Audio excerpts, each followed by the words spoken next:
ট্রাফিকে পারতেছ না কোনো করতো, তা আমরা কী করি আমার না ওখানে থেকে হেলিকপ্টার মতো উঠাইতে পারবেন। এটি কে বুঝতে পারছে, আর এটি তো বুঝতেই হতো। আর অফিস টাইম এখন কি কন্ডিশন আছে এখন মোটামুটি আয়ত্ত আইসে। কি কি ক্ষতি হয়েছে ক্ষতি বলতে এখানে দেখেন মেশিন দেখলাম, একটা ছোটো একটা মেশিন, একটা আলমারি ছিল, আর লোহার একটা মানে খাট বলে খাটে, লোহার খাটের এই আর কিছু নেই। কিসের থেকে আগুনটা লাগতে পারে? অনেক কিসের থেকে লাগবে এটা দিক করতে পারতাম না, তো মানে ইনভেস্টিগেশন পরে বোঝা যাবে আর কি কি হয়েছে। অনুমানিক কয়টা ফায়ার সার্ভিস এসেছে? এখানে তো আমরা কুঞ্জন ফায়ার স্টেশন আর এনসিসি ফায়ার স্টেশন, দুইটা স্টেশনে আইসি, মানে আমরাই মোটামুটি কমপ্লিট হয়ে আছে, তারা কাজ করতে লাগছে। যেমন আগুন পুরো হ্যাঁ এখন দেখেন দেখেন না আগুন লিডিং ফায়ারম্যান গেল যে গ্যাস কোম্পানিটা আছে, প্রথম আমরা লোকেশন দিয়েছে গেলের সামনে, এখানে আসি ডাইরেক্ট আমরা বিশের দিকে ঢুকে দিছে। আর দেখছি এখানে ওই রুমটার মধ্যে খুব সময় মেশিন টেশিন আছে, এখানে মোটামুটি আগুন ভালোই আগুন আছে, তো আমরা কাজ করতেছি। এমন সময় পাবলিকে এক দুইজন মোটামুটি ভালোই মানে বৃষ্টিকালি কাজ করছে, কাজ করতে পারতেছি না, এনে লোকালি বৃষ্টিকালি কাজ করছে, এই যে প্রকাশ করার মতন। এরপরে করতেছে 1.5 ঘন্টা পরে আইসে, আরে দাদা আমরা এত জামের মধ্যে এত বড় গাড়িটা নিয়ে কী করে, এটা আমরা কি হেলিকপ্টার নিকর না, এটি বুঝতেই পারবো, কমন সেন্সে থাকতেই হতো। একটা গাড়ি এত বড় একটা গাড়ি, রাস্তার মধ্যে জাম, ট্রাফিকে পারতেছ না কোনো করতো, তা আমরা কী করি আমার না ওখানে থেকে হেলিকপ্টার মতো উঠাইতে পারবেন। এটি কে বুঝতে পারছে, আর এটি তো বুঝতেই হতো। আর অফিস টাইম এখন কি কন্ডিশন আছে এখন মোটামুটি আয়ত্ত আইসে। কি কি ক্ষতি হয়েছে ক্ষতি বলতে এখানে দেখেন মেশিন দেখলাম, একটা ছোটো একটা মেশিন, একটা আলমারি ছিল, আর লোহার একটা মানে খাট বলে খাটে, লোহার খাটের এই আর কিছু নেই। কিসের থেকে আগুনটা লাগতে পারে? অনেক কিসের থেকে লাগবে এটা দিক করতে পারতাম না, তো মানে ইনভেস্টিগেশন পরে বোঝা যাবে আর কি কি হয়েছে। অনুমানিক কয়টা ফায়ার সার্ভিস এসেছে? এখানে তো আমরা কুঞ্জন ফায়ার স্টেশন আর এনসিসি ফায়ার স্টেশন, দুইটা স্টেশনে আইসি, মানে আমরাই মোটামুটি কমপ্লিট হয়ে আছে, তারা কাজ করতে লাগছে। যেমন আগুন পুরো হ্যাঁ এখন দেখেন দেখেন না আগুন মোটামুটি আয়ত্ত হয়ে গেছে। আপনার নামটা স্যার? আমার নাম রতনশীল, লিডিং ফায়ারম্যান।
আপনি দেখছেন নিউজ নাও, আমরা জানি কোনটা খবর।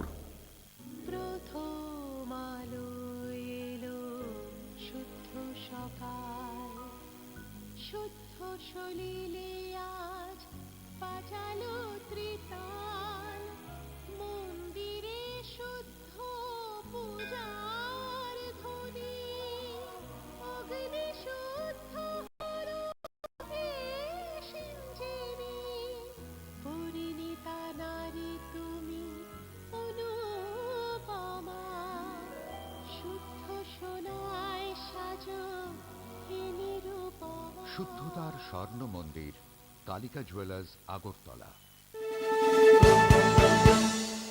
আপনি দেখছেন নিউজ নাও, আমরা জানি কোনটা খবর।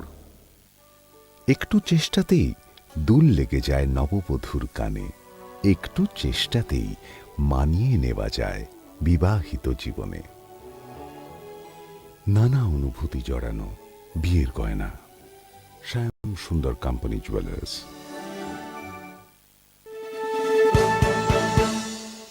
আপনি দেখছেন নিউজ নাও, আমরা জানি কোনটা খবর। আপনি দেখছেন নিউজ নাও, আমরা জানি কোনটা খবর। গেল যে গ্যাস কোম্পানিটা আছে, প্রথম আমরা লোকেশন দিছে গেলের সামনে। তো এখানে আসি পরে ডাইরেক্ট আমরা বিশুর দিকে ঢুকে দিছে। আর দেখছি যে এখানে মধ্যে খুব সময় মেশিন টেশিন আছে, এখানে মোটামুটি আগুন ভালোই আগুন আছে। তো আমরা কাজ করতেছি, এমন সময় পাবলিক এক দুইজন মোটামুটি ভালোই মানে বৃষ্টিকালে কাজ করছে, কাজ করতে পারতেছি না। এনে লোকাল বৃষ্টিকালে কাজ করছে, এই যে প্রকাশ করার মতন। এরপরে করেছে 1.5 ঘন্টা পরে আইছে, আরে দাদা আমরা এত জামের মধ্যে এত বড় গাড়িটা নিয়ে কী করে, আমরা কি হেলিকপ্টার নিয়ে কর না?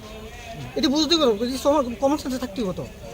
একটা গাড়ি, এত বড় একটা গাড়ি, রাস্তার মধ্যে জাম, ট্রাফিকে পারতেছ না কোনো করতো, তা আমরা কী করে আমার কর না? ওখানে থেকে হেলিকপ্টার মতো উঠাইতে পারবেন, এটি কে বুঝতে পারছে? আরে এটি তো বুঝতেই হতো। আর অফিস টাইম এখন কি কন্ডিশন আছে এখন মোটামুটি আয়ুত্তা আইছে। কি কি ক্ষতি হয়েছে ক্ষতি বলতে এখানে দেন এনে মেশিন দেখলাম, একটা ছোট একটা মেশিন, একটা আলমারি ছিল, আর লোহার একটা মানে খাট বলে খাটে, লোহার খাটের রুম, এই আর কিছু নেই।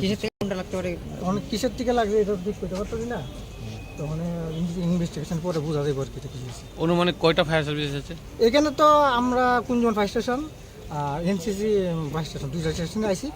মানে আমরাই মোটামুটি কমপ্লিট হয়ে আছে, তারা কাজ করতে লাগছে না। আগুন পুরো হ্যাঁ এখন দেখেন না, আগুন মোটামুটি আয়ত্ত হয়ে গেছে। আপনার নামটা স্যার? আমার নাম রতনশীল, লিডিং ফায়ারম্যান। গেল যে গ্যাস কোম্পানিটা আছে, প্রথম আমরা লোকেশন দিছে গেলের সামনে। তো এখানে আসি পরে ডাইরেক্ট আমরা বিশুর দিকে ঢুকে দিছে। আর দেখছি যে এখানে মধ্যে খুব সময় মেশিন টেশিন আছে, এখানে মোটামুটি আগুন ভালোই আগুন আছে। তো আমরা কাজ করতেছি, এমন সময় পাবলিক এক দুইজন মোটামুটি ভালোই মানে বৃষ্টিকালে কাজ করছে, কাজ করতে পারতেছি না। এনে লোকালি বৃষ্টিকালে কাজ করছে, এই যে প্রকাশ করার মতন। এরপরে করেছে 1.5 ঘন্টা পরে আইছে, আরে দাদা আমরা এত জামের মধ্যে এত বড় গাড়িটা নিয়ে কী করে, আমরা কি হেলিকপ্টার নিয়ে কর না? এটি বুঝতেই পারবো, কমন সেন্সে থাকতেই হতো। একটা গাড়ি, এত বড় একটা গাড়ি, রাস্তার মধ্যে জাম, ট্রাফিকে পারতেছ না কোনো করতো, তা আমরা কী করে আমার কর না? ওখানে থেকে হেলিকপ্টার মতো উঠাইতে পারবেন, এটি কে বুঝতে পারছে? আরে এটি তো বুঝতেই হতো। আর অফিস টাইম এখন কি কন্ডিশন আছে এখন মোটামুটি আয়ুত্তা আইছে। কি কি ক্ষতি হয়েছে ক্ষতি বলতে এখানে দেন এনে মেশিন দেখলাম, একটা ছোট একটা মেশিন, একটা আলমারি ছিল, আর লোহার একটা মানে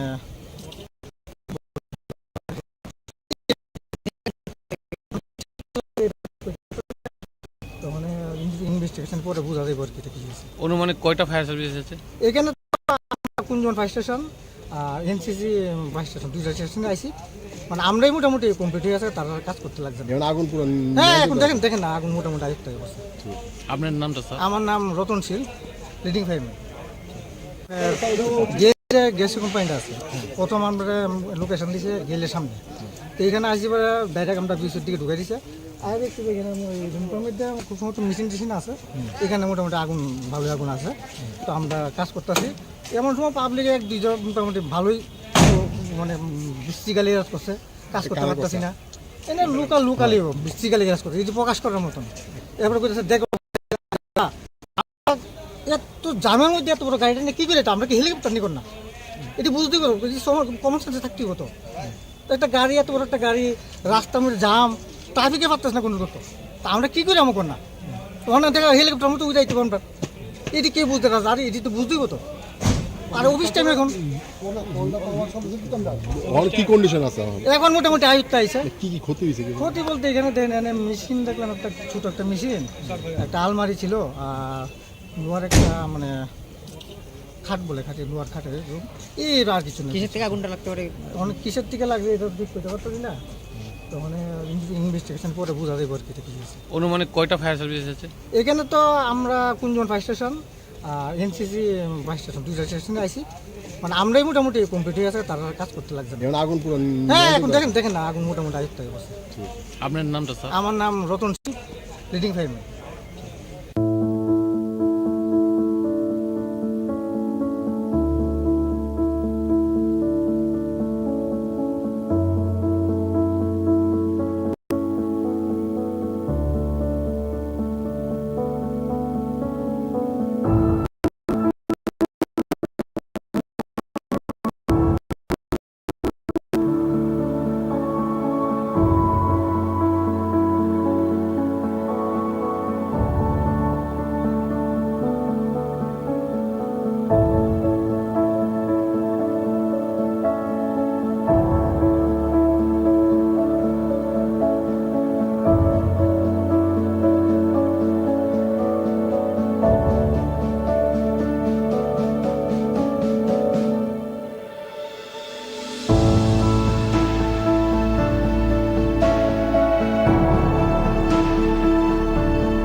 আপনি দেখছেন নিউজ নাও, আমরা জানি কোনটা খবর।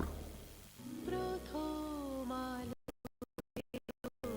শুদ্ধ সকাল শুদ্ধ সলিলে আজ বাজালো ত্রিতাল মন্দিরে শুদ্ধ পূজার ধ্বনি অগ্নি শুদ্ধ হলো সিঞ্জিনি পরিণীতা নারী তুমি অনুপমা শুদ্ধ সোনায় সাজো হে নিরুপমা শুদ্ধতার স্বর্ণ মন্দির কালিকা জুয়েলার্স আগরতলা। আপনি দেখছেন নিউজ নাও, আমরা জানি কোনটা খবর। একটু চেষ্টাতেই দুল লেগে যায়, একটু চেষ্টাতেই মানিয়ে নেওয়া যায় বিবাহিত জীবনে। নানা অনুভূতি জড়ানো বিয়ের গয়না, শ্যাম সুন্দর কোম্পানি জুয়েলার্স।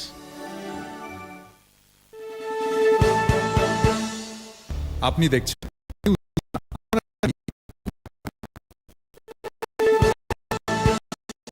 আপনি দেখছেন নিউজ নাও, আমরা জানি কোনটা খবর। গেল যে গ্যাস কোম্পানিটা আছে, প্রথম আমরা লোকেশন দিয়েছে গেলের সামনে। তো এখানে আসি পরে ডাইরেক্ট আমরা বিচের দিকে ঢুকে দিছে। আর দেখছি যে এখানে রুমের মধ্যে খুব সময় মেশিন টেশিন আছে, এখানে মোটামুটি আগুন, ভালোই আগুন আছে। তো আমরা কাজ করতেছি, এমন সময় পাবলিক এক দুইজন মোটামুটি ভালোই মানে বৃষ্টিকালি কাজ করছে, কাজ করতে পারতেছি না। এনে লোকালি বৃষ্টিকালি কাজ করছে, প্রকাশ করার মতন। এরপরে বলতেছে 1.5 ঘন্টা পরে আইসে, আরে দাদা আমরা এত জামের মধ্যে এত বড় গাড়িটা নিয়ে কী করে, আমরা কি হেলিকপ্টার নিয়ে কর না? এটি বুঝতেই পারবো, কমন সেন্সে থাকতেই হতো। একটা গাড়ি, এত বড় একটা গাড়ি, রাস্তার মধ্যে জাম, ট্রাফিকে পারতেছে না কোনো করতো, তা আমরা কী করে আমার কর না? ওখানে থেকে হেলিকপ্টার মতো উঠাইতে পারবো, এটি কে বুঝতে পারছে? আরে এটি তো বুঝতেই হতো। আর অফিস টাইম এখন এখন কি কন্ডিশন আছে এখন মোটামুটি আয়ুত্ত আইসে। কি কি ক্ষতি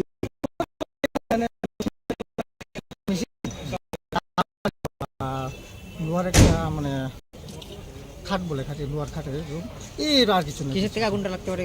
অনেক কিসের থেকে লাগবে এটা দিক করতে পারতেছি না, তো মানে ইনভেস্টিগেশন পরে বোঝা যাবে আর কি এটা কি হয়েছে। অনুমানিক কয়টা ফায়ার সার্ভিস এসেছে? এখানে তো আমরা কুঞ্জন ফায়ার স্টেশন আর এনসিসি ফায়ার স্টেশন, দুইটা স্টেশনে আইসি। আমরাই মোটামুটি কমপ্লিট হয়ে গেছে, তারা কাজ করতে লাগছে না। এখন আগুন পুরো হ্যাঁ এখন দেখেন না আগুন মোটামুটি আয়ত্ত হয়ে গেছে। আপনার নামটা স্যার? আমার নাম রতনশীল, লিডিং ফায়ারম্যান। গেল যে গ্যাস কোম্পানিটা আছে, আমরা লোকেশন দিয়েছে গেলের সামনে। তো এখানে আসি পরে ডাইরেক্ট আমরা বিচের দিকে ঢুকে দিছে। আর দেখছি যে এখানে রুমের মধ্যে খুব সময় মেশিন টেশিন আছে, এখানে মোটামুটি আগুন, ভালোই আগুন আছে। তো আমরা কাজ করতেছি, এমন সময় পাবলিক এক দুইজন মোটামুটি ভালোই মানে বৃষ্টিকালি কাজ করছে, কাজ করতে পারতেছি না। এনে লোকালি বৃষ্টিকালি কাজ করছে, এটি প্রকাশ করার মতন। এরপরে বলতেছে 1.5 ঘন্টা পরে আইসে, আরে দাদা আমরা এত জামের মধ্যে এত বড় গাড়ি নিয়ে কী করে, আমরা কি হেলিকপ্টার নিয়ে কর না? এটি বুঝতেই পারবো, কমন সেন্সে থাকতেই হবে। একটা গাড়ি, এত বড় একটা গাড়ি, রাস্তার মধ্যে জাম, ট্রাফিকে পারতেছে না কোনো করতো, তা আমরা কী করে আমার কর না? ওখানে থেকে হেলিকপ্টার মতো উঠাইতে পারবো, এটি কে বুঝতে পারছে? আরে এটি তো বুঝতেই হতো। আর অফিস টাইম এখন কি কন্ডিশন আছে এখন মোটামুটি আয়ুত্ত আইসে। কি কি ক্ষতি হয়েছে ক্ষতি বলতে এখানে দেখেন মেশিন দেখলাম, একটা ছোট একটা মেশিন, একটা আলমারি ছিল, আর লোহার একটা মানে খাট বলে, খাটে লোহার খাটের রুম, এই আর কিছু নেই। কিসের থেকে আগুনটা লাগতে পারে? অনেক কিসের থেকে লাগবে এটা দিক করতে পারতেছি না, তখন ইনভেস্টিগেশন পরে বোঝা যাবে আর কি এটা কি হয়েছে। অনুমানিক কয়টা ফায়ার সার্ভিস এসেছে? এখানে তো আমরা কুঞ্জন ফায়ার স্টেশন আর এনসিসি ফায়ার স্টেশন, দুইটা স্টেশনে আইসি। মানে আমরাই মোটামুটি কমপ্লিট হয়ে গেছে, তারা কাজ করতে লাগছে না। এখন আগুন পুরো হ্যাঁ এখন দেখেন না আগুন মোটামুটি আয়ত্ত হয়ে গেছে। আপনার নামটা স্যার? আমার নাম রতনশীল, লিডিং ফায়ারম্যান। গেল যে গ্যাস কোম্পানিটা আছে, প্রথম আমরা লোকেশন দিয়েছে গেলের সামনে। তো এখানে আসি পরে ডাইরেক্ট আমরা বিচের দিকে ঢুকে দিছে। আর দেখছি যে এখানে রুমের মধ্যে খুব সময় মেশিন টেশিন আছে, এখানে আগুন আছে। তো আমরা কাজ করতেছি, এমন সময় পাবলিক এক দুইজন মোটামুটি ভালোই মানে বৃষ্টিকালি কাজ করছে, কাজ করতে পারতেছি না। এনে লোকালি বৃষ্টিকালি কাজ করছে, এটি প্রকাশ করার মতন। এরপরে 1.5 ঘন্টা পরে আইসে, আরে দাদা আমরা এত জামের মধ্যে এত বড় গাড়িটা নিয়ে কী করে, আমরা কি হেলিকপ্টার নিয়ে কর না? এটি বুঝতেই পারবো, কমন সেন্সে থাকতেই হতো। একটা গাড়ি, এত বড় একটা গাড়ি, রাস্তার মধ্যে জাম, ট্রাফিকে পারতেছে না কোনো করতো, তা আমরা কী করে আমার কর না? ওখানে থেকে হেলিকপ্টার মতো উড়াইতে পারবেন, এটি কে বুঝতে পারছে? আর এটি তো বুঝতেই হতো। আর অফিস টাইম এখন এখন কি কন্ডিশন আছে এখন? এখন মোটামুটি আয়ুত্ত আইসে। কি কি ক্ষতি হয়েছে? ক্ষতি বলতে এখানে দেন এনে মেশিন দেখলাম, একটা ছোট একটা মেশিন, একটা আলমারি ছিল, আর লোহার একটা মানে খাট বলে খাটি, এর আর কিছু নেই। কিসের থেকে আগুনটা লাগতে পারে? অনেক কিসের থেকে লাগবে এটা ঠিক করতে পারছি না, তখন ইনভেস্টিগেশন পরে বোঝা যাবে আর কি এটা কি হয়েছে। অনুমানিক কয়টা ফায়ার সার্ভিস এসেছে? এখানে তো আমরা কুঞ্জন ফায়ার স্টেশন আর এনসিসি ফায়ার স্টেশন, দুইটা স্টেশনে আইছি, মানে আমরাই মোটামুটি কমপ্লিট হয়ে আছে, তারা কাজ করতে লাগছে না। এখন আগুন পুরো হ্যাঁ এখন দেখেন দেখেন না, আগুন মোটামুটি আয়ত্ত হয়ে গেছে। আপনার নামটা স্যার? আমার নাম রতনশীল, লিডিং ফায়ারম্যান।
আপনি দেখছেন নিউজ নাও, আমরা জানি কোনটা খবর।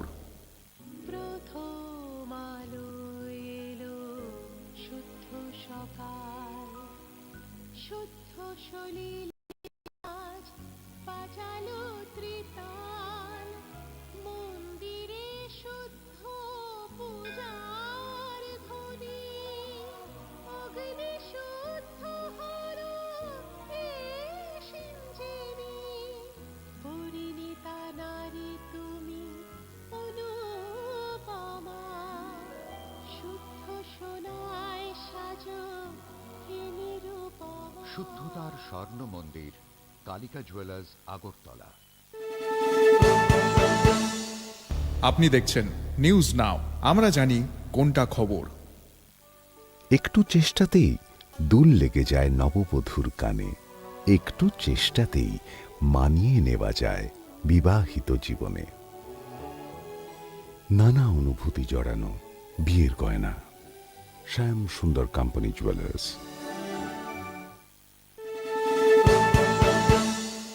আপনি দেখছেন নিউজ নাও, আমরা জানি কোনটা খবর।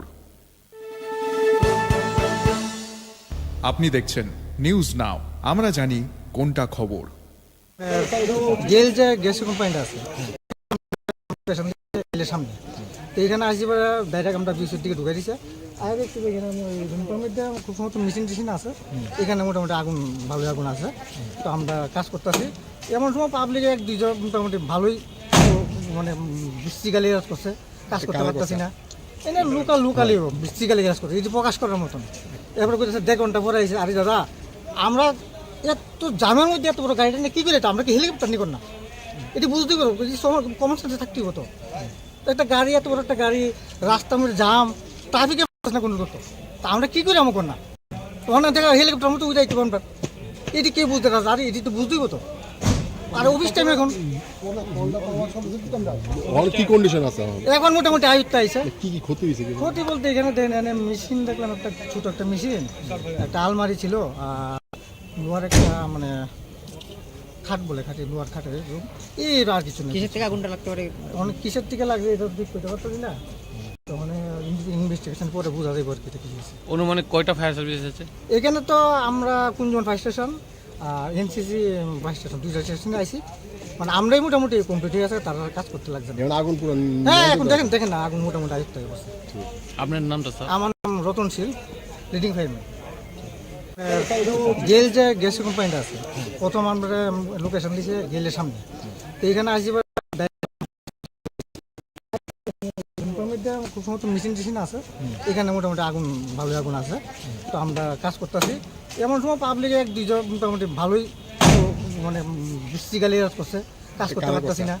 এনে লোকালি বৃষ্টিকালি কাজ করছে, এই যে প্রকাশ করার মতন। এরপরে করতেছে 1.5 ঘন্টা পরে আইসে, আর আমরা কি করে এটা আমরা কি নিকট না, এটি বুঝতে পারবো, কমন সেন্সে থাকতেই হতো। একটা গাড়ি, এত বড় একটা গাড়ি, রাস্তার মধ্যে জাম, ট্রাফিকে পারতেছে না কোনো করতো, তা আমরা কি করে আমার না ওখানে থেকে হেলিকপ্টার মতো উঠাইতে পারবেন, এটি কে বুঝতে পারছে, আর এটি তো বুঝতেই হতো। আর অফিস টাইম এখন কি কন্ডিশন আছে এখন মোটামুটি আয়ত্ত আইসে। কি কি ক্ষতি হয়েছে ক্ষতি বলতে এখানে দেন মেশিন দেখলাম, একটা ছোট একটা মেশিন, একটা আলমারি ছিল, আর লোহার একটা মানে খাট বলে খাটে, লোহার খাটের room, এই আর কিছু নেই। কোনটা লাগতে পারে?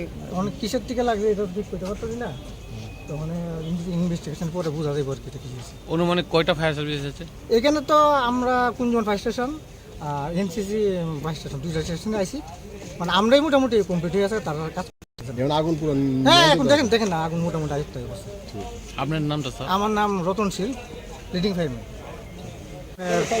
গেল যে গ্যাস কোম্পানিটা আছে, প্রথম আমরা লোকেশন দিয়েছে গেলের সামনে, তো এখানে আসি ডাইরেক্ট আমরা বিচের দিকে ঢুকে দিছে।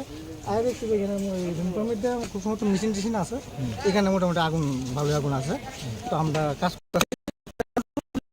মোটামুটি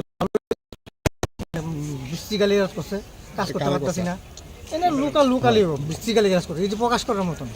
এরপরে করতেছে 1.5 ঘন্টা পরে আইসে, আরে দাদা আমরা এত জামের মধ্যে এত বড় গাড়িটা নিয়ে কী করে এটা আমরা কি হেলিকপ্টার নিকট না, এটি বুঝতেই পারবো, কমন সেন্সে থাকতেই হতো। একটা গাড়ি, এত বড় একটা গাড়ি, রাস্তার মধ্যে জাম, ট্রাফিকে পারতেছে না কোনো করতো, তা আমরা কি করে আমার না ওখানে থেকে হেলিকপ্টার মতো উঠাইতে পারবেন। আর অফিস টাইম এখন কি কন্ডিশন আছে এখন মোটামুটি আয়ত্ত আইসে। কি কি ক্ষতি হয়েছে ক্ষতি বলতে এখানে দেন মেশিন দেখলাম, একটা ছোট একটা মেশিন, একটা আলমারি ছিল, আর লোহার একটা মানে খাট বলে খাটে, লোহার খাটের room, এই আর কিছু নেই। কিসের থেকে আগুনটা লাগতে পারে? অনেক কিসের থেকে লাগবে এটা ঠিক করতে পারতেছি না, তো মানে ইনভেস্টিগেশন পরে বোঝা যাবে আর কি এটা কি হয়েছে। অনুমানিক কয়টা ফায়ার সার্ভিস এসেছে? এখানে তো আমরা কুঞ্জন ফায়ার স্টেশন আর এনসিসি 22 স্টেশন 2টা স্টেশনে আইছি, মানে আমরাই মোটামুটি কমপ্লিট হয়ে গেছে, তারা কাজ করতে লাগছে না। এখন আগুন পুরো হ্যাঁ এখন দেখেন দেখেন না আগুন মোটামুটি আয়ত্ত হয়ে গেছে। আপনার নামটা স্যার? আমার নাম রতনশীল, লিডিং ফায়ারম্যান।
আপনি দেখছেন নিউজ নাও, আমরা জানি কোনটা খবর। প্রথম আলো এলো, শুদ্ধ সকাল, শুদ্ধ সলিলে আজ বাজালো ত্রিতাল, মন্দিরে শুদ্ধ পূজার ধ্বনি অগ্নিসূত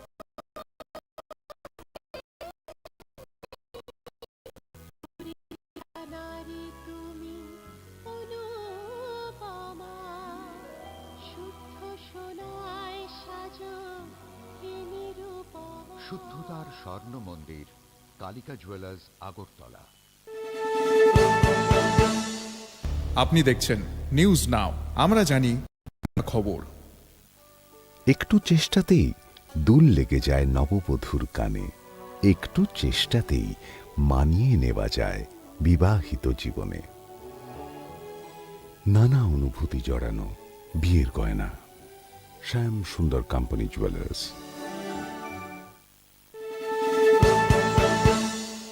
আপনি দেখছেন নিউজ নাও, আমরা জানি কোনটা খবর। আপনি দেখছেন নিউজ নাও। গেল যে গ্যাস কোম্পানিটা আছে, প্রথম আমরা লোকেশন দিছে গেলের সামনে। তো এখানে আসি ডাইরেক্ট আমরা বিশুর দিকে ঢুকে দিছে। আর দেখছি যে এখানে ওই রুমের মধ্যে খুব সময় মেশিন টেশিন আছে, এখানে মোটামুটি আগুন, ভালোই আগুন আছে। তো আমরা কাজ করতেছি, এমন সময় পাবলিকে এক দুইজন মোটামুটি ভালোই মানে বৃষ্টি আছে, এই যে প্রকাশ করার মতন। এরপরে করতেছে 1.5 ঘন্টা পরে আইসে, আরে দাদা আমরা এত জামের মধ্যে এত বড় গাড়িটা নিয়ে কী করে এটা, আমরা কি হেলিকপ্টার নিয়ে না? এটি বুঝতে পারবো, কমন সেন্সে থাকতেই হতো। একটা গাড়ি, এত বড় একটা গাড়ি, রাস্তার মধ্যে জাম, ট্রাফিকে পারতেছে না কোনো করতো, তা আমরা কী করে আমার না? ওখানে থেকে হেলিকপ্টার মতো উঠাইতে পারবো, এটি কে বুঝতে পারছে? আরে এটি তো বুঝতেই হতো। আর অফিস টাইম এখন কি কন্ডিশন আছে এখন মোটামুটি আয়ুত্তা আইসে। কি কি ক্ষতি হয়েছে ক্ষতি বলতে এখানে দেন মেশিন দেখলাম, একটা ছোট একটা মেশিন, একটা আলমারি ছিল, আর লোহার একটা মানে খাট বলে, খাটে লোহার খাটের রুম, এই আর কিছু নেই। কিসের থেকে আগুনটা লাগতে পারে? অনেক কিসের থেকে লাগবে এটা দিক করতে না, তো মানে ইনভেস্টিগেশন পরে বোঝা যাবে আর কি হয়েছে। অনুমানিক কয়টা ফায়ার সার্ভিস আছে? এখানে তো আমরা কুঞ্জন ফায়ার স্টেশন আর এনসিসি ফায়ার স্টেশন, দুইটা স্টেশনে আইসি, মানে আমরাই মোটামুটি কমপ্লিট হয়ে আছে, তারা কাজ করতে লাগছে না। এখন আগুন পুরো হ্যাঁ এখন দেখেন না, আগুন মোটামুটি আয়ত্তে অবস্থা। আপনার নামটা স্যার? আমার নাম রতনশীল, লিডিং ফায়ারম্যান। গেল যে গ্যাস কোম্পানিটা আছে, তো এখানে আসি ডাইরেক্ট আমরা বিশুর দিকে ঢুকে দিছে। আর দেখছি যে এখানে ওই রুমের মধ্যে খুব সময় মেশিন টেশিন আছে, এখানে মোটামুটি আগুন, ভালো আগুন আছে। তো আমরা কাজ করতেছি, এমন সময় পাবলিকে এক দুইজন মোটামুটি ভালোই মানে বৃষ্টি গালি করছে, কাজ করতে পারতেছি না। এনে লোকালি বৃষ্টি গালি করছে, এই যে প্রকাশ করার মতন। এরপরে করতেছে 1.5 ঘন্টা পরে আইসে, আরে দাদা আমরা এত জামের মধ্যে এত বড় গাড়িটা নিয়ে কী করে এটা, আমরা কি হেলিকপ্টার নিয়ে না? এটি বুঝতেই পারবো, কমন সেন্সে থাকতেই হতো। একটা গাড়ি, এত বড় একটা গাড়ি, রাস্তার মধ্যে জাম, ট্রাফিক না, ওখানে থেকে হেলিকপ্টার মতো উঠাইতে পারবেন, এটি কে বুঝতে পারছে? আর এটি তো বুঝতেই হতো। আর অফিস টাইম এখন কি কন্ডিশন আছে এখন মোটামুটি আয়ুত্তা আইসে। কি কি ক্ষতি হয়েছে ক্ষতি বলতে এখানে দেন মেশিন দেখলাম, একটা ছোট একটা মেশিন, একটা আলমারি ছিল, আর লোহার একটা মানে খাট বলে, খাটে লোহার খাটের রুম, এই আর কিছু নেই। কিসের থেকে আগুনটা লাগতে পারে? অনেক কিসের থেকে লাগবে এটা দিক করতে পারছি না, তো মানে ইনভেস্টিগেশন পরে বোঝা যাবে আর কি এটা কি হয়েছে। অনুমানিক কয়টা ফায়ার সার্ভিস আছে? এখানে তো আমরা কুঞ্জন ফায়ার স্টেশন আর এনসিসি ফায়ার স্টেশন, দুইটা স্টেশনে আইসি, মানে আমরাই মোটামুটি কমপ্লিট হয়ে আছে, তারা কাজ করতে লাগছে না। এখন আগুন পুরো হ্যাঁ এখন দেখেন না, আগুন মোটামুটি আয়ত্তে অবস্থা। আপনার নামটা স্যার? আমার নাম রতনশীল, লিডিং ফায়ারম্যান। গেল যে গ্যাস কোম্পানিটা আছে, প্রথম আমরা লোকেশন দিছে গেলের সামনে। তো এখানে আসি ডাইরেক্ট আমরা বিশুর দিকে ঢুকে দিছে। আর দেখছি যে এখানে ওই রুমের মধ্যে খুব সময় মেশিন টেশিন আছে, এখানে মোটামুটি আগুন, ভালোই আগুন আছে। তো আমরা কাজ করতেছি, এমন সময় পাবলিকে এক দুইজন মোটামুটি ভালোই মানে বসে, কাজ করতে পারতেছি না। এনে লোকালি বৃষ্টি গালি কাজ করছে, এই যে প্রকাশ করার মতন। এরপরে করতেছে 1.5 ঘন্টা পরে আইসে, আরে দাদা আমরা এত জামের মধ্যে এত বড় গাড়িটা নিয়ে কী করে এটা, আমরা কি হেলিকপ্টার নিয়ে না? এটি বুঝতেই পারবো, কমন সেন্সে থাকতেই হতো। একটা গাড়ি, এত বড় একটা গাড়ি, রাস্তার মধ্যে জাম, ট্রাফিকে পারতেছে না কোনো করতো, তা আমরা কী করে আমার না? ওখানে থেকে হেলিকপ্টার মতো উঠাইতে পারবেন, এটি কে বুঝতে পারছে? আরে এটি তো বুঝতেই হতো। আর অফিস টাইম এখন কি কন্ডিশন আছে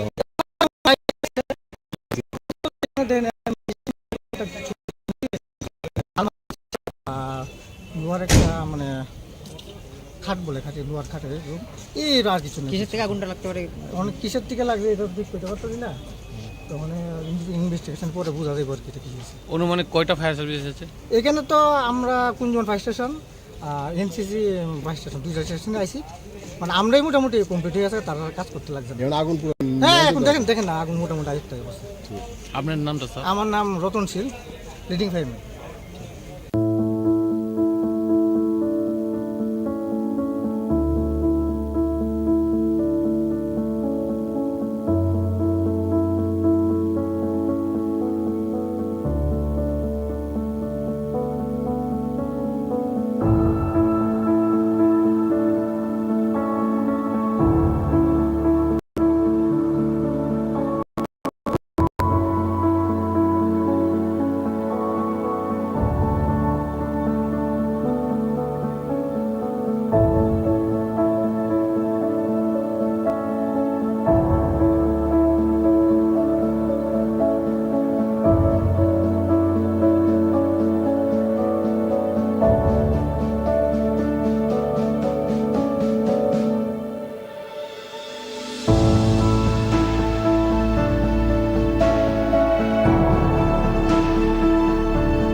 আপনি দেখছেন নিউজ নাও, আমরা জানি কোনটা খবর। এলো শুদ্ধ সকাল, শুদ্ধ শরীর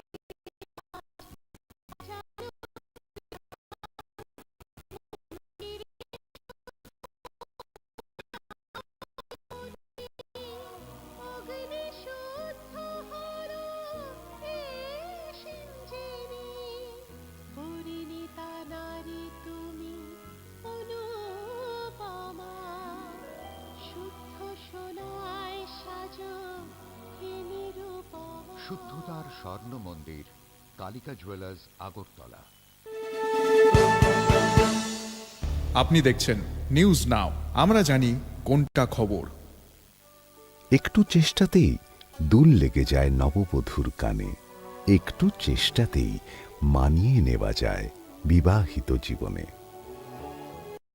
নানা অনুভূতি জড়ানো বিয়ের গয়না, শ্যাম সুন্দর কোম্পানি জুয়েলার্স।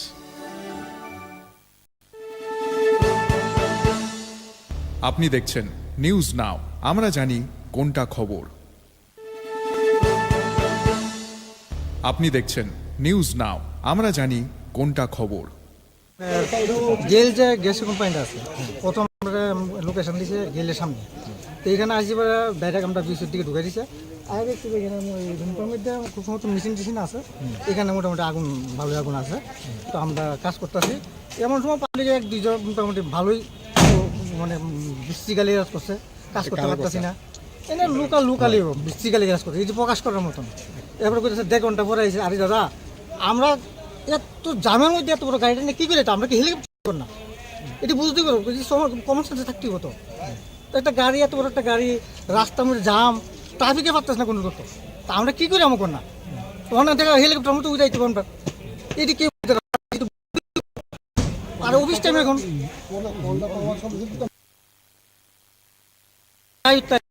কি কি ক্ষতি হয়েছে? ক্ষতি বলতে এখানে মেশিন দেখলাম, একটা ছোট একটা মেশিন, একটা আলমারি ছিল, আর লোহার একটা মানে খাট বলে খাটে লোহার খাটের রুম এই আর কিছু নেই। কিসের থেকে আগুনটা লাগতে পারে? অনেক কিসের থেকে লাগবে এটা ঠিক করতে পারতেছি না, তো মানে ইনভেস্টিগেশন পরে বোঝা যাবে আর কি। অনুমানিক কয়টা ফায়ার সার্ভিস এসেছে? এখানে তো আমরা Kunjan fire station NCC fire station দুইটা স্টেশনে আইছি, মানে আমরাই মোটামুটি কমপ্লিট হয়ে গেছে, তারা কাজ করতে লাগছে না। এখন আগুন পুরো হ্যাঁ এখন দেখেন না আগুন মোটামুটি আরেকটা অবস্থা। আপনার নামটা স্যার? আমার নাম রতনশীল, লিডিং ফায়ারম্যান। গেল যে গ্যাস কোম্পানিটা আছে, প্রথম আমরা তো এখানে আসি পরে ডাইরেক্ট আমরা বিচের দিকে ঢুকে দিছে। আর দেখছি যে এখানে ওই রুমের মধ্যে খুব সময় মেশিন টেশিন আছে, এখানে মোটামুটি আগুন ভালো সময় পাবলিক ভালোই মানে বৃষ্টিকালে কাজ করছে, কাজ করতে পারতেছি না। এনে লোকালি বৃষ্টিকালে কাজ করছে, এই যে প্রকাশ করার মতন। এরপরে কইতেছে 1.5 ঘন্টা পরে আইছে। আরে দাদা, আমরা এত জামের মধ্যে এত বড় গাড়িটা নিয়ে কী করে, আমরা কি হেলিকপ্টার নিয়ে কর না? এটি বুঝতেই পারবো, কমন সেন্সে থাকতেই হতো। এত বড় একটা গাড়ি, রাস্তার মধ্যে জাম, ট্রাফিকে পারতেছে না কোনো করতো, তা আমরা কী করে আমার কর না?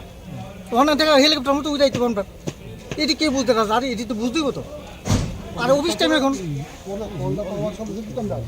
কি কন্ডিশন আছে এখন মোটামুটি আয়ুত্ত আইসে। কি ক্ষতি হয়েছে ক্ষতি বলতে এখানে এনে মেশিন দেখলাম, একটা ছোট একটা মেশিন, একটা আলমারি ছিল, আর লোহার একটা মানে খাট বলে, খাটে লোহার খাটের রুম, এই আর কিছু নেই। কিসের থেকে আগুনটা লাগতে পারে?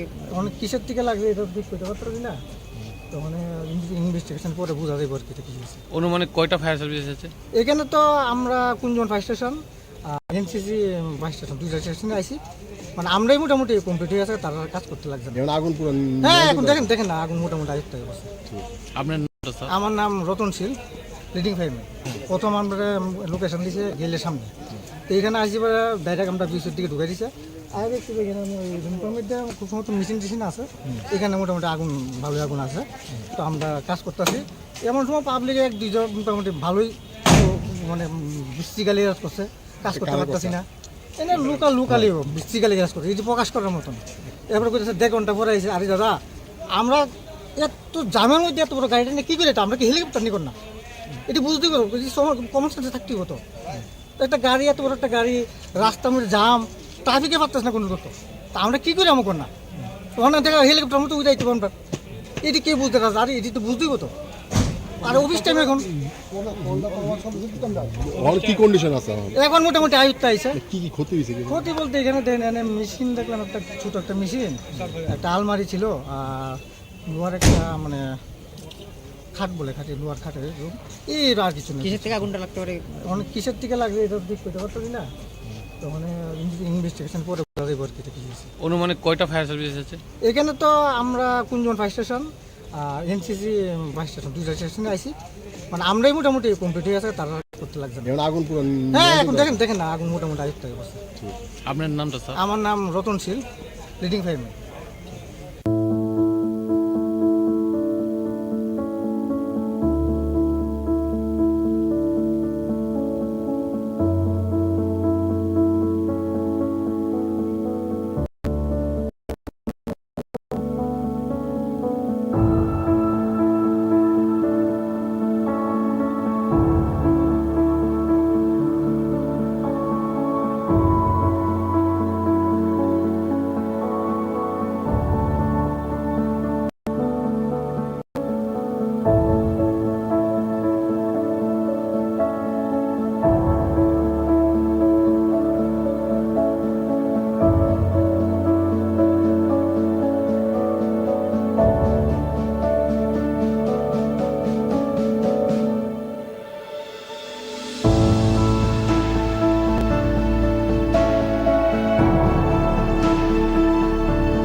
আমরা জানি কোনটা খবর।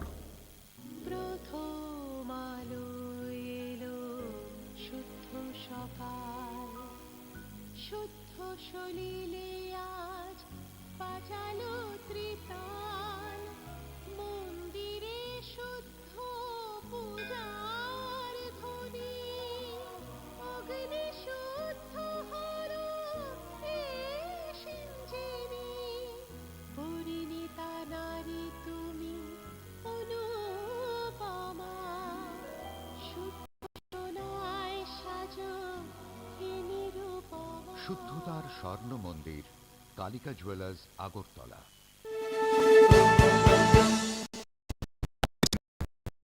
আমরা জানি কোনটা খবর।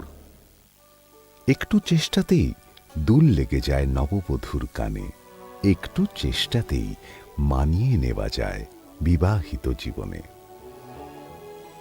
নানা অনুভূতি জড়ানো বিয়ের গয়না, শ্যাম সুন্দর কোম্পানি জুয়েলার্স।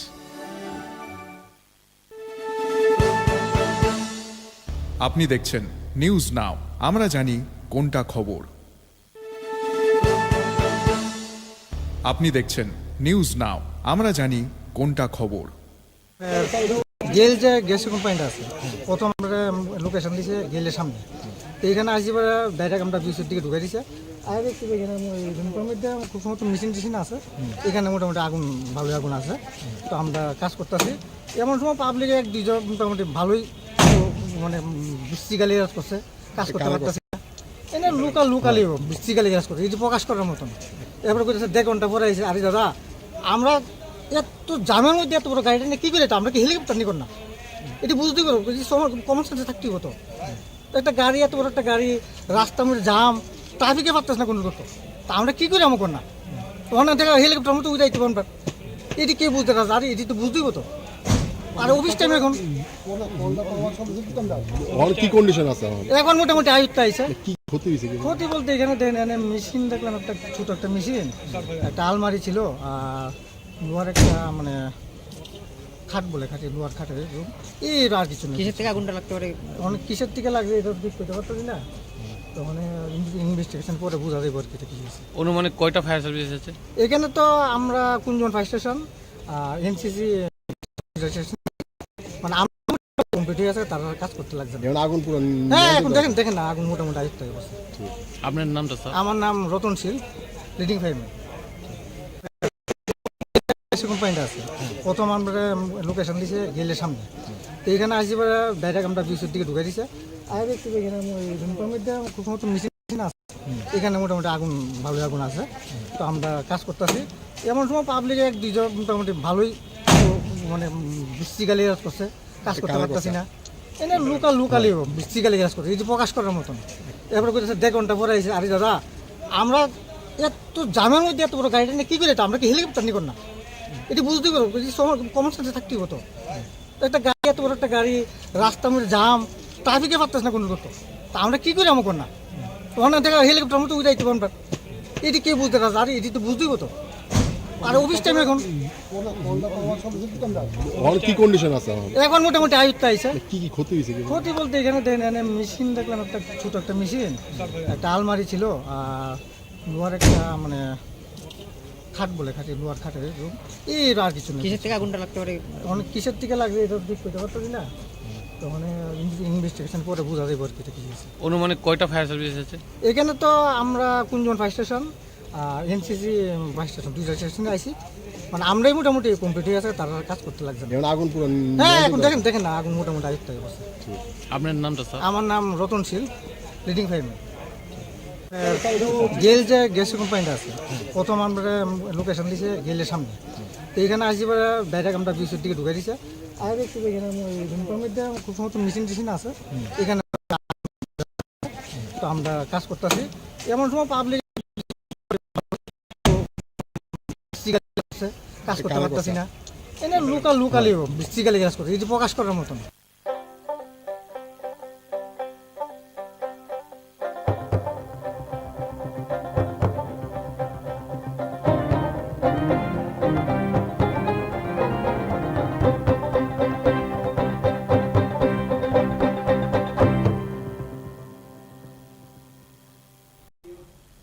নমস্কার, আপনারা দেখছেন নিউজ নাও, আমি রয়েছে সংযুক্তা। চোখ রাখবো এই মুহূর্তের সংবাদে।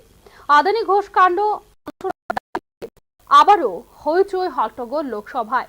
বিরোধী দলের হই হট্টগোলের প্রেক্ষিতে সোমবার অধিবেশন শুরুর 1 মিনিটের মধ্যেই মুলতবি হয় লোকসভা। সংসদের শীতকালীন অধিবেশনে সোমবার ফের ব্যাহত হয়েছে লোকসভার কার্যক্রম। এদিন সকালে হাউসের কার্যক্রম শুরু হলে আদানি ইস্যুতে হট্টগোল শুরু করেন বিরোধী সাংসদরা। যার কারণে অধিবেশন শুরুর প্রথম 1 মিনিটের মধ্যে প্রাথমিকভাবে দুপুর 12টা পর্যন্ত মুলতবি করতে হয় লোকসভার অধিবেশন। এর আগে বিরোধী সাংসদরা সংসদ কমপ্লেক্সে আদানি মামলা নিয়ে প্রতিবাদ করেছিলেন, যেখানে অংশ নিয়েছিলেন সংসদের বিরোধী দলনেতা রাহুল গান্ধী এবং কংগ্রেস সভাপতি মল্লিকার্জুন খড়গে। বেলা 12টায় লোকসভায় কার্য বিবরণী শুরু হওয়ার সাথে সাথেই কংগ্রেস এবং তার সহযোগীরা হট্টগোল শুরু করে এবং কার্য বিবরণী শুরু হওয়ার পরই দুপুর 2টো পর্যন্ত আবারও একবার মুলতবি করা হয় লোকসভার অধিবেশন। লোকসভায় প্রথমে আদানি সম্ভলের মতো ইস্যু এবং পরে রাহুল গান্ধীর বিরুদ্ধে বিজেপির অভিযোগ নিয়ে হয় হট্টগোল। একইভাবে নোটের বান্ডিল প্রাপ্তি নিয়েও বারবার মুলতবি হয় রাজ্যসভার দিনের অধিবেশন। 25 নভেম্বর থেকে শুরু হওয়া শীতকালীন অধিবেশনের প্রথম বিরোধী সংসদ সদস্যদের হট্টগোলের কারণে কোনো কাজই হয়নি লোকসভায়। আমেরিকার আদালতে শিল্পপতি গৌতম আদানিকে ঘোষ কাণ্ডে অভিযুক্ত করার ইস্যু এবং সম্ভল সহিংসতা নিয়ে আলোচনার দাবিতে অনড় রয়েছেন কংগ্রেস সহ বিরোধী দলের সাংসদরা। গত সপ্তাহে মাত্র 2 দিন অর্থাৎ মঙ্গল ও বুধবার সংসদের কার্যক্রম সুষ্ঠুভাবে চলতে সক্ষম হয়েছে। বৃহস্পতিবার আবারও ব্যাহত হয় সংসদের কার্যক্রম। এমনকি শুক্রবারও ক্রমাগত হট্টগোলে বারবার মুলতবি হয় লোকসভার অধিবেশন। ব্যুরো রিপোর্ট, নিউজ নাও।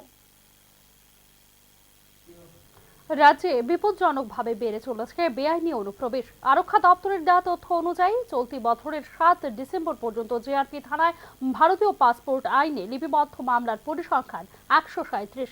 ত্রিপুরার বিভিন্ন থানা পুলিশের হাতে ধরা পড়েছে 158 জন বাংলাদেশি অনুপ্রবেশকারী। সীমান্ত রক্ষী বাহিনী জওয়ানদের হাতে বাংলাদেশ নাগরিক ধরা পড়েছে 591 জন। সীমান্তে সক্রিয় দালাল চক্রের হাত ধরে চলছে এই বেআইনি অনুপ্রবেশ। বাংলাদেশে চলমান অস্থির পরিস্থিতির জেরে কাজ, খাদ্য ও নিরাপদ আশ্রয়ের সন্ধানে প্রতিনিয়ত ভারতের ভূখণ্ডে করছে বাংলাদেশি নাগরিক এবং রোহিঙ্গারা। আর অনুপ্রবেশের ক্ষেত্রে ত্রিপুরা হয়ে উঠেছে সহজলভ্য। শেখ হাসিনা সরকারের পতনের পর থেকে সংখ্যালঘু বিশেষ করে হিন্দুদের উপর শুরু হওয়া নির্যাতনের মাত্রা কয়েক গুণ বেড়ে গেছে বর্তমান অন্তর্বর্তীকালীন সরকারের রাজত্বে, যার ফলে প্রতিদিন ইন্দু বাংলা সীমান্তের দালালদের হাতে মোটা অঙ্কের অর্থ গুঁজে দিয়ে ভারতীয় ভূখণ্ডে প্রবেশ করছেন বাংলাদেশি নাগরিকরা। অনুপ্রবেশকারীরা আগরতলা রেলপথ হয়ে একাংশ মানব পাচারকারীদের হাত ধরে পৌঁছে যাচ্ছে ভারতের দিল্লি, হরিয়ানা, আসাম, পশ্চিমবঙ্গ, কাশ্মীর, গুজরাট সহ দেশের নানান প্রান্তে।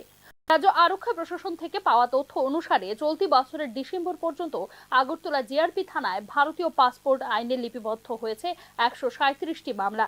জিআরপি থানার হাতে ভারতীয় মানব পাচারকারী বাংলাদেশি মিলে এ পর্যন্ত ধরা পড়েছে 513 জন। রোহিঙ্গা ধরা পড়েছে 57 জন। ত্রিপুরার বিভিন্ন থানা পুলিশের হাতে ধরা পড়েছে 158 জন বাংলাদেশি অনুপ্রবেশকারী।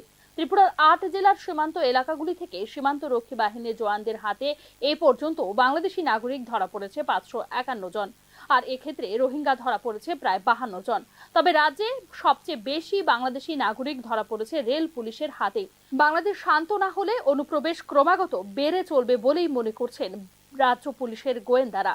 আর এই অনুপ্রবেশের স্রোতে ভারতীয় ভূখণ্ডে অনায়াসে ঢুকে যেতে পারে আন্তর্জাতিক সন্ত্রাসবাদী সংগঠনের সক্রিয় সদস্যরা। বিষয়টি নিয়ে ইতিমধ্যেই আশঙ্কা প্রকাশ করেছেন ত্রিপুরার মুখ্যমন্ত্রী ডক্টর মানিক সাহাও। এদিকে কেন্দ্রীয় স্বরাষ্ট্র মন্ত্রকের নির্দেশে ভারতের সীমান্ত এলাকাগুলিতে বাড়ানো হয়েছে নজরদারি। তবে ভারত বাংলার ত্রিপুরার সীমান্ত এলাকা সাবরুম, বিলুনিয়া, সোনামুড়া, বক্সনগর, বিশালগড়, মধুপুর, মতিনগর, কৈলাসহর, ভাগলপুর, সিঙ্গারবিল, খোয়াই, কুমারঘাট, কমলপুর, কন্ডাছড়া সহ ধর্মনগরের রাঘনা সীমান্ত এলাকাগুলিতে অভিযোগ উঠেছে ঢিলে ঢালা নজরদারির। বেআইনি অনুপ্রবেশ রোধে অবিলম্বে সতর্ক না হলে তা রাজ্য তথা দেশের অভ্যন্তরীণ ক্ষেত্রে বিপদ ডেকে আনতে পারে বলেই মনে করছেন সংশ্লিষ্ট তথ্যবিজ্ঞ মহল। ব্যুরো রিপোর্ট, নিউজ নাও। ভয়াবহ অগ্নিকাণ্ডে পুড়ে ছাই রাজধানী আগরতলার রাধানগর এলাকার একটি গোডাউনের সমস্ত জিনিসপত্র। দমকল বাহিনীর কর্মী ও এলাকাবাসীর তৎপরতায় আগুন নিয়ন্ত্রণে আসে। ক্ষয়ক্ষতির পরিমাণ প্রায় 12 লক্ষ টাকার মতো হবে বলে জানা যায়। রাধানগর এলাকায় পেট্রোল পাম্পের পেছনের গোডাউনে আগুন লাগার কারণ সম্পর্কে এখনো পর্যন্ত কিছু জানা যায়নি বলেই অগ্নি নির্বাপক দপ্তরের কর্মীদের পক্ষ থেকে জানানো হয়েছে। রাধানগর এলাকায় আগুন লাগার পর এলাকাবাসীদের পক্ষ থেকে জিবি ও এনসিসি থানা এলাকার অগ্নি নির্বাপক দপ্তরের খবর দেওয়া হলে রাস্তায় ট্রাফিক জ্যাম থাকায় দপ্তরের গাড়ি দেরিতে পৌঁছে আগুন নিয়ন্ত্রণে নিয়ে আসে। নির্দিষ্ট সময়ে একটু পরে অগ্নিনির্বাপক দপ্তরের গাড়ি পৌঁছলে এলাকাবাসী দপ্তরের কর্মীদের সঙ্গে দুর্ব্যবহার করেন বলে অভিযোগ করেছেন অগ্নিনির্বাপক দপ্তরের কর্মীরা। গেল যে গ্যাস কোম্পানিটা আছে, প্রথম আমরা লোকেশন দিয়েছে গেলের সামনে। তো এখানে আসি ব্যাটাক আমরা বিশুর দিকে ঢুকে দিচ্ছে। আর দেখছি যে এখানে ধূমপানের মধ্যে খুব মতো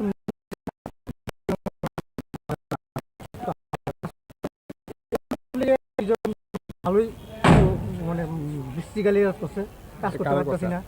এনে লোকালি বৃষ্টিকালি কাজ করছে, এটি প্রকাশ করার মতন। এরপরে বলতেছে 1.5 ঘন্টা পরে আইসে, আরে দাদা আমরা এত জামের মধ্যে এত বড় গাড়িটা নিয়ে কি করে কমন সেন্সে থাকতেই হতো। একটা গাড়ি, এত বড় একটা গাড়ি, রাস্তার মধ্যে জাম, ট্রাফিকে পারতেছে না কোনো করতো, তা আমরা কি করি আমার না। ওখানে দেখা হেলিকপ্টার মতো উড়াইতে পারবো, এটি কে বুঝতে পারছে, আরে এটি তো বুঝতেই হতো। আর অফিস টাইম এখন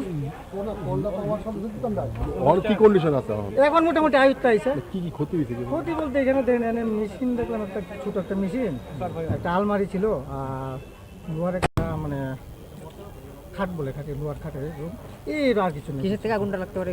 অনেক কিসের থেকে লাগবে এটা দিক করতে পারছি না, তো মানে ইনভেস্টিগেশন পরে বোঝা যাবে আর কি কিছু। অনুমানিক কয়টা ফায়ার সার্ভিস এসেছে? এখানে তো আমরা কুঞ্জন ফায়ার স্টেশন আর এনসিসি ফায়ার স্টেশন, দুইটা স্টেশনে আইসি, মানে আমরাই মোটামুটি কমপ্লিট হয়ে গেছে, তারা কাজ করতে লাগছে না। এখন আগুন পুরো হ্যাঁ এখন দেখেন না, আগুন মোটামুটি আয়ত্ত হয়ে গেছে। আপনার নামটা স্যার? আমার নাম রতনশীল। ত্রিপুরা প্রদেশ কংগ্রেসের উদ্যোগে সোমবার রাজ্যের প্রথম মুখ্যমন্ত্রী শচীন্দ্রলাল সিংয়ের 24তম প্রয়াণ দিবস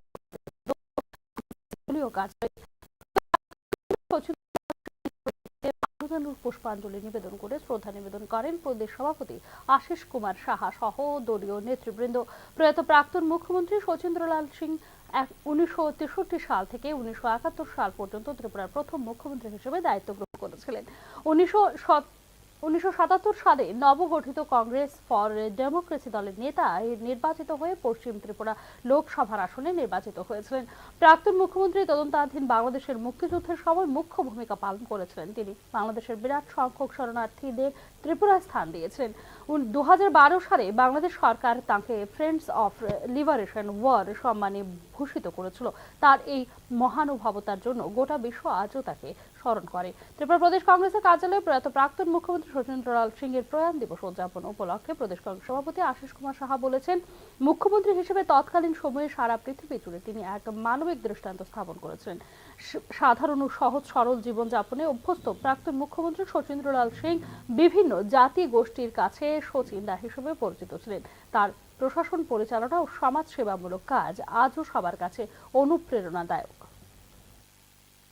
শচীন্দ্রলাল সিং ছিলেন একজন অত্যন্ত সাধারণ এবং সহজ সরল, বিভিন্ন জাতিগোষ্ঠীর সকলের পরিচিত শচীন্দা।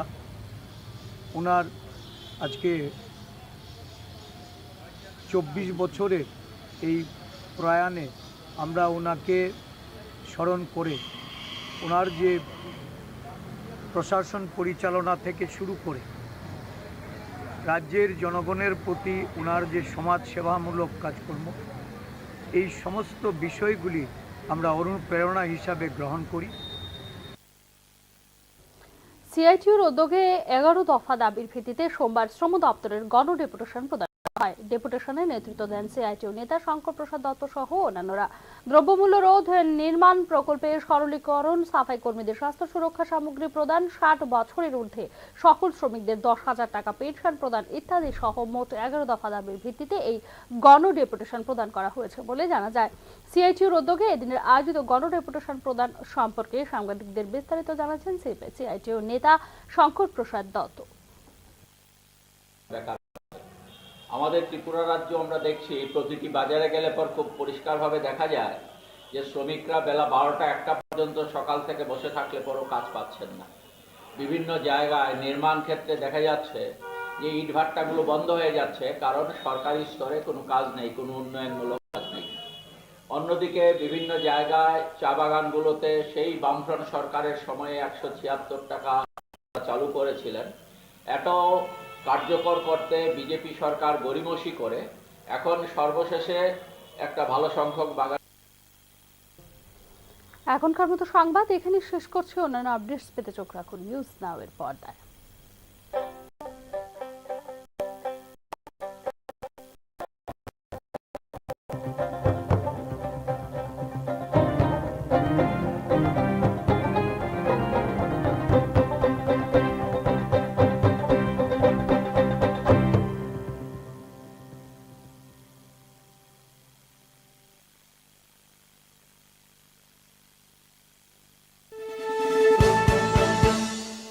আপনি দেখছেন নিউজ নাও, আমরা জানি কোনটা খবর। গেল যে গ্যাস কোম্পানিটা আছে, প্রথম আমরা লোকেশন দিছে গেলের সামনে। তো এখানে আসি ডাইরেক্ট আমরা বিশুর দিকে ঢুকাই দিছে। আর দেখছি এখানে রুমের মধ্যে খুব সমস্ত মেশিন আছে, এখানে মোটামুটি আগুন ভালো আগুন আছে। তো আমরা কাজ করতেছি, এমন সময় পাবলিকে এক দুইজন মোটামুটি ভালোই বৃষ্টিকালি কাজ করছে, কাজ করতে পারতেছি না। এনে লোকালি বৃষ্টিকালি কাজ করছে, এই যে প্রকাশ করার মতন। এরপরে কইতেছে 1.5 ঘন্টা পরে আইছে, আরে দাদা আমরা এত জামের মধ্যে এত বড় গাড়িটা নিয়ে কী করে, আমরা কি হেলিকপ্টার নিয়ে না? এটি বুঝতেই পারবো, কমন সেন্সে থাকতেই হতো। একটা গাড়ি, এত বড় একটা গাড়ি, রাস্তার মধ্যে জাম, ট্রাফিকে পারতেছ না কোনো করতো, তা আমরা কী করে আমার না? ওখানে দেখা হেলিকপ্টার মতো উঠে, এটি কে বুঝতে পারছে? আরে এটি তো বুঝতেই হতো। আর অফিস টাইম এখন কি কন্ডিশন আছে এখন মোটামুটি আয়ুক্ত আইসে। কি কি ক্ষতি হয়েছে? ক্ষতি বলতে এখানে দেখেন মেশিন দেখলাম, একটা ছোট একটা মেশিন, একটা আলমারি ছিল, আর লোহার একটা মানে খাট বলে, খাটে লোহার খাটের রুম, এর আর কিছু নেই। কিসের থেকে আগুনটা লাগতে পারে? অনেক কিসের থেকে লাগবে এটা দিক করতে পারতো না, তো মানে ইনভেস্টিগেশন পরে বোঝা যাবে আর কি এটা কি হয়েছে। অনুমানিক কয়টা ফায়ার সার্ভিস এসেছে? এখানে তো আমরা কুঞ্জন ফায়ার স্টেশন আর এনসিসি ফায়ার স্টেশন, দুইটা স্টেশনে আইসি, মানে আমরাই মোটামুটি কমপ্লিট হয়ে আছে, তারা কাজ করতে লাগছে না। আগুন পুরো হ্যাঁ এখন দেখেন না, আগুন মোটামুটি আয়ত্ত হয়ে গেছে। আপনার নামটা স্যার? আমার নাম রতনশীল, লিডিং ফায়ারম্যান। গেল যে গ্যাস কোম্পানিটা আছে, প্রথম আমরা লোকেশন দিছে গেলের সামনে। তো এখানে আসি ডাইরেক্ট আমরা বিশুর দিকে ঢুকাই দিছে। আর দেখছি এখানে রুমের মধ্যে খুব সমস্ত মেশিন আছে, এখানে মোটামুটি আগুন ভালো আগুন আছে। তো আমরা কাজ করতেছি, এমন সময় পাবলিকে এক দুইজন মোটামুটি ভালোই মানে বৃষ্টিকালি কাজ করছে, কাজ করতে পারতেছি না। এনে লোকালি বৃষ্টিকালি কাজ করছে, এই যে প্রকাশ করার মতন। এরপরে কইতেছে 1.5 ঘন্টা পরে আইছে, আরে দাদা আমরা এত জামের মধ্যে এত বড় গাড়িটা নিয়ে কী করে, আমরা কি হেলিকপ্টার নিয়ে না? এটি বুঝতেই পারবো, কমন সেন্সে থাকতেই হতো। একটা গাড়ি, এত বড় একটা গাড়ি, রাস্তার মধ্যে জাম, ট্রাফিকে পারতেছ না কোনো করতো, তা আমরা কী করে আমার না? ওখানে দেখা হেলিকপ্টার মতো উঠাইতে পারবো, এটি কে বুঝতে পারছে? আরে এটি তো বুঝতেই হতো। আর অফিস টাইম এখন কি কন্ডিশন আছে এখন মোটামুটি আয়ুক্ত আইসে। কি কি ক্ষতি হয়েছে? ক্ষতি বলতে এখানে দেখেন মেশিন দেখলাম, একটা ছোট একটা মেশিন, একটা আলমারি ছিল, আর লোহার একটা মানে খাট বলে, খাটে লোহার খাটের রুম, এর আর কিছু নেই। কিসের থেকে আগুনটা লাগতে পারে? অনেক কিসের থেকে লাগবে এটা দিক করতে পারতো না, তো মানে অনুমানিক কয়টা ফায়ার সার্ভিস এসেছে? এখানে তো আমরা কুঞ্জন ফায়ার স্টেশন আর এনসিসি ফায়ার স্টেশন, দুইটা স্টেশনে আইসি, মানে আমরাই মোটামুটি কমপ্লিট হয়ে আছে, তারা কাজ করতে লাগছে না। আগুন পুরো হ্যাঁ এখন দেখেন না, আগুন মোটামুটি আয়ত্ত হয়ে গেছে। আপনার নামটা স্যার? আমার নাম রতনশীল, লিডিং ফায়ারম্যান। গেল যে গ্যাস কোম্পানিটা আছে, প্রথম আমরা লোকেশন দিছে গেলের সামনে। তো এখানে আসি ডাইরেক্ট আমরা বিশুর দিকে ঢুকাই দিছে। আর দেখছি এখানে রুমের মধ্যে খুব সমস্ত মেশিন আছে, এখানে মোটামুটি আগুন ভালো আগুন আছে। তো আমরা কাজ করতেছি, এমন সময় পাবলিকে এক দুইজন মোটামুটি ভালোই মানে বৃষ্টিকালি কাজ করছে, কাজ এনে বৃষ্টিকালি কাজ করছে, এই যে প্রকাশ করার মতন। তারপরে কইতেছে 1.5 ঘন্টা পরে আইছে, আরে দাদা আমরা এত জামের মধ্যে এত বড় গাড়িটা নিয়ে কী করে, আমরা কি হেলিকপ্টার নিয়ে না? এটি বুঝতেই পারবো, কমন সেন্সে থাকতেই হতো। একটা গাড়ি, এত বড় একটা গাড়ি, রাস্তার মধ্যে জাম, ট্রাফিকে পারতেছ না কোনো করতো, তা আমরা কী করে আমার না? ওখানে দেখা হেলিকপ্টার মতো উঠাইতে পারবো, এটি কে বুঝতে পারছে? আরে এটি তো বুঝতেই হতো। আর অফিস টাইম এখন কি কন্ডিশন আছে এখন মোটামুটি আয়ুক্ত আইসে। কি কি ক্ষতি হয়েছে? ক্ষতি বলতে এখানে দেখেন মেশিন দেখলাম, একটা ছোট একটা মেশিন, একটা আলমারি ছিল, আর লোহার একটা মানে খাট বলে, খাটে লোহার খাটের রুম, এর আর কিছু নেই। কিসের থেকে আগুনটা লাগতে পারে? অনেক কিসের থেকে লাগবে এটা দিক করতে পারতো না, তো মানে ইনভেস্টিগেশন পরে বোঝা যাবে আর কি এটা কি হয়েছে। অনুমানিক কয়টা ফায়ার সার্ভিস এসেছে? এখানে তো আমরা কুঞ্জন ফায়ার স্টেশন আর এনসিসি ফায়ার স্টেশন, দুইটা স্টেশনে আইসি, মানে আমরাই মোটামুটি কমপ্লিট হয়ে আছে, তারা কাজ করতে লাগছে না। আগুন পুরো হ্যাঁ এখন দেখেন না, আগুন মোটামুটি আয়ত্ত হয়ে গেছে। আপনার নামটা স্যার? আমার নাম রতনশীল, লিডিং ফায়ারম্যান।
আপনি দেখছেন নিউজ নাও, আমরা জানি কোনটা খবর। প্রথম আলো এলো শুদ্ধ সকাল, শুদ্ধ সলিলে আজ বাজালো ত্রিতাল, মন্দিরে শুদ্ধ পূজার ধ্বনি, অগ্নি শুদ্ধ হলো এই সিঞ্জিনী, পরিণীতা নারী তুমি অনুপমা, শুদ্ধ সোনায় সাজো হে নিরুপমা। শুদ্ধতার স্বর্ণ মন্দির, কালিকা জুয়েলার্স, আগরতলা। আপনি দেখছেন নিউজ নাও, আমরা জানি কোনটা খবর।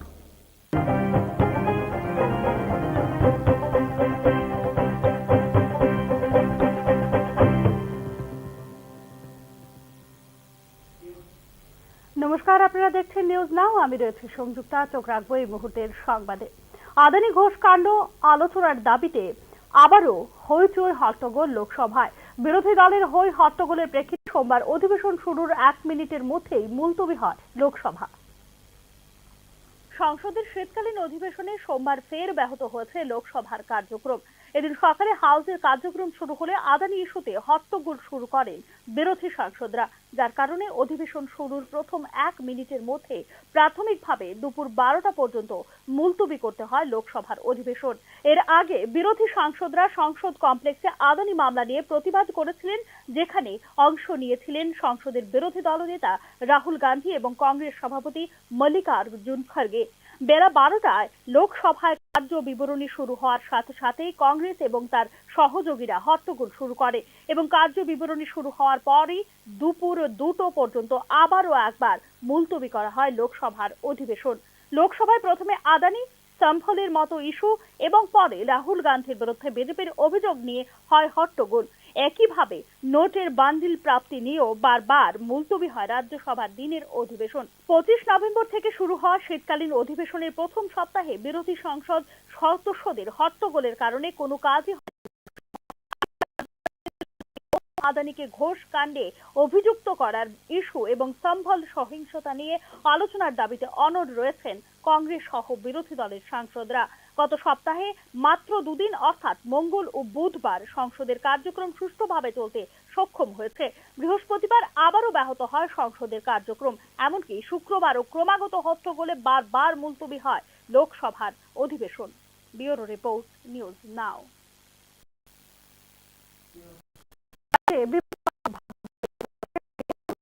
আরক্ষা দপ্তরের দেওয়া তথ্য ডিসেম্বর পর্যন্ত জিআরপি থানায় ভারতীয় পাসপোর্ট আইনে লিপিবদ্ধ মামলার পরিসংখ্যান 137। ত্রিপুরার বিভিন্ন থানা পুলিশের হাতে ধরা পড়েছে 158 জন বাংলাদেশি অনুপ্রবেশকারী। সীমান্ত রক্ষী বাহিনী জওয়ানদের হাতে বাংলাদেশ নাগরিক ধরা পড়েছে 591 জন। সীমান্তের সক্রিয় দালাল চক্রের হাত ধরেই দেদার চলছে এই বেআইনি অনুপ্রবেশ। বাংলাদেশে চলমান অস্থির পরিস্থিতির জেরে কাজ, খাদ্য ও নিরাপদ আশ্রয়ের সন্ধানে প্রতিনিয়ত ভারতের ভূখণ্ডে প্রবেশ করছে বাংলাদেশি নাগরিক এবং রোহিঙ্গারা। আর অনুপ্রবেশের ক্ষেত্রে ত্রিপুরা হয়ে উঠেছে সহজলভ্য। শেখ হাসিনা সরকারের পতনের পর থেকে সংখ্যালঘু বিশেষ করে হিন্দুদের উপর শুরু হওয়া নির্যাতনের মাত্রা কয়েক গুণ বেড়ে গেছে বর্তমান অন্তর্বর্তীকালীন সরকারের রাজত্বে, যার ফলে প্রতিদিন ইন্দু বাংলা সীমান্তের দালালদের হাতে মোটা অঙ্কের অর্থ গুঁজে দিয়ে ভারতীয় ভূখণ্ডে প্রবেশ করছেন বাংলাদেশি নাগরিকরা। অনুপ্রবেশকারীরা আগরতলা রেলপথ হয়ে একাংশ মানব পাচারকারীদের হাত ধরে পৌঁছে যাচ্ছে ভারতের দিল্লি, হরিয়ানা, আসাম, পশ্চিমবঙ্গ, কাশ্মীর, গুজরাট সহ দেশের নানান প্রান্তে। রাজ্য আরক্ষা প্রশাসন থেকে পাওয়া তথ্য অনুসারে চলতি বছরের ডিসেম্বর পর্যন্ত আগরতলা জিআরপি থানায় ভারতীয় পাসপোর্ট আইনে লিপিবদ্ধ হয়েছে 137টি মামলা। জিআরপি থানার হাতে ভারতীয় মানব পাচারকারী বাংলাদেশি মিলে এ পর্যন্ত ধরা পড়েছে 513 জন। রোহিঙ্গা ধরা পড়েছে 57 জন।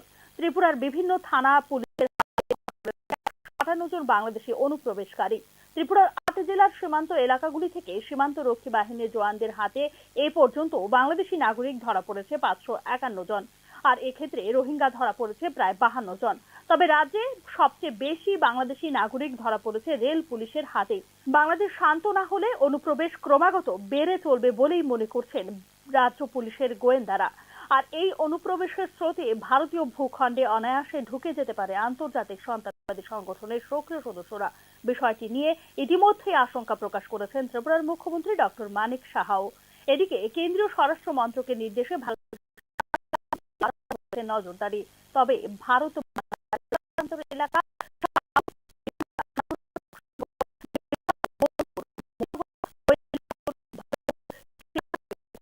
কুমারঘাট, কমলপুর, কন্ডাছড়া সহ ধর্মনগরের রাঘনা সীমান্ত এলাকাগুলিতে অভিযোগ উঠেছে ঢিলে ঢালা নজরদারির। বেআইনি অনুপ্রবেশ রোধে অবিলম্বে সতর্ক না হলে তা রাজ্য তথা দেশের আভ্যন্তরীণ নিরাপত্তার ক্ষেত্রে বিপদ ডেকে আনতে পারে বলেই মনে করছেন সংশ্লিষ্ট তথ্যবিজ্ঞ মহল। ব্যুরো রিপোর্ট, নিউজ নাও। অগ্নিকাণ্ডে পুড়ে ছাই রাজধানী আগরতলার রাধানগর এলাকার একটি গোডাউনে সমস্ত জিনিসপত্র। দমকল বাহিনীর কর্মী ও এলাকাবাসীর তৎপরতায় আগুন নিয়ন্ত্রণে আসে। ক্ষয়ক্ষতির পরিমাণ প্রায় 12 লক্ষ টাকার মতো হবে বলে জানা যায়। রাধানগর এলাকায় পেট্রোল পাম্পের পেছনের গোডাউনে আগুন লাগার কারণ সম্পর্কে কিছু জানা যায়নি বলেই অগ্নি নির্বাপক দপ্তরের কর্মীদের পক্ষ থেকে জানানো হয়েছে। রাধানগর এলাকায় আগুন লাগার পর এলাকাবাসীদের পক্ষ থেকে জিবি ও এনসিসি থানা এলাকার অগ্নি নির্বাপক দপ্তরে খবর দেওয়া হলে রাস্তায় ট্রাফিক জ্যাম থাকায় দপ্তরের গাড়ি দেরিতে পৌঁছে আগুন নিয়ন্ত্রণে নিয়ে আসে। নির্দিষ্ট সময়ে একটু পরে অগ্নি নির্বাপক দপ্তরের গাড়ি পৌঁছলে এলাকাবাসী দপ্তরের কর্মীদের সঙ্গে দুর্ব্যবহার করেন বলে অভিযোগ করেছেন অগ্নি নির্বাপক দপ্তরের কর্মীরা। গেল যে গ্যাস কোম্পানিটা আছে, প্রথম আমরা লোকেশন দিয়েছে গেলের সামনে। তো এখানে আসবে ডাইরেক্ট আমরা বিচের দিকে ঢুকে দিচ্ছে। আর দেখছি যে এখানে মধ্যে খুব মতো মেশিন আছে, এখানে মোটামুটি আগুন ভালোই আগুন আছে। তো আমরা কাজ করতেছি। এমন সময় পাবলিক এক দুজন মোটামুটি ভালোই মানে বৃষ্টিকালি কাজ করছে, কাজ করতে পারতেছি না। এনে লোকালি বৃষ্টিকালি কাজ করে এটি প্রকাশ করার মতন। এরপরে করেছে 1.5 ঘন্টা পরে এসে, আরে দাদা আমরা এত জানার মধ্যে এত বড় গাড়িটা নিয়ে কি করে, আমরা কি হেলিকপ্টার নিয়ে না? এটি বুঝতে পারবো সমস্যা থাকতে হতো। একটা গাড়ি, এত বড় একটা গাড়ি, রাস্তার মধ্যে জাম, ট্রাফিকে পারতেছে না কোনো রকম। তা আমরা কি করি আমার না? ওখানে দেখা হেলিকপ্টার মতো উঠাইতে কোনটা, এটি কে বুঝতে পারছে? আরে এটি তো বুঝতেই হতো। আর অফিস টাইম এখন কি কন্ডিশন আছে এখন মোটামুটি আয়ুষ চাইছে। কি কি ক্ষতি হয়েছে? ক্ষতি বলতে এখানে দেখেন মেশিন দেখলাম, একটা ছোট একটা মেশিন, একটা আলমারি ছিল, আর লোহার একটা মানে খাট বলে খাটে, লোহার খাটে এই আর কিছু নেই। কিসের থেকে আগুনটা লাগতে পারে? অনেক কিসের থেকে লাগবে এটা দিক করতে পারছি না। তো মানে ইনভেস্টিগেশন করে বোঝা যাবে আর কি। অনুমানিক কয়টা ফায়ার সার্ভিস এসেছে? এখানে তো আমরা কুঞ্জন ফায়ার স্টেশন আর এনসিসি ফায়ার স্টেশন, দুইটা স্টেশনে আইছি। মানে আমরাই মোটামুটি কমপ্লিট আছে, তারা কাজ করতে লাগবে। আগুন পুরো হ্যাঁ এখন দেখেন না আগুন মোটামুটি আসছে। আপনার নামটা স্যার? আমার নাম রতনশীল। ত্রিপুরা প্রদেশ কংগ্রেসের উদ্যোগে সোমবার রাজ্যের প্রথম মুখ্যমন্ত্রী শচীন্দ্রলাল সিংয়ের 24তম প্রয়াণ দিবস পালন হল কংগ্রেসের দলীয় কার্যালয়ে। প্রয়াত প্রাক্তন মুখ্যমন্ত্রী শচীন্দ্রলাল সিংয়ের প্রতিকৃতিতে মাল্যদানের পুষ্পাঞ্জলি নিবেদন করে শ্রদ্ধা নিবেদন করেন প্রদেশ সভাপতি আশিস কুমার সাহা সহ দলীয় নেতৃবৃন্দ। প্রয়াত প্রাক্তন মুখ্যমন্ত্রী শচীন্দ্রলাল সিং 1963 সাল থেকে 1971 সাল পর্যন্ত ত্রিপুরার প্রথম মুখ্যমন্ত্রী হিসেবে দায়িত্ব গ্রহণ করেছিলেন। 1977 সালে নবগঠিত কংগ্রেস ফর ডেমোক্রেসি দলের নেতা নির্বাচিত হয়ে পশ্চিম ত্রিপুরা লোকসভার আসনে নির্বাচিত হয়েছিলেন। প্রাক্তন মুখ্যমন্ত্রী তদন্তাধীন বাংলাদেশের মুক্তিযুদ্ধের সময় মুখ্য ভূমিকা পালন করেছিলেন। তিনি বাংলাদেশের বিরাট সংখ্যক শরণার্থীদের ত্রিপুরা স্থান দিয়েছিলেন। 2012 সালে বাংলাদেশ সরকার তাকে ফ্রেন্ডস অফ লিবারেশন ওয়ার সম্মান ভূষিত করেছিল। তার এই মহানুভবতার জন্য গোটা বিশ্ব আজও তাকে করে। ত্রিপুরা প্রদেশ কংগ্রেসের কার্যালয়ে প্রয়াত প্রাক্তন মুখ্যমন্ত্রী শচীন্দ্রলাল সিংয়ের প্রয়াণ দিবস উদযাপন উপলক্ষে প্রদেশ কংগ্রেস সভাপতি আশিস কুমার সাহা বলেছেন, মুখ্যমন্ত্রী হিসেবে তৎকালীন সময়ে সারা পৃথিবী জুড়ে তিনি এক মানবিক দৃষ্টান্ত স্থাপন করেছিলেন।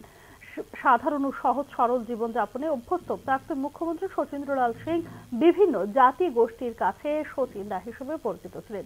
তার প্রশাসন পরিচালনা ও সমাজ সেবামূলক কাজ আজও সবার কাছে অনুপ্রেরণাদায়ক। শচীন্দ্রলাল সিং ছিলেন একজন অত্যন্ত সাধারণ এবং সহজ সরল, বিভিন্ন জাতি গোষ্ঠীর সকলের পরিচিত শচীন্দা। ওনার আজকে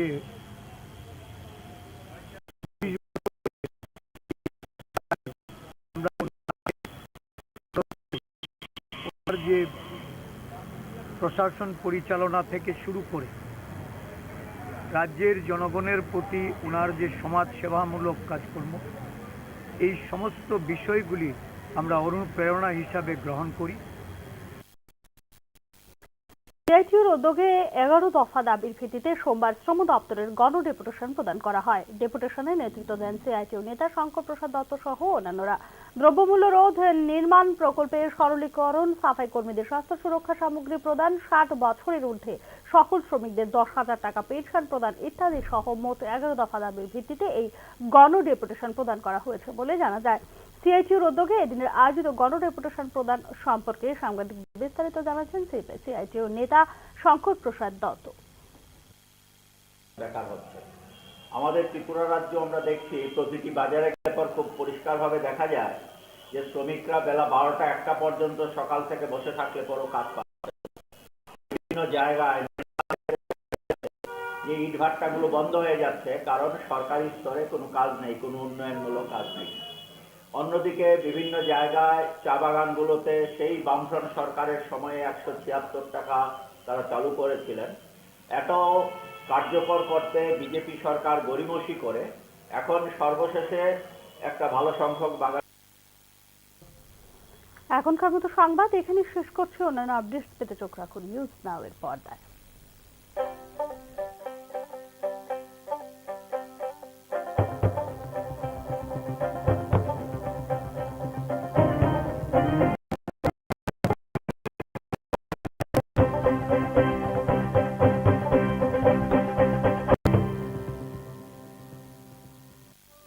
একটু চেষ্টাতেই দুল লেগে যায় নববধূর কানে, একটু চেষ্টা যায় বিবাহিত জীবনে। নানা অনুভূতি জড়ানো বিয়ের গয়না। শ্যাম সুন্দর কোম্পানি জুয়েলার্স।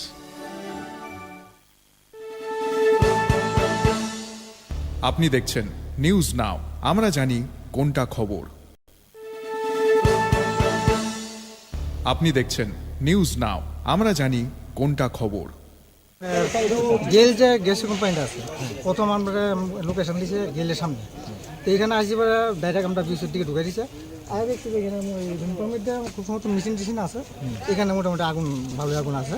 তো আমরা কাজ করতেছি, এমন সময় পাবলিক 1-2 মোটামুটি ভালোই মানে বৃষ্টিকালি কাজ করছে, কাজ করতে পারতেছি না। এনে লোকালি বৃষ্টিকালি কাজ করছে, এটি প্রকাশ করার মতন। এরপরে করেছে 1 ঘন্টা পরে এসে, আরে দাদা আমরা এত জামের মধ্যে এত বড় গাড়িটা নিয়ে কী করে, আমরা কি হেলিকপ্টার নিয়ে কর না? এটি বুঝতেই পারবো, কমন সেন্সে থাকতেই হতো। একটা গাড়ি, এত বড় একটা গাড়ি, রাস্তার মধ্যে জাম, ট্রাফিকে পারতেছে না কোনো করতো, তা আমরা কী করে আমার কর না? ওখানে থেকে হেলিকপ্টার মতো উঠাইতে পারবো। এটি কে বুঝতে পারছে? আরে এটি তো বুঝতেই হতো। আর অফিস টাইম এখন কি কন্ডিশন আছে এখন মোটামুটি আয়ুত্ত আইছে। কি কি ক্ষতি হয়েছে? ক্ষতি বলতে এখানে দেন মেশিন দেখলাম, একটা ছোট একটা মেশিন, একটা আলমারি ছিল, আর লোহার একটা মানে খাট বলে, খাটে লোহার খাটের রুম, এর আর কিছু নেই। কিসের থেকে আগুনটা লাগতে পারে? অনেক কিসের থেকে লাগবে এটা ঠিক করতে পারতো না। তো মানে ওখানে আইসি, মানে আমরাই মোটামুটি কমপ্লিট হয়ে গেছে, তারা কাজ করতে লাগছে না। আগুন পুরো, হ্যাঁ এখন দেখেন না, আগুন মোটামুটি আয়ুত্ত হয়ে গেছে। আপনার নামটা স্যার? আমার নাম রতনশীল, লিডিং ফায়ারম্যান। গেল যে গ্যাস কোম্পানিটা আছে, প্রথম আমরা লোকেশন দিয়েছে গেলের সামনে। তো এখানে আসি ডাইরেক্ট আমরা বিশুর দিকে ঢুকে দিচ্ছে। আর দেখছি এখানে মধ্যে খুব সমস্ত মেশিন আছে, এখানে মোটামুটি আগুন, ভালোই আগুন আছে। আমরা কাজ করতে মোটামুটি ভালোই মানে বৃষ্টিকালি কাজ করছে, কাজ করতে পারতেছি না। এনে লোকালি বৃষ্টিকালি কাজ করছে, এটি প্রকাশ করার মতন। এরপরে করেছে 1 ঘন্টা পরে এসে, আরে দাদা আমরা এত জামের মধ্যে এত বড় গাড়িটা নিয়ে কী করে, আমরা কি হেলিকপ্টার নিয়ে কর না? এটি বুঝতেই পারবো, কমন সেন্সে থাকতেই হতো। একটা গাড়ি, ট্রাফিকে পারতেছে না কোনো করতো, তা আমরা কী করে আমার কর না? ওখানে থেকে হেলিকপ্টার মতো উঠাইতে পারবো। এটি কে বুঝতে পারছে? আরে এটি তো বুঝতেই হতো। আর অফিস টাইম এখন কি কন্ডিশন আছে এখন মোটামুটি আয়ুত্ত আইছে। কি কি ক্ষতি হয়েছে? ক্ষতি বলতে এখানে দেন মেশিন দেখলাম, একটা ছোট একটা মেশিন, একটা আলমারি ছিল, আর লোহার একটা মানে খাট বলে, খাটে লোহার খাটের রুম, এর আর কিছু নেই। কিসের থেকে আগুনটা লাগতে পারে? অনেক কিসের থেকে লাগবে এটা ঠিক করতে পারছি না। তো মানে ইনভেস্টিগেশন পরে বোঝা যাবে আর কি কিছু। অনুমানিক কয়টা ফায়ার সার্ভিস আছে এখানে? তো আমরা Kunjan fire station, NCC bus station 2টা স্টেশনে আইসি, মানে আমরাই মোটামুটি কমপ্লিট হয়ে গেছে, তারা কাজ করতে লাগছে না। এখন আগুন পুরো হ্যাঁ এখন দেখেন না আগুন মোটামুটি আয়ত্ত হয়ে গেছে।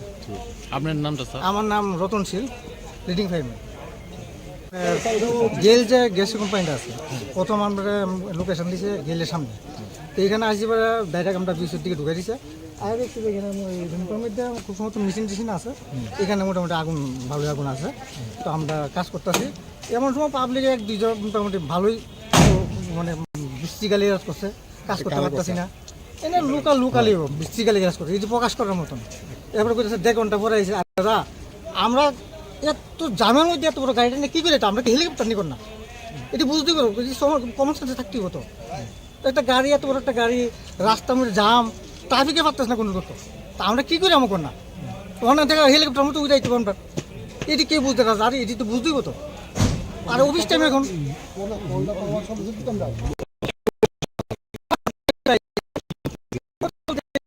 মেশিন দেখলাম, একটা ছোট একটা মেশিন, একটা আলমারি ছিল, লোহার একটা মানে খাট বলে, খাটে লোহার খাটের এর আর কিছু নেই। কিসের থেকে আগুনটা লাগতে পারে? তখন কিসের থেকে লাগবে এটা দিক করতে পারতো না, তখন ইনভেস্টিগেশন পরে বোঝা যাবে আর কি কি হয়েছে। অনুমানিক কয়টা ফায়ার সার্ভিস আছে এখানে? তো করতে লাগছে না। এখন আগুন পুরো হ্যাঁ এখন দেখেন না আগুন মোটামুটি আয়ত্ত হয়ে গেছে। আপনার নামটা স্যার? আমার নাম রতনশীল, লিডিং ফায়ারম্যান।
আপনি দেখছেন নিউজ নাও, আমরা জানি কোনটা খবর। প্রথম আলো এলো, শুদ্ধ সকাল, শুদ্ধ সলিলে আজ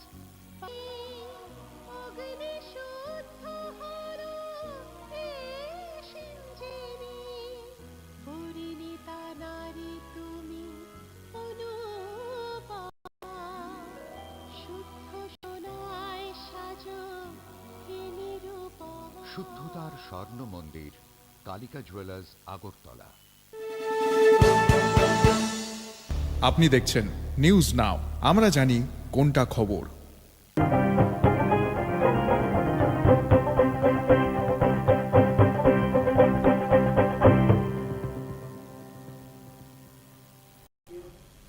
নমস্কার, আপনারা দেখছেন নিউজ নাও, আমি রয়েছে সংযুক্তা। চোখ রাখবো এই মুহূর্তের সংবাদে। আদানি ঘোষ কাণ্ড আলোচনার দাবিতে আবারও হইচই হট্টগোল লোকসভায়। বিরোধী দলের হই হট্টগোলের প্রেক্ষিতে সোমবার অধিবেশন শুরুর 1 মিনিটের মধ্যেই মুলতবি হয় লোকসভা। সংসদের শীতকালীন অধিবেশনে সোমবার ফের ব্যাহত হয়েছে লোকসভার কার্যক্রম। এদিন সকালে হাউসের কার্যক্রম শুরু হলে আদানি ইস্যুতে হট্টগোল শুরু করেন বিরোধী সাংসদরা, যার কারণে অধিবেশন শুরুর প্রথম 1 মিনিটের মধ্যে প্রাথমিকভাবে দুপুর 12টা পর্যন্ত মুলতবি করতে হয় লোকসভার অধিবেশন। এর আগে বিরোধী সাংসদরা সংসদ কমপ্লেক্সে আদানি মামলা নিয়ে প্রতিবাদ করেছিলেন, যেখানে অংশ নিয়েছিলেন সংসদের বিরোধী দলনেতা রাহুল গান্ধী এবং কংগ্রেস সভাপতি মল্লিকার্জুন খড়গে। বেলা 12টায় লোকসভায় কার্য বিবরণী শুরু হওয়ার সাথে সাথেই কংগ্রেস এবং তার সহযোগীরা হট্টগোল শুরু করে এবং কার্য বিবরণী শুরু হওয়ার পরই দুপুর 2টো পর্যন্ত আবারও একবার মুলতবি করা হয় লোকসভার অধিবেশন। লোকসভায় প্রথমে আদানি সম্ভলের মতো অভিযোগ হয়। একইভাবে নোটের বান্ডিল প্রাপ্তি নিয়েও বারবার মুলতবি হয় রাজ্যসভার দিনের অধিবেশন। 25 নভেম্বর থেকে শুরু হওয়া শীতকালীন অধিবেশনের প্রথম সপ্তাহে বিরোধী সংসদ সদস্যদের হট্টগোলের কারণে কোনো কাজই হয়নি লোকসভায়। আমেরিকার আদালতে শিল্পপতি গৌতম আদানিকে ঘোষ কাণ্ডে অভিযুক্ত করার ইস্যু এবং সম্ভল সহিংসতা নিয়ে আলোচনার দাবিতে অনড় রয়েছেন কংগ্রেস সহ বিরোধী দলের সাংসদরা। গত সপ্তাহে মাত্র 2 দিন অর্থাৎ মঙ্গল ও বুধবার সংসদের কার্যক্রম সুষ্ঠুভাবে চলতে সক্ষম হয়েছে। বৃহস্পতিবার আবারও ব্যাহত হয় সংসদের কার্যক্রম। এমনকি শুক্রবারও ক্রমাগত হট্টগোলে বারবার মুলতবি হয় লোকসভার অধিবেশন। ব্যুরো রিপোর্ট, নিউজ নাও। রাজ্যে বিপজ্জনকভাবে বেড়ে চলেছে বেআইনি অনুপ্রবেশ। আরক্ষা দপ্তরের দেওয়া তথ্য অনুযায়ী চলতি বছরের 7 ডিসেম্বর পর্যন্ত জিআরপি থানায় ভারতীয় পাসপোর্ট আইনে লিপিবদ্ধ মামলার পরিসংখ্যান 137। ত্রিপুরার বিভিন্ন থানা পুলিশের হাতে ধরা পড়েছে 158 জন বাংলাদেশি অনুপ্রবেশকারী। সীমান্ত রক্ষী বাহিনী জওয়ানদের হাতে বাংলাদেশ নাগরিক ধরা পড়েছে 591 জন। সীমান্তে সক্রিয় দালাল চক্রের হাত ধরেই দেদার চলছে এই বেআইনি অনুপ্রবেশ। বাংলাদেশে চলমান অস্থির পরিস্থিতির জেরে কাজ, খাদ্য ও নিরাপদ আশ্রয়ের সন্ধানে প্রতিনিয়ত ভারতের ভূখণ্ডে প্রবেশ করছে বাংলাদেশি নাগরিক এবং রোহিঙ্গারা। আর অনুপ্রবেশের ক্ষেত্রে ত্রিপুরা হয়ে উঠেছে সহজলভ্য। শেখ হাসিনা সরকারের পতনের পর থেকে সংখ্যালঘু বিশেষ করে হিন্দুদের উপর শুরু হওয়া নির্যাতনের মাত্রা কয়েক গুণ বেড়ে গেছে বর্তমান অন্তর্বর্তীকালীন সরকারের রাজত্বে, যার ফলে প্রতিদিন ইন্দু বাংলা সীমান্তের দালালদের হাতে মোটা অঙ্কের অর্থ গুঁজে দিয়ে ভারতীয় ভূখণ্ডে প্রবেশ করছেন বাংলাদেশি নাগরিকরা। অনুপ্রবেশকারীরা আগরতলা পাচারকারীদের হাত ধরে পৌঁছে যাচ্ছে ভারতের দিল্লি, হরিয়ানা, আসাম, পশ্চিমবঙ্গ, কাশ্মীর, গুজরাট সহ দেশের নানান প্রান্তে। রাজ্য আরক্ষা প্রশাসন থেকে পাওয়া তথ্য অনুসারে চলতি বছরের ডিসেম্বর পর্যন্ত আগরতলা জিআরপি থানায় ভারতীয় পাসপোর্ট আইনে লিপিবদ্ধ হয়েছে 137টি মামলা। জিআরপি থানার হাতে ভারতীয় মানব পাচারকারী বাংলাদেশি মিলে এ পর্যন্ত ধরা পড়েছে 513 জন। রোহিঙ্গা ধরা পড়েছে 57 জন। ত্রিপুরার বিভিন্ন থানা পুলিশের হাতে ধরা পড়েছে 158 জন বাংলাদেশি অনুপ্রবেশকারী। ত্রিপুরার 8 জেলার সীমান্ত এলাকাগুলি থেকে সীমান্ত রক্ষী বাহিনীর জওয়ানদের হাতে এ পর্যন্ত বাংলাদেশি নাগরিক ধরা পড়েছে 551 জন। আর এক্ষেত্রে রোহিঙ্গা ধরা পড়েছে প্রায় 52 জন। তবে রাজ্যে সবচেয়ে বেশি বাংলাদেশি নাগরিক ধরা পড়েছে রেল পুলিশের হাতে। বাংলাদেশ শান্ত না হলে অনুপ্রবেশ ক্রমাগত বেড়ে চলবে বলেই মনে করছেন রাজ্য পুলিশের গোয়েন্দারা। আর এই অনুপ্রবেশের স্রোতে ভারতীয় ভূখণ্ডে অনায়াসে ঢুকে যেতে পারে আন্তর্জাতিক সন্ত্রাসবাদী সংগঠনের সক্রিয় সদস্যরা। বিষয়টি নিয়ে ইতিমধ্যেই আশঙ্কা প্রকাশ করেছেন ত্রিপুরার মুখ্যমন্ত্রী ডক্টর মানিক সাহাও। এদিকে কেন্দ্রীয় স্বরাষ্ট্র মন্ত্রকের নির্দেশে ভারতের সীমান্ত এলাকাগুলিতে বাড়ানো হয়েছে নজরদারি। তবে ভারত বাংলার ত্রিপুরা সীমান্তের এলাকা সাবরুম, বিলুনিয়া, সোনামুড়া, বক্সনগর, ভাগলপুর, সিঙ্গারবিল, খোয়াই, কুমারঘাট, কমলপুর, কন্ডাছড়া সহ ধর্মনগরের রাঘনা সীমান্ত এলাকাগুলিতে অভিযোগ উঠেছে ঢিলে ঢালা নজরদারির। বেআইনি অনুপ্রবেশ রোধে অবিলম্বে সতর্ক না হলে তা রাজ্য তথা দেশের আভ্যন্তরীণ নিরাপত্তার ক্ষেত্রে বিপদ ডেকে আনতে পারে বলেই মনে করছেন সংশ্লিষ্ট তথ্যবিজ্ঞ মহল। ব্যুরো রিপোর্ট, নিউজ নাও। ভয়াবহ অগ্নিকাণ্ডে পুড়ে ছাই রাজধানী আগরতলার রাধানগর এলাকার একটি গোডাউনের সমস্ত জিনিসপত্র।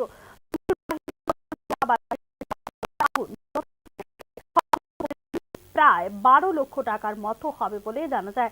রাধানগর এলাকায় পেট্রোল পাম্পের পেছনের গোডাউনে আগুন লাগার কারণ সম্পর্কে এখনো পর্যন্ত কিছু জানা যায়নি বলেই অগ্নি নির্বাপক দপ্তরের কর্মীদের পক্ষ থেকে জানানো হয়েছে। রাধানগর এলাকায় আগুন লাগার পর এলাকাবাসীদের পক্ষ থেকে জিবি ও এনসিসি থানা এলাকার অগ্নি নির্বাপক দপ্তর ট্রাফিক জ্যাম থাকায় দপ্তরের গাড়ি দেরিতে পৌঁছে আগুন নিয়ন্ত্রণে নিয়ে আসে। নির্দিষ্ট সময়ে একটু পরে অগ্নি নির্বাপক দপ্তরের গাড়ি পৌঁছলে এলাকাবাসী দপ্তরের কর্মীদের সঙ্গে দুর্ব্যবহার করেন বলে অভিযোগ করেছেন অগ্নি নির্বাপক দপ্তরের কর্মীরা। গ্যাস কোম্পানিটা আছে, প্রথম আমরা লোকেশন দিয়েছে গেলের সামনে। তো এখানে ডাইরেক্ট আমরা বিচের দিকে ঢুকে দিতে আর দেখছি যে এখানে ধূমপানের মধ্যে খুব মতো মেশিন আছে, এখানে মোটামুটি আগুন ভালোই আগুন আছে। তো আমরা কাজ করতেছি, এমন সময় পাবলিকের এক দুজন মোটামুটি ভালোই মানে বৃষ্টিকালি কাজ করছে, কাজ করতে পারতেছি না। এটা লুকালি বৃষ্টিকালি কাজ করছে, এটি প্রকাশ করার মতন। এরপরে বলতেছে 1.5 ঘন্টা পরে এসে, আরে দাদা আমরা এত জানার মধ্যে এত বড় গাড়িটা নিয়ে কী করে, আমরা কি হেলিকপ্টার নিব না? এটি বুঝতে পারবো, কমন সেন্সে থাকতে হতো। একটা গাড়ি এত ট্রাফিকে পারতেছে না কোনো বছর, তা আমরা কী করি আমার না? তখন দেখা হেলিকপ্টার মতো উঠে এটি কে বুঝতে পারছে? আরে এটি তো বুঝতেই হতো। আর অফিস টাইম এখন কি কন্ডিশন আছে? এখন মোটামুটি আয়ুক্ত আইছে। কি কি ক্ষতি হয়েছে? একটা মেশিন, একটা আলমারি ছিল, আর লোহার একটা মানে খাট বলে খাটে, লোহার খাটে এই আর কিছু নেই। কিসের থেকে আগুনটা লাগতে পারে? অনেক কিসের থেকে লাগবে এটা দিক করতে পারছি না, তখন ইনভেস্টিগেশন করে বোঝা যাবে আর কিছু। অনুমানিক কয়টা ফায়ার সার্ভিস এসেছে? এখানে তো আমরা কুঞ্জন ফায়ার স্টেশন আর এনসিসি ফায়ার স্টেশন, দুইটা স্টেশনে আইছি। মানে আমরাই মোটামুটি কমপ্লিট আছে, তারা কাজ করতে লাগবে। এখন আগুন পুরো হ্যাঁ এখন দেখেন না আগুন মোটামুটি আসতে হবে। আপনার নামটা স্যার? আমার নাম রতনশীল। ত্রিপুরা প্রদেশ কংগ্রেসের উদ্যোগে সোমবার রাজ্যে সচিন্দ্রলাল সিংয়ের 24তম প্রয়াণ দিবস পালন কংগ্রেসের দলীয় কার্যালয়ে। প্রয়াত প্রাক্তন মুখ্যমন্ত্রী সচিন্দ্রলাল সিংয়ের প্রতিকৃতিতে মাল্যদান পুষ্পাঞ্জলি নিবেদন করে শ্রদ্ধা নিবেদন করেন প্রদেশ সভাপতি আশিস কুমার সাহা সহ দলীয় নেতৃবৃন্দ। প্রয়াত প্রাক্তন মুখ্যমন্ত্রী সচিন্দ্রলাল সিং 1963 সাল থেকে 1971 সাল পর্যন্ত ত্রিপুরার প্রথম মুখ্যমন্ত্রী হিসেবে দায়িত্ব গ্রহণ করেছিলেন।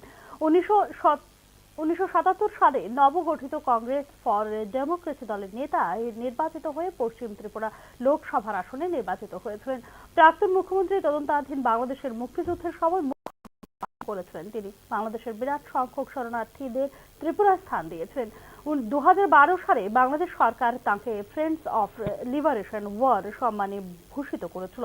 তার এই মহানুভবতার জন্য গোটা বিশ্ব আজও তাকে স্মরণ করে। ত্রিপুরা প্রদেশ কংগ্রেসের কার্যালয়ে প্রয়াত প্রাক্তন মুখ্যমন্ত্রী সচিন্দ্রলাল সিংয়ের প্রয়াণ দিবস উদযাপন উপলক্ষে প্রদেশ কংগ্রেস সভাপতি আশিস কুমার সাহা বলেছেন, মুখ্যমন্ত্রী হিসেবে তৎকালীন সময়ে সারা পৃথিবী জুড়ে তিনি এক মানবিক দৃষ্টান্ত স্থাপন করেছিলেন।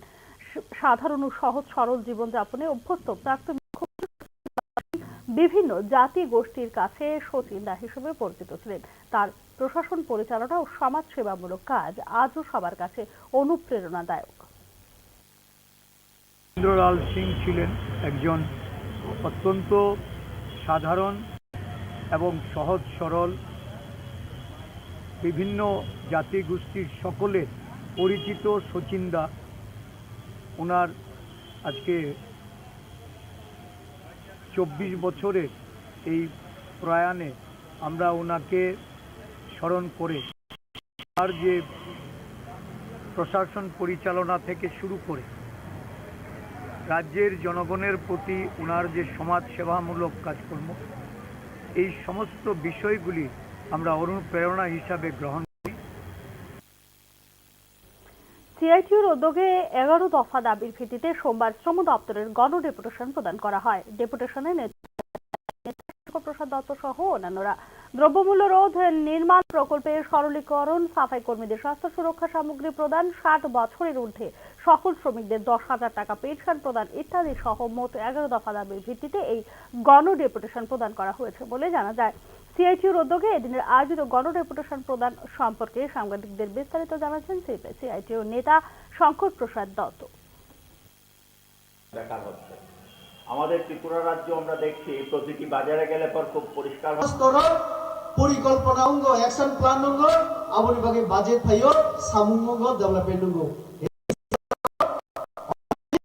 টায়ার নিদি মানুষ আবংখা one is VC village council কুসারা কোনো কিছু করে আং জনজাতি মোর্চা স্টেট প্রেসিডেন্ট তম্প্র হোম মিনিস্ট্রি থেকে যখন প্রতিনিধি দল ফাইকিয়া স্ট্যান্ডিং কমিটি আপনারা ড্রাফটিং খালাইছেন জমা দিবা তোমরা কি প্রশাসন সংক্রান্ত সিরি তাও দাবিত এটি ছিল দিয়ে সিরি সামাজিক অর্থনৈতিক কালচার ল্যাঙ্গুয়েজ না দিয়েছেন দিবাতো जों नायो বিজেপি সরকার এবং তথাকথিত সরকার তাড়াতাড়ি সিরি সেন্ট্রাল গভর্নমেন্ট जोंना आबोनि नांगौ যেমন এমপি হিসেবে आं सागापुरो যে সিরি কালচার এবং ল্যাঙ্গুয়েজ আবংখা সিরি identity Ora rigre kanjak naino sum saibano অবসিনে ত্রিপুরি দফা অবসিনে অন্য দফা সারি কাঞ্জা আর চিনি রিগ্রাই কাঞ্জা আর নসুন সাইমানো কাজে চিনি কালচার চিনি আইডেন্টিটি চিনি কক আং যে কক বরক সাহিত্য নরক 19টা দফানি বিসিগো অরেবতি খরকসা একটা দফানি আওনো যেমন তো তাই কেসা যখন অন্য কক পয়সাওনো আওন পরিচয় তো চিনি কক তাই চিনি কালচার চিনি পরিচয় আমনি ডেভেলপমেন্ট সারা চিনি ইন্ডিয়া তো আমনি বাকি নর 125তম সংবিধান সংশোধন বারবার চুমাসু যেমন আরো যা তমনি আবো মানে 125তম সংবিধান সংশোধন খাই নর্থ ইস্ট পুরো ভারতবর্ষ অটোনোমাস ডিস্ট্রিক্ট কাউন্সিল 10টা কাও তো কাজে আবো তাড়াতাড়ি সে ফেরা নাগো আবনি বাকি ন সে তম ফিকা পুইলো সে আইপিএফটি বিজেপি জোট তমনি তাবো হাই নহয় মফা সঙ্গলি লেখা কারণ মথা রঙিব নিজস্ব দাবি তবু আইপিএফটি নবু পিরক চুম্ব জনজাতি মোর্চা খেলের চুম্ব জাতি বিভাগে চুম্ব দিমান তাইলে যখন 3টা পার্টি মিলিয়ে তখন একটারও তিনি আওয়াজ চিনি জনজাতি হামক্রায় সুলাই দিদি এবং তাড়াতাড়ি খেলি আমার বিভাগে থানচাউকে কক সানা নাই তাই বা থানচাউকে চলে ফুটানো নাই আবার ওর জড়াও নং নাই যখন তিনি মাননীয় মুখ্যমন্ত্রী নিয়ে ইয়াক নতাইব গ্রাফ খেলায় মুখ্যমন্ত্রী নিয়ে ইয়াক নতাইব শক্ত খেলায় তাহলে শান্তি এবং শৃঙ্খলা যদি রাজ্য থাকে মুখ্যমন্ত্রীর নেতৃত্বে শ্রী সরকার ক্রমে আবরণ খেলায় তো আপনি বাকিন আমি একটারও কর্তমায় চোর তিনি মাননীয় মুখ্যমন্ত্রী যেমন সুবানা নাই বিনি নেতৃত্বে যে সরকার আর তিনি হামক্রাই মন্ত্রী তঙ্গ চোর সরকার এবং মুখ্যমন্ত্রী চুবা চুমারি নাই বড় পাইছেন বাবু চালাই আর তাই বেশি কক দাঁড়িয়া তিনি মুখ্যমন্ত্রী তিনি ভাবে অনেক কিছু কক চালায় দা বিকাশ তঙ্গ তিনি মাননীয় মন্ত্রী জনজাতি কল্যাণ মন্ত্রী সে বড় মুক্তি কক না দিলাই কক খাওয়াই ন যত তাই ওইসা আনি খামানে হামজা মুগি ওই অগ্রালো ফল মুগি ওই আনি কক করার থাকা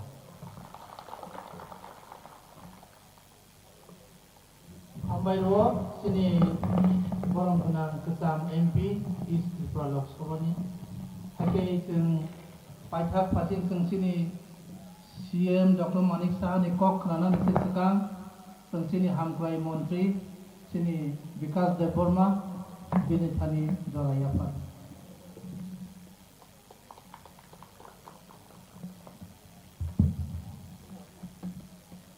যতন খুলুঙ্কা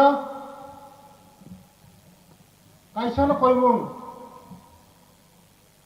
আনে তাকো বুখো রামচানি তাকো বুখো রংথানে চিনি জনপ্রিয় মুখ্যমন্ত্রী প্রফেসর ডক্টর মানিক সানে কক খরানা বাগাইছে जों ভাইও নরক বিনি কক খরায় চিনি যতন বাহাইতে থাকায় ও তালিকা হাম না সহ্য খাইলে না নাই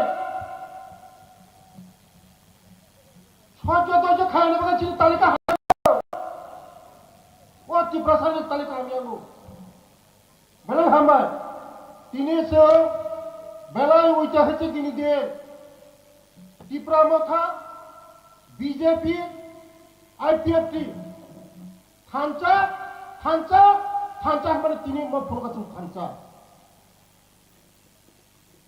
তিনি একতা দিবস একতা সম্মিলন ফাইমানজা ফাইজা চিনি রাজ্যনি জনপ্রিয় মুখ্যমন্ত্রী প্রফেসর ডক্টর মানিক সাহাজি তিনি যত লিডার এমপি তঙ্গ তিনি আগে তিনি এমডিসি তঙ্গ যত লিডার ত্রিপুরা মথা বিজেপি আইপিএফ যত লিডার বস্তাঙ্গ আনি আতুকজাক আনি রামচাঁদনি খাজানি তা হতে বুঝত 10 মিনিট 15 সময় বসে হাতচাল ভাইমানে তিনি প্রফেসর ডক্টর মানিক সাহানি কখনো এগোর সুলভ বাসায় থামবায় ধৈর্য খাইদি ধৈর্যনি মুহূর্তে ধৈর্য খাইলে যে কোনো মানুষ আমার মনে খাতানি তখন তাই বহু 5 মিনিট কক শোনায় চিনি ত্রিপুরা সারং নিবাগে চিনি বরং নিবাগে 35 বছর চিনি বরং থকা 35 বছর চিনি বরং থকা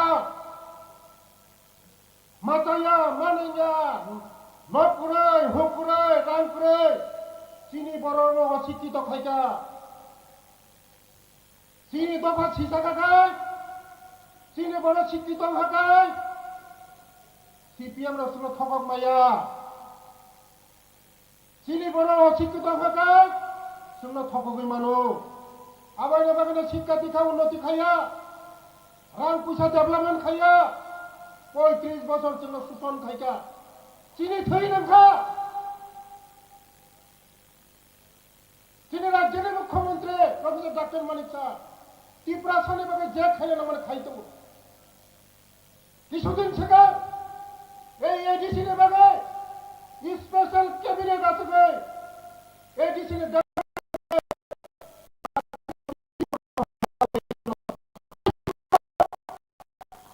মায়া গনার দেখা গনার ত্রিপুরা সরঙ্গের বাগে খেলাম্বার হসপিটালের বাগে আর সামনে থাকা সার্প্লেস তাই 10 কোটি রান্না বিকাশ কত লাগবে হিসাব স্পেশাল ক্যাবিনেট আসবে তাই 10 কোটি রাম দেখাও খেলাম্বার হসপিটালের বাগে চিনি বরণের বাগে সামনে মাইয়া মায়া গনার ত্রিপুরা সরঙ্গের বাগে যে খাইলেন আমরা খাইদিন সাইতো বাবা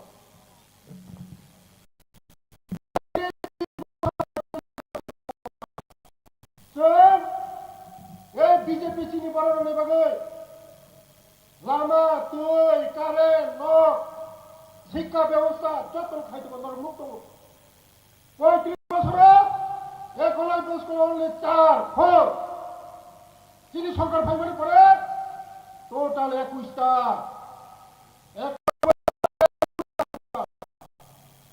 খুমলঙ্গা নরা মুখরা খুমলঙ্গা একলাই বয়স স্কুল একটা একলাই বয়স স্কুল 480 জন যারা এখানে করে নাই 240 খাইয়ে আবার মানে খাদানি তাকুক তাই বুকুক जों बोसतांबा थानजागाय सामुंतांबायनाय बीजेपी आईपीआरटी त्रिपुरा मथा थानजागाय सामुंतांगै चिनी त्रिपुरानो एक त्रिपुरा श्रेष्ठ त्रिपुरा खायना चिनी मानिक सानि नेतृत्व चिनी त्रिपुरानो एक त्रिपुरा श्रेष्ठ त्रिपुरा खायो जों चिनी त्रिपुरा सानि जे इमान मुक्तां खायनाय खादानि ताकुक ताई बुकुक आबानो चिनी मुख्यमंत्री को खनामा फायो नरक जतना फ्लोट पाताल बेलेग खाद्य खनामा खाजन ताकुके मुक्त चिनी बरफ सह्य धैर्य करे आबानि बागैनो जों थानजागाय सामुंतांगै चिनी बुबाग्रान चिनी चिफ मिनिस्टार लगे तंगै चिनी त्रिपुरानो एक त्रिपुरा श्रेष्ठ त्रिपुरा खायनाय आबानि बागैनो ते बिसि कक सलिया जतना हामबाय जतना खुलुमबाय था त्रिपुरा सा आयोग लगथौ चिनी थानसा आयोग लगथौ चिनी प्रोफेसर डॉक्टर मानिक शाह जी आयोग लगथौ जतना खुलुमका हामबाय dalai hambai ro phaidi haki जों tabo chini je na singlai tongmani जों हास्टेनि चीफ मिनिस्टार साहानि जों कक नामा फाथिं थांलायनाय जों बिसिसा भारत माता की जय होनलायनाय हरि जों रेडि दंनाब्ला ना भारत माता की बंदे बंदे professor doctor Manik Saha professor doctor Manik Saha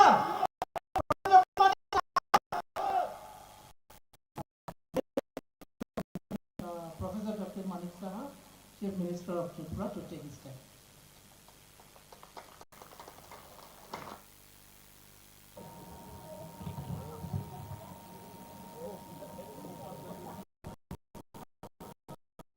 নমস্কার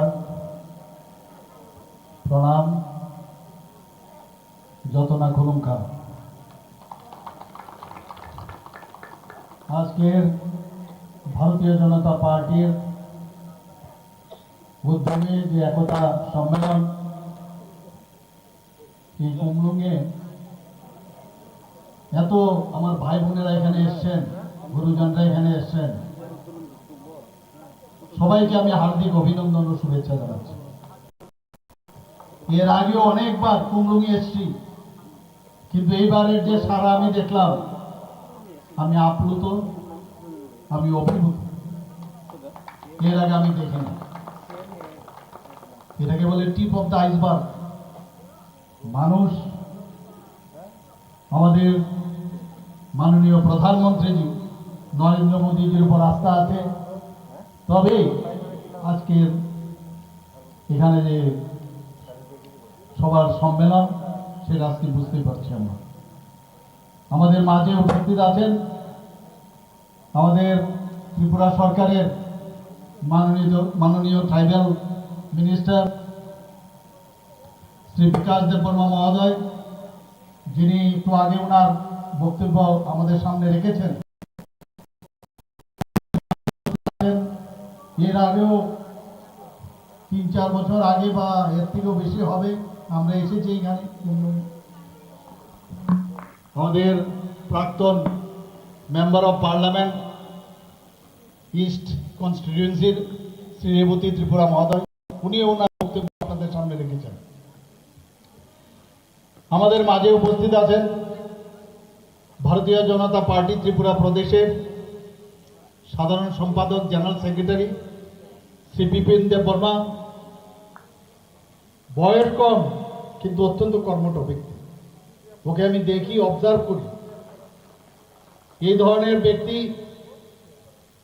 যারা কম বয়সের, আগামী দিন আমাদের পার্টি এবং আমাদের কেন্দ্রীয় নেতৃত্ব বারবার বলছে যে নতুন নতুন ছেলে, ইয়াং পিপল, তারা শুধু আসুক আমাদের পার্টি।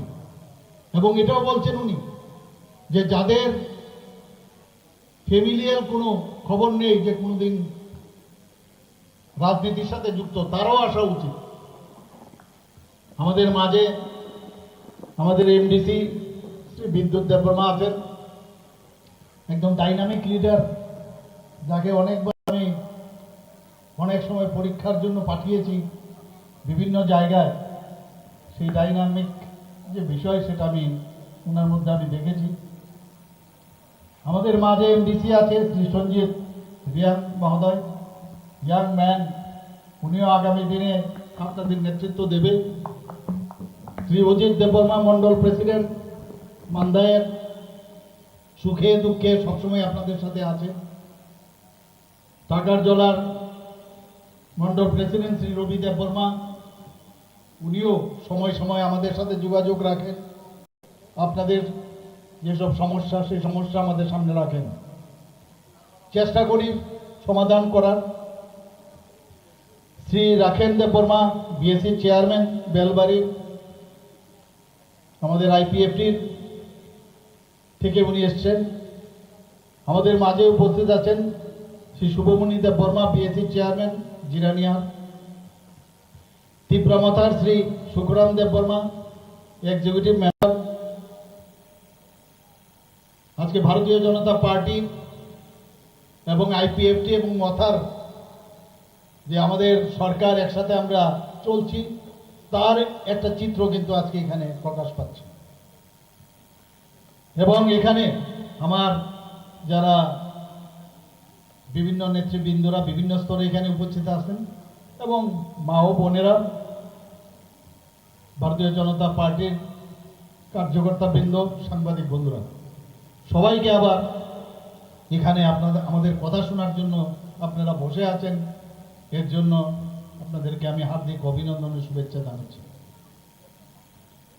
বন্ধুগণ, আগে আমাদের ত্রিপুরা, বিশেষ করে নর্থ ইস্টার্ন রিজিয়নে আমরা কি দেখতাম, চারিদিকে শুধু এই টেরোরিজমের কাহিনী আপনারা সবাই জানেন। মূল স্রোত থেকে সরে গিয়ে অন্য স্রোতে গেছে, নিজেদের জীবনও নষ্ট হয়েছে, আবার পরিবারেরও জীবন নষ্ট হয়েছে।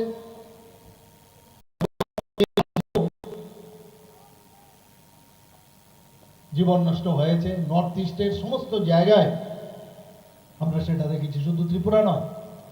সেই জায়গায় মাননীয় প্রধানমন্ত্রীজি 2014-তে যখন প্রধানমন্ত্রীর দায়িত্ব নেন, একের পরে প্রথমে শান্তি সম্প্রতি যদি না থাকে তাহলে কোনো সময় ডেভেলপমেন্ট হবে না। এবং প্রধানমন্ত্রীজি সেটা বুঝেছেন, যে কারণে অ্যাক্টিভ পলিসির কারণে যেভাবে প্রায় 11 থেকে 12টার মতো অ্যাকর্ড নিশ্চয়ই কিছুদিন আগে আপনারা দেখেছেন 4ই সেপ্টেম্বর 2024-এ এটিটিএফ এবং এনএলএফটির সাথে যে চুক্তি হয়েছে দিল্লিতে, সেখানে আমিও ছিলাম, আমাদের যশস্বী গৃহমন্ত্রী শ্রী অমিত শাহজিও ছিলেন এবং প্রধানমন্ত্রীজির মার্গদর্শনে সেখানে একটা চুক্তি স্বাক্ষরিত হয়। এবং ত্রিপুরায় একমাত্র জায়গা এখন আমরা বলতে পারি যে টেররিস্ট মুক্ত ত্রিপুরা, সবাই সারেন্ডার করেছে, মূল স্রোতে ওরা ফিরে এসেছে। এবং আজকে ত্রিপুরায় মাননীয় প্রধানমন্ত্রীজি আমাদের হীরা মডেল দিয়েছে, national highway, H for national highway. ত্রিপুরার যে এয়ারপোর্ট মহারাজা বীর বিক্রম কিশোর মানিক্য বাহাদুর শেষ দিকে উনি Singerbhil, one of the oldest airport, ওনার সময় উনি সেটা করেছিলেন। উনাকে এতদিন ধরে আগের সরকার আমরা দেখেছি মুখে মুখে অষ্টরম্ভা কোনোদিন সম্মান দেয়নি। আমাদের সরকার আসার পর ওনার নামে, বীর বিক্রম কিশোর মানিক্য বাহাদুরের নামে আজকে যাকে আধুনিক ত্রিপুরার রূপকার বলা হয়, ওনার নামে এয়ারপোর্ট তৈরি হয়। আগস্ট বহুবার তো এরকম 19 আগস্ট হয়েছে। ওনার জন্মদিনে ত্রিপুরা সরকার আমরা আসার পর ছুটি ঘোষণা করেছি। একটু আগে আমাদের জেনারেল সেক্রেটারি বলছিলেন, ঠিক আমার বাড়ির সামনে আমরা ছোটবেলায় দেখতাম যে 0 পয়েন্টের মাইল ফলক, যেটা মাইল ছিল, মাইল দিয়েও কিলোমিটার ছিল না, এবং একটা আইল্যান্ড ছিল, নাম গোত্রহীন একটা আইল্যান্ড, সেটা আস্তে আস্তে করে নিচের দিকে চলে গেছিল। সুযোগ যখন এসছে সেই মাইল ফলক আমি তুলালাম এখানে, এবং আমরা দেখতাম মহারাজার যে কীর্তি, যেভাবে আগরতলা যে সাজিয়েছিলেন, উনার যে মূর্তি সেখানে আমরা প্রতিষ্ঠিত করেছি, এবং এই 0 ফলককে আবার ওখানে উঠিয়ে সেটাকে আমরা প্রতিষ্ঠিত করি। এটাই বলছে যে এক ত্রিপুরা শ্রেষ্ঠ ত্রিপুরা, সবকা সাথ সবকা বিকাশের যে কথাবার্তা আমরা বলি, তার একটা পরিচয় আপনাদের দিলাম। বন্ধুগণ, টিটিএডিসির নামকরণ ত্রিপুরা টেরিটোরিয়াল কাউন্সিল করার জন্য আমরা রাজ্য মন্ত্রিসভায় সিদ্ধান্ত নিয়ে আমরা দিল্লিতে পাঠিয়েছি। এই বিষয়ে আমাদের প্রাক্তন এমপি মহোদয় বলেছেন, শুধু তাই নয়, আমাদের 19টি জাতি গোষ্ঠী আছে আমাদের ট্রাইবাল জনজাতি এলাকায়, কিন্তু তারও বাইরে আছে। সবার যেন তাদের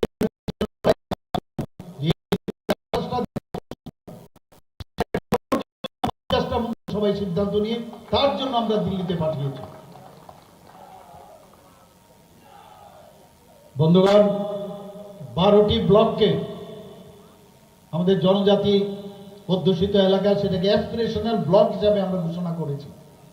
এবং অ্যাসপিরেশনাল ব্লক ঘোষণা মানে এক একটা ডিস্ট্রিক্টের মধ্যে যে আমাদের বাজেটের টাকা যায়, তার থেকে কমসে কম 8 থেকে 10% বিভিন্ন ডেভেলপমেন্টের জন্য সেখানে খরচ করা হয়। 23 বছরের সমস্যা আমরা দেখেছি ব্রুরিয়াং শরণার্থীদের, খালি ক্রোকোডাইল টিয়ার্সে আমরা দেখেছি। বন্ধুগণ, আমার মনে আছে আমাদের যশস্বী গৃহমন্ত্রী অমিত শাহজির সাথে আমি কথা বলছিলাম, উনি বলছিলেন, আরে এ লোক তো আমারই আদমি ভাই। এই যে ফিলিংস, আমি ব্যক্তিগতভাবে বলছি যে ये लोग हमारा ही आदमी है, उनके लिए कुछ करना चाहिए। এই যে ফিলিং, যে 23 বছরের সমস্যা, 2020 সালের 16ই জানুয়ারি ভারত সরকার, ত্রিপুরা সরকার, মিজোরাম সরকার এবং ভূ সম্প্রদায়ের মধ্যে যে চুক্তি, একটা ঐতিহাসিক চুক্তি স্বাক্ষরিত হয়, তার জন্য আজকে বিভিন্ন জায়গায় ওনাদেরকে সেটেলমেন্ট করা হচ্ছে। 500 কোটি টাকা। এর নাম হচ্ছে ভারতীয় জনতা পার্টি, এর নাম হচ্ছে আমাদের প্রধানমন্ত্রী নরেন্দ্র মোদীজি আমাদের গৃহমন্ত্রী অমিত শাহজি 2019 সাল থেকে পরপর 7 জন পদ্মভূষণ দিয়েছে। তাদের দেওয়া হয়েছে 7 জনকে কন্টিনিউয়াস জনজাতি। ভাঙাটা হলো 2019-এ দেওয়া হয়েছে, 2020-এ বেনিচন্দ্র জমাতিয়া, 2021 সালে সত্যরাম রিয়াং, 2023 সালে এনসি দেববর্মা মরণোত্তর, আমরা যাকে এনসিদা বলে ডাকি, এবং বিক্রম বাহাদুর জমাতিয়া। 2024 সালে শ্রী চিত্তরঞ্জন দেববর্মা, চিত্ত মহারাজ আমরা যাকে বলি, স্মৃতি রেখা চাকমা পদ্মশ্রী সম্মানে ভূষিত করা হয়েছে। বন্ধুগণ, এর নাম হচ্ছে ভারতীয় জনতা পার্টি, যে সম্মান দিতে চান। আজ পর্যন্ত ত্রিপুরা রাজ্যের কোন জনজাতিকে এবং রাজ পরিবারের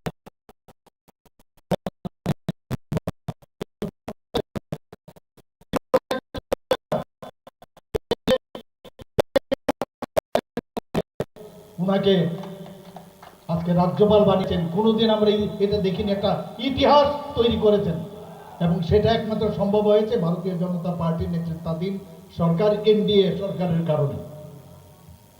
বন্ধুগণ, রাজ্যের জনজাতিদের ককবরক ভাষাকে মর্যাদা দেওয়ার লক্ষ্যে বড়মুড়া পাহাড়ের নাম হাতাই পুতুর আমরা রেখেছি। কেউ রাখেনি, এর আগে দাবিয়ে রাখা যায়। যত চেষ্টা ত্রিপুরায় গড়িয়া পূজা যাতে আরো ভালোভাবে, আরো সুন্দরভাবে সবাই পালিত করতে পারে, একদিনের ছুটির জায়গায় এই সরকার আসার পর আমরা 2 দিনের ছুটি ঘোষণা করেছি। বন্ধুগণ, Tripura tribal research and cultural institute cum museum, যে নতুন কার্যালয় আমরা লেবুছড়াতে আমরা স্থানান্তরিত করি, যাতে তার যে আমাদের যে পরম্পরা, আমাদের যে কৃষ্টি, সেগুলো বাঁচিয়ে রাখতে হবে, এবং সেই দিশায় আমরা সেখানে আমরা একটা বিরাট সেন্টার আমরা করেছি। বন্ধুগণ, জনজাতি সম্প্রদায়ের ছাত্রছাত্রীরা যাতে অল ইন্ডিয়ার স্তরের যে বড় বড় পরীক্ষা, ইউপিএসসি হোক, বিভিন্ন যেসব কম্পিটিটিভ এক্সাম, তাদের যাতে পরীক্ষা দিতে পারে, তাদের কোচিংয়ের জন্য আমরা ব্যবস্থা করেছি এই সরকার আসার পর। শিক্ষাক্ষেত্রে আপনারা সবাই জানেন, বিভিন্নভাবে প্রি মেট্রিক স্কলারশিপ, আমাদের পোস্ট মেট্রিক স্কলারশিপ, আমাদের ডিপার্টমেন্টের যিনি এখন মন্ত্রী আছেন, আগে কম টাকা বাড়িয়ে দিয়েছেন, আপনারা সবাই জানেন, 40 থেকে 80 টাকা করে এখন সেটা বোধহয় বাড়িয়েছেন খুব সম্ভব। তো এই যে এটিটিউড কথা বলে যে কে কার জন্য, একটু আগে রেবতীবাবু বলেছেন আমরা একসাথে, हम एक साथ रहेंगे तो सेफ रहेंगे, हम लोग एक साथ रहेंगे सेफ रहेंगे, एक साथ रहेंगे।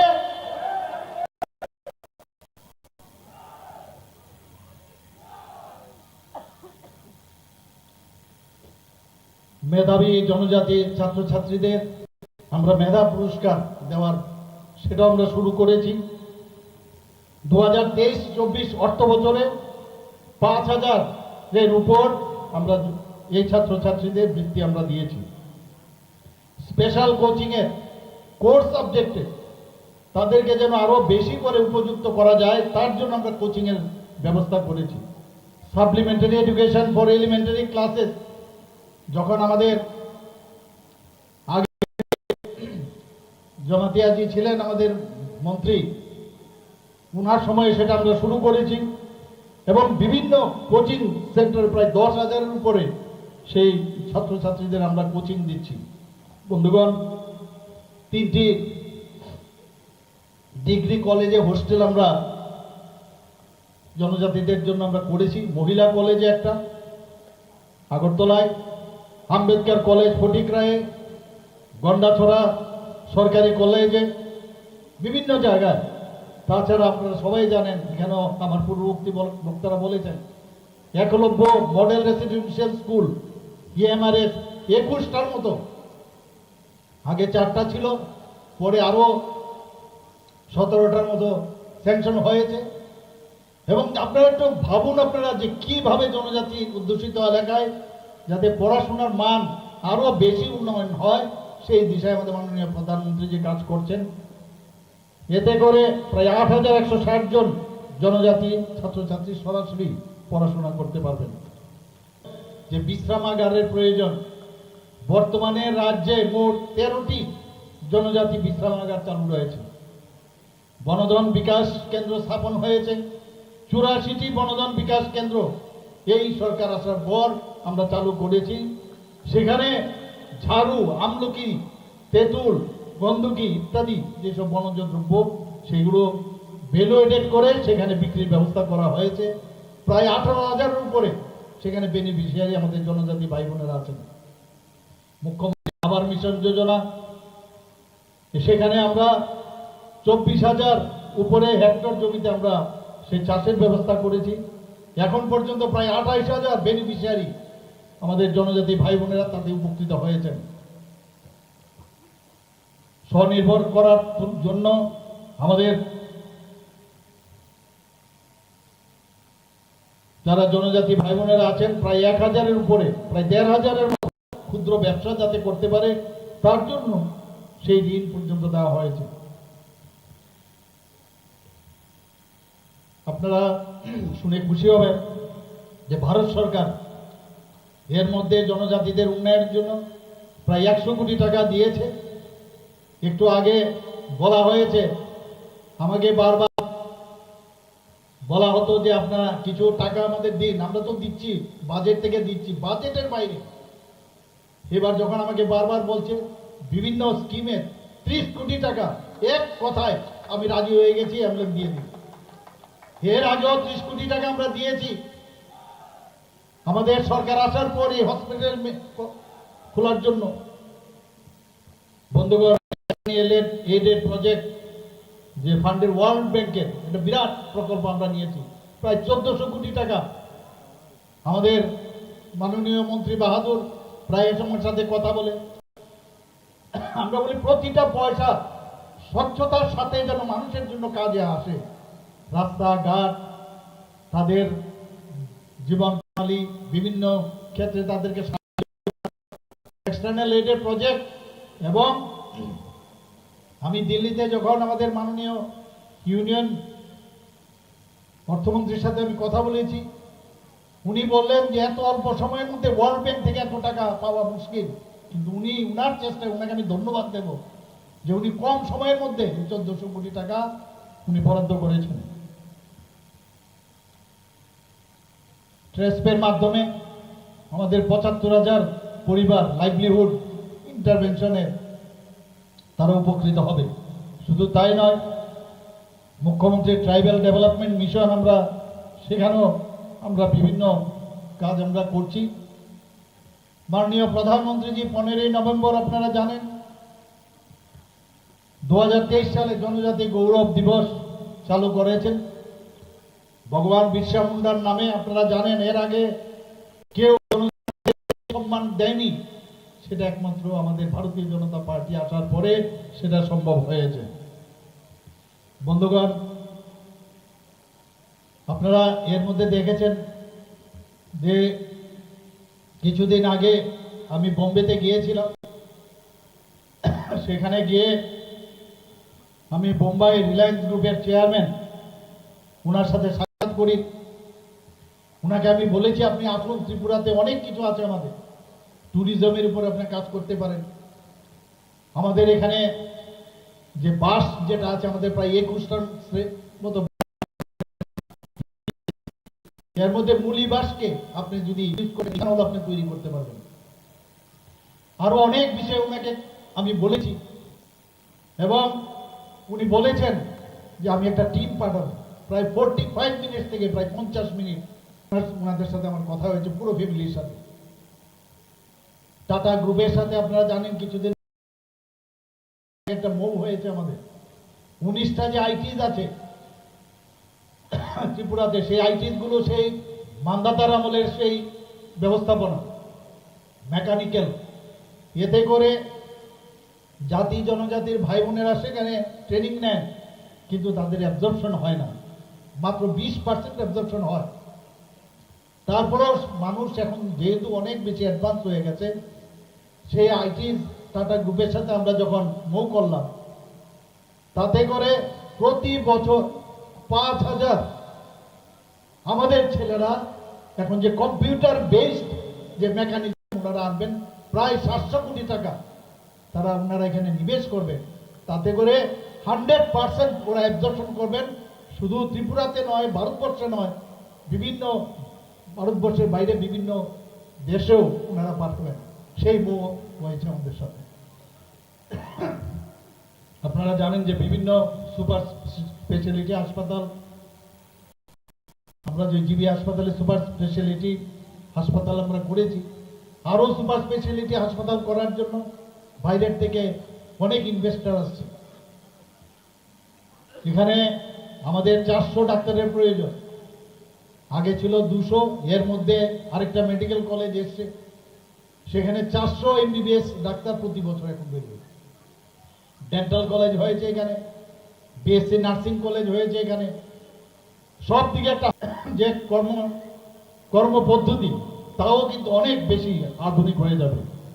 বন্ধুগণ, এর মধ্যে আমি ইনফোসিসের চেয়ারম্যানকে আমি চিঠি দিয়েছি, যাতে করে রাজ্যের যে উন্নয়ন জোয়ার বইছে তাতে উনারও এসে আমাদের সাথে যোগ দেয়। আমাদের মূল মন্ত্র হচ্ছে বৈচিত্র্যের মধ্যে ঐক্য, ইউনিটি ইন ডাইভার্সিটি।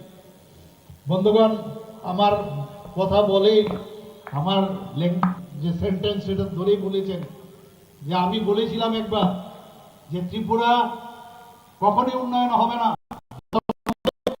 আমাদের জনজাতি ভাই বোনদের উন্নয়ন না হবে। সেটা একটু আগে বলেছে, আমরা সবাই এক জনজাতি, আমাদের মধ্যে কোনো অবস্থায় কোনো বিভেদ থাকা উচিত নয়। এটাকে বলে সবাই ঐক্যতার প্রতীক। আমরা সবাই একসাথে আমরা থাকবো। আগামী দিন এই ত্রিপুরাতে যে শান্তি বিরাজ করছে, 28টা রাজ্যের মধ্যে নিচের দিক থেকে এখন 3য় স্থানে আছে। এটা আমার রিপোর্ট নয়, দিল্লির রিপোর্ট। শান্তি সম্প্রীতির দিকে ত্রিপুরা এখন 3rd পজিশনে আছে নিচের দিক থেকে।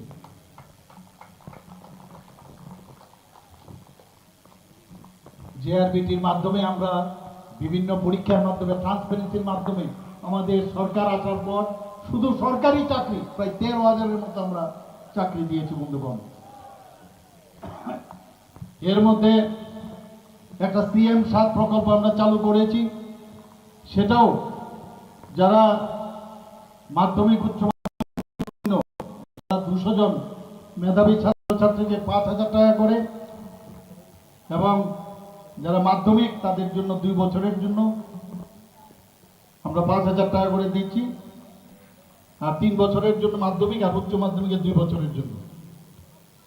বন্ধুগণ, TPSCর মাধ্যমে 30 জন আমরা TCS অফিসার নিয়েছি, 10 জন TPS অফিসার নিয়েছি, এবং প্রতি বছর এটা যাতে থাকে সেই ব্যবস্থা আমরা করছি।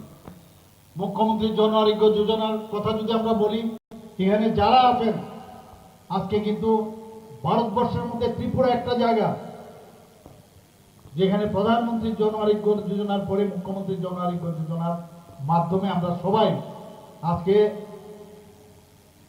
এই যে যোজনা আমরা করেছি, তাতে করে স্বাস্থ্যের বেলায় প্রায় 5 লক্ষ টাকা করে প্রতি বছরে প্রতিটা ফ্যামিলি পাবো আমরা, সেই ব্যবস্থা আমরা করেছি। বন্ধুগণ, আমরা এর মধ্যে সিদ্ধান্ত নিয়েছি, বিধানসভায় আমি বলেছি যে 100 জন মেধাবী কন্যা সন্তানকে, আমরা তো 9ম শ্রেণীর যারা আছে তাদেরকে আমরা তো সাইকেল দিচ্ছি, কিন্তু 100 জন মেধাবী কন্যা সন্তানকে স্কুটি দেওয়া শুরু হয়ে যাবে বন্ধুগণ। PM জনমন প্রকল্পে রাজ্যের 4 জেলার 6টি ব্লকে 10টি জনজাতি ছাত্রাবাসের ভিত্তিপ্রস্তর স্থাপন করা হয়েছে বন্ধুগণ। এর মধ্যে 4টি রয়েছে ছাত্রীদের জন্য, 6টি ছাত্রদের জন্য। কিছুদিনের মধ্যেই স্পেশাল এক্সিকিউটিভের প্রায় 6,000 স্পেশাল এক্সিকিউটিভের যারা যুবক যুবতীরা আছেন তারা সেই চাকরি পাবেন। আপনারা নিশ্চয়ই লক্ষ্য করেছেন যে রাজ্য সরকার সম্প্রতি যে ডিএ 5% আমরা দিয়েছি, 3% আমার যখন আমাদের সরকার আসে পরবর্তী সময়ে 29 মাসে আমি যখন মুখ্যমন্ত্রী হই 27% আমরা দিয়ে দিয়েছি। এর আগে 3% অর্থাৎ 30% আমরা ডিএ সরকারি কর্মচারীদের বন্ধুগণ দিয়েছি। আমরা সবসময় চাই যে ত্রিপুরাতে শান্তি আসুক। আমরা নেশামুক্ত ত্রিপুরার দিকেও আমরা লক্ষ্য এখানে অ্যাড্রেস করেছি। এখানে যারা আছেন আপনাদের কাছে একটাই আমার অনুরোধ থাকবে যে নেশামুক্ত ত্রিপুরা সেটা পুলিশ দিয়ে কোনোদিন সেটাকে নির্মূল করা যাবে না যতক্ষণ ধরে আপনারা প্রায় 200 অলরেডি আপনার স্যাংশনও হয়েছে, সেটা শুরু হতে যাচ্ছে, টেন্ডারও হয়ে গেছে, ডিএডিকশন সেন্টার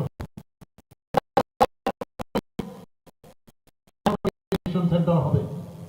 বন্ধুগণ, আপনারা এর মধ্যে দেখেছেন যে ভারতীয় জনতা পার্টির বা এনডিএ সরকারের রেজাল্ট, ইলেকশনের রেজাল্ট আপনারা দেখেছেন।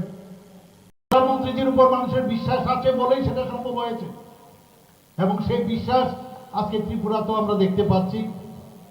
এখানে সিপিএম এর দুর্দশা, এই যে কিছুদিন আগে যে ইলেকশন হলো 4 রাজ্যের না বললেই ভালো, নোটার সাথে ওরা হাড্ডাহাড্ডি লড়াই করছে, এমন একটা অবস্থা হয়েছে।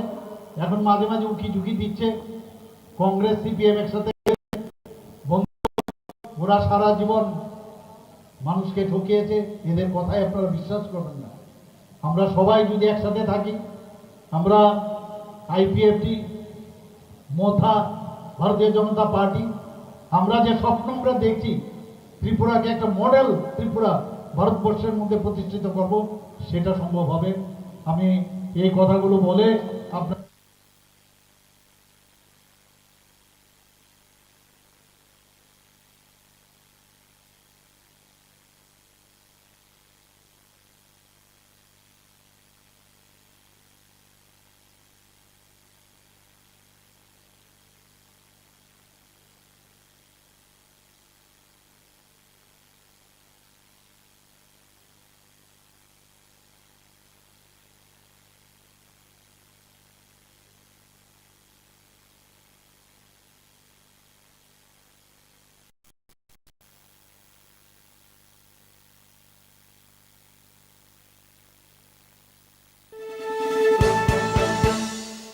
আপনি দেখছেন নিউজ নাও, আমরা জানি কোনটা খবর।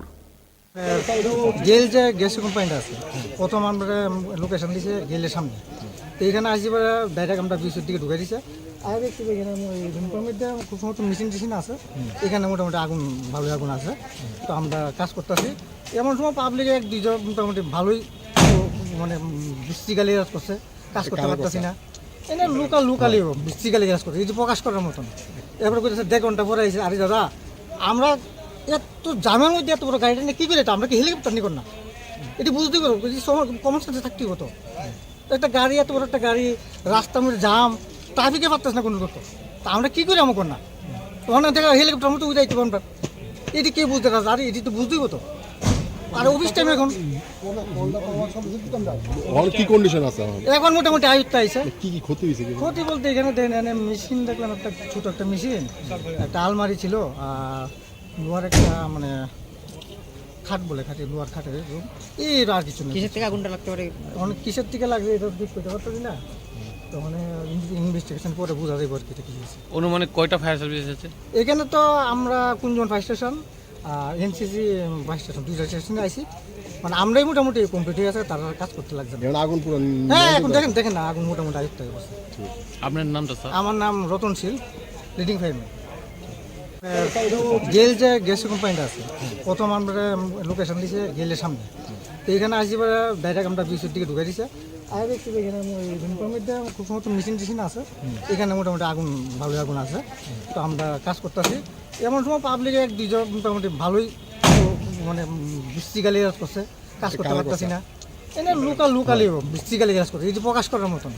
এরপরে কইতেছে 1.5 ঘন্টা পরে আইছে। আরে দাদা আমরা এত জামের মধ্যে এত বড় গাড়িটা নিয়ে কি করে, আমরা কি হেলিকপ্টার নিকন না? এটি বুঝতেই পারবো, কমন সেন্সে থাকতেই হতো। একটা গাড়ি, এত বড় একটা গাড়ি, রাস্তার মধ্যে জাম, ট্রাফিকে পারতেছ না কোনো করতো, তা আমরা কি করে আমার না? ওখানে থেকে হেলিকপ্টার মতো উঠাইতে পারবেন, এটি কে বুঝতে পারছে? আরে এটি তো বুঝতেই হতো। আর অফিস টাইম এখন কি কন্ডিশন আছে এখন মোটামুটি আয়ত্তে আইছে। কি কি ক্ষতি হয়েছে? ক্ষতি বলতে এখানে দেখেন মেশিন দেখলাম, একটা ছোট একটা মেশিন, একটা আলমারি ছিল, আর লোহার একটা মানে খাট বলে, খাটে লোহার খাটের রুম, এর আর কিছু নেই। কিসের থেকে আগুনটা লাগতে পারে? অনেক কিসের থেকে লাগবে এটা ঠিক করতে পারতো না, তো মানে ইনভেস্টিগেশন পরে বোঝা যাবে আর কি কি হয়েছে। অনুমানিক কয়টা ফায়ার সার্ভিস এসেছে? এখানে তো আমরা কুঞ্জন ফায়ার স্টেশন আর এনসিসি ফায়ার স্টেশন, দুইটা স্টেশনে আইসি, মানে আমরাই মোটামুটি কমপ্লিট হয়ে আছে, তারা কাজ করতে লাগছে না। আগুন পুরো হ্যাঁ এখন দেখেন না, আগুন মোটামুটি আয়ত্ত হয়ে গেছে। আপনার নামটা স্যার? আমার নাম রতনশীল, লিডিং ফায়ারম্যান। গেল যে গ্যাস কোম্পানিটা আছে, প্রথম আমরা লোকেশন দিয়েছে গেলের সামনে, তো এখানে আসি পরে ডাইরেক্ট আমরা বিচের দিকে ঢুকেছে। আর দেখছি এখানে মধ্যে খুব সমস্ত মেশিন টেশিন আছে, এখানে মোটামুটি আগুন ভালোই আগুন আছে, তো আমরা কাজ করতেছি। এমন সময় পাবলিক 1-2 মোটামুটি ভালোই মানে বৃষ্টি গালি কাজ করছে, কাজ করতে পারতেছি না। এনে লোকালি বৃষ্টি গালি কাজ করছে, এই যে প্রকাশ করার মতন। এরপরে কইতেছে 1.5 ঘন্টা পরে আইছে। আরে দাদা আমরা এত জামের মধ্যে এত বড় গাড়িটা নিয়ে কি করে, আমরা কি হেলিকপ্টার নিকন না? এটি বুঝতেই পারবো, কমন সেন্সে থাকতেই হতো।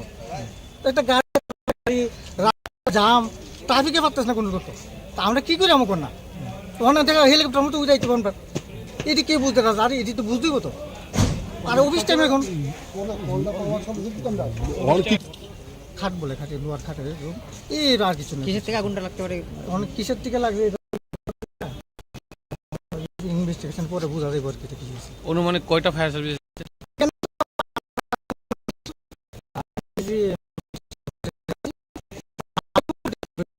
কাজ করতে লাগছে না। আগুন পুরো হ্যাঁ এখন দেখেন না, আগুন মোটামুটি আয়ত্ত হয়ে গেছে। আপনার নামটা স্যার? আমার নাম রতনশীল, লিডিং ফায়ারম্যান।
আপনি দেখছেন নিউজ নাও, আমরা জানি কোনটা খবর।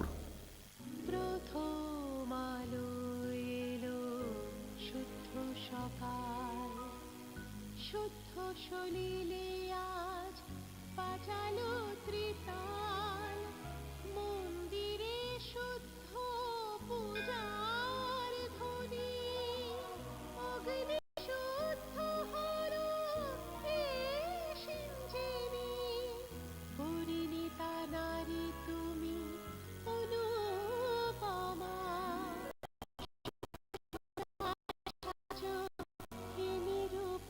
শুদ্ধতার স্বর্ণ মন্দির কালিকা জুয়েলার্স, আগরতলা। আপনি দেখছেন নিউজ নাও, আমরা জানি কোনটা খবর।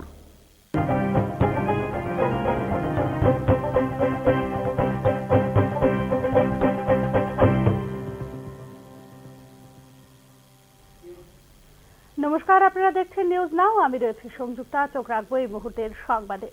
আদানি ঘোষ কাণ্ড আলোচনার দাবিতে আবারও হইচই হট্টগোল লোকসভায়। বিরোধী দলের হই হট্টগোলের প্রেক্ষিতে সোমবার মুলতবি হয় লোকসভা। সংসদের শীতকালীন অধিবেশনে সোমবার ফের ব্যাহত হয়েছে লোকসভার কার্যক্রম। এদিন সকালে হাউসের কার্যক্রম শুরু হলে আদানি ইস্যুতে হট্টগোল শুরু করেন বিরোধী সাংসদরা, যার কারণে অধিবেশন শুরুর প্রথম 1 মিনিটের মধ্যে প্রাথমিকভাবে দুপুর 12টা পর্যন্ত মুলতবি করতে হয় লোকসভার অধিবেশন।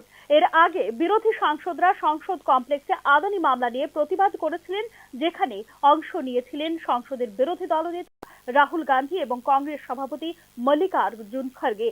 বেলা 12টায় লোকসভায় কার্য বিবরণী শুরু হওয়ার সাথে সাথেই কংগ্রেস এবং তার সহযোগীরা হট্টগোল শুরু করে এবং কার্য বিবরণী শুরু হওয়ার পরই দুপুর 2টো পর্যন্ত আবারও একবার মুলতবি করা হয় লোকসভার অধিবেশন। লোকসভায় প্রথমে আদানি সম্ভলের মতো ইস্যু এবং পরে রাহুল গান্ধীর বিরুদ্ধে বিজেপির অভিযোগ নিয়ে হয় হট্টগোল। একইভাবে নোটের বান্ডিল প্রাপ্তি নিয়েও বারবার মুলতবি হয় রাজ্যসভার দিনের অধিবেশন। 25 নভেম্বর থেকে শুরু হওয়া শীতকালীন অধিবেশনের প্রথম সপ্তাহে বিরোধী সংসদ সদস্যদের হট্টগোলের কারণে কোনো কাজই হয়নি লোকসভায়। আমেরিকার আদালতে শিল্পপতি গৌতম আদানিকে ঘোষ কাণ্ডে অভিযুক্ত করার ইস্যু এবং সম্ভল সহিংসতা নিয়ে আলোচনার দাবিতে অনড় রয়েছেন কংগ্রেস সহ বিরোধী দলের সাংসদরা। গত সপ্তাহে মাত্র 2 দিন অর্থাৎ মঙ্গল ও বুধবার সংসদের কার্যক্রম সুষ্ঠুভাবে চলতে সক্ষম হয়েছে। বৃহস্পতিবার আবারও ব্যাহত হয় সংসদের কার্যক্রম। এমনকি শুক্রবারও ক্রমাগত হট্টগোলে বারবার মুলতবি হয় লোকসভার অধিবেশন। ব্যুরো রিপোর্ট, নিউজ নাও। রাজ্যে বিপজ্জনকভাবে বেড়ে চলেছে বেআইনি অনুপ্রবেশ। আরক্ষা দপ্তরের দেওয়া তথ্য অনুযায়ী চলতি বছরের 7 ডিসেম্বর পর্যন্ত জিআরপি থানায় ভারতীয় পাসপোর্ট আইনে লিপিবদ্ধ মামলার পরিসংখ্যান 137। ত্রিপুরার বিভিন্ন থানা পুলিশের হাতে ধরা পড়েছে 158 জন বাংলাদেশি অনুপ্রবেশকারী। সীমান্ত রক্ষী বাহিনী জওয়ানদের হাতে বাংলাদেশ নাগরিক ধরা পড়েছে 591 জন। সীমান্তে সক্রিয় দালাল চক্রের হাত ধরে এই বেআইনি অনুপ্রবেশ। বাংলাদেশে চলমান অস্থির পরিস্থিতির জেরে কাজ, খাদ্য ও নিরাপদ আশ্রয়ের সন্ধানে প্রতিনিয়ত ভারতের ভূখণ্ডে প্রবেশ করছে বাংলাদেশি নাগরিক এবং রোহিঙ্গারা। আর অনুপ্রবেশের ক্ষেত্রে ত্রিপুরা হয়ে উঠেছে সহজলভ্য। শেখ হাসিনা সরকারের পতনের পর থেকে সংখ্যালঘু বিশেষ করে হিন্দুদের উপর শুরু হওয়া নির্যাতনের মাত্রা কয়েক গুণ বেড়ে গেছে বর্তমান অন্তর্বর্তীকালীন সরকারের রাজত্বে, যার ফলে প্রতিদিন ইন্দো বাংলা সীমান্তের দালালদের হাতে মোটা অঙ্কের অর্থ গুঁজে দিয়ে ভারতীয় ভূখণ্ডে প্রবেশ করছেন বাংলাদেশি নাগরিকরা। অনুপ্রবেশকারীরা আগরতলা রেলপথ হয়ে একাংশ মানব পাচারকারীদের হাত ধরে পৌঁছে যাচ্ছে ভারতের দিল্লি, হরিয়ানা, আসাম, পশ্চিমবঙ্গ, কাশ্মীর, গুজরাট সহ দেশের নানান প্রান্তে। রাজ্য আরক্ষা প্রশাসন থেকে পাওয়া তথ্য অনুসারে চলতি বছরের ডিসেম্বর পর্যন্ত আগরতলা জিআরপি থানায় ভারতীয় পাসপোর্ট আইনে লিপিবদ্ধ হয়েছে 137টি মামলা। জিআরপি থানার হাতে ভারতীয় মানব পাচারকারী বাংলাদেশি মিলে এ পর্যন্ত ধরা পড়েছে 513 জন।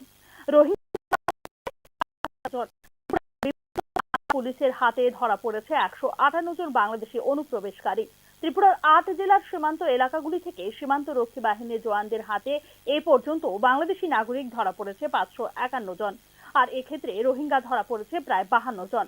তবে রাজ্যে সবচেয়ে বেশি বাংলাদেশি নাগরিক ধরা পড়েছে রেল পুলিশের হাতে। বাংলাদেশ শান্ত না হলে অনুপ্রবেশ ক্রমাগত বেড়ে চলবে বলেই মনে করছেন রাজ্য পুলিশের গোয়েন্দারা। আর এই অনুপ্রবেশের স্রোতে ভারতীয় ভূখণ্ডে অনায়াসে ঢুকে যেতে পারে আন্তর্জাতিক সন্ত্রাসবাদী সংগঠনের সক্রিয় শত্রু। ইতিমধ্যে আশঙ্কা প্রকাশ করেছেন ত্রিপুরার মুখ্যমন্ত্রী ডক্টর মানিক সাহাও। এদিকে কেন্দ্রীয় স্বরাষ্ট্র মন্ত্রকের নির্দেশে ভারতের সীমান্ত এলাকাগুলিতে বাড়ানো হয়েছে নজরদারি। তবে ভারত বাংলার ত্রিপুরা সীমান্তের এলাকা সাবরুম, বিলুনিয়া, সোনামুড়া, বক্সনগর, বিশালগড়,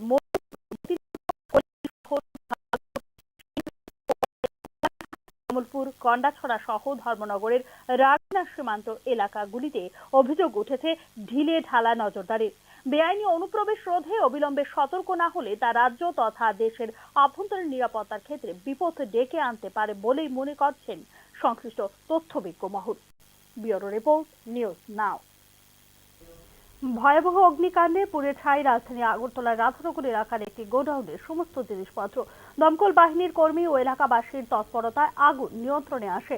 ক্ষয়ক্ষতির পরিমাণ প্রায় 12 লক্ষ টাকার মতো হবে বলে জানা যায়। রাধানগর এলাকায় পেট্রোল পাম্পের পেছনের গোডাউনে আগুন লাগার কারণ সম্পর্কে এখনো পর্যন্ত কিছু জানা যায়নি বলেই অগ্নি নির্বাপক দপ্তরের কর্মীদের পক্ষ থেকে জানানো হয়েছে। রাধানগর এলাকায় আগুন লাগার পর এলাকাবাসীদের পক্ষ থেকে জিবি ও এনসিসি থানা এলাকার অগ্নি নির্বাপক দপ্তরের খবর দেওয়া হলে রাস্তায় ট্রাফিক জ্যাম থাকায় দপ্তরের গাড়ি দেরিতে পৌঁছে আগুন নিয়ন্ত্রণে নিয়ে আসে। নির্দিষ্ট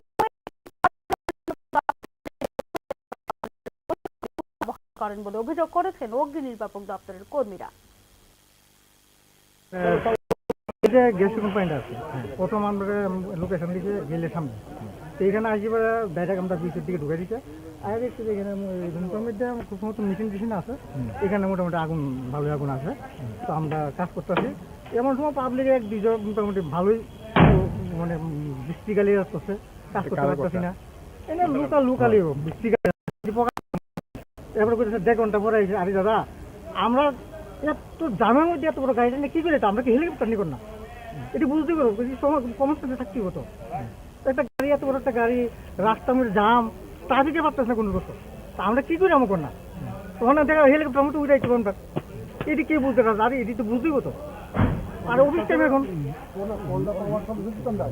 কি কন্ডিশন আছে এখন মোটামুটি আয়ুক্ত আইছে। কি কি ক্ষতি হয়েছে? ক্ষতি বলতে এখানে দেখেন মেশিন দেখলাম, একটা ছোট একটা মেশিন, একটা আলমারি ছিল, আর লোহার একটা মানে খাট বলে, খাটে লোহার খাটে এই আর কিছু নেই। কিসের থেকে আগুনটা লাগতে পারে? অনেক কিসের থেকে লাগবে এটা দিক করতে পারছি না, তো মানে ইনভেস্টিগেশন পরে বোঝা যাবে আর কিছু।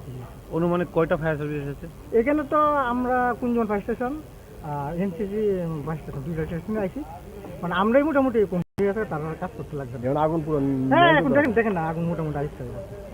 আপনার নামটা স্যার? ত্রিপুরা প্রদেশ কংগ্রেসের উদ্যোগে সোমবার রাজ্যের প্রথম মুখ্যমন্ত্রী শচীন্দ্রলাল সিং এর 24তম প্রয়াণ দিবস পালিত হল।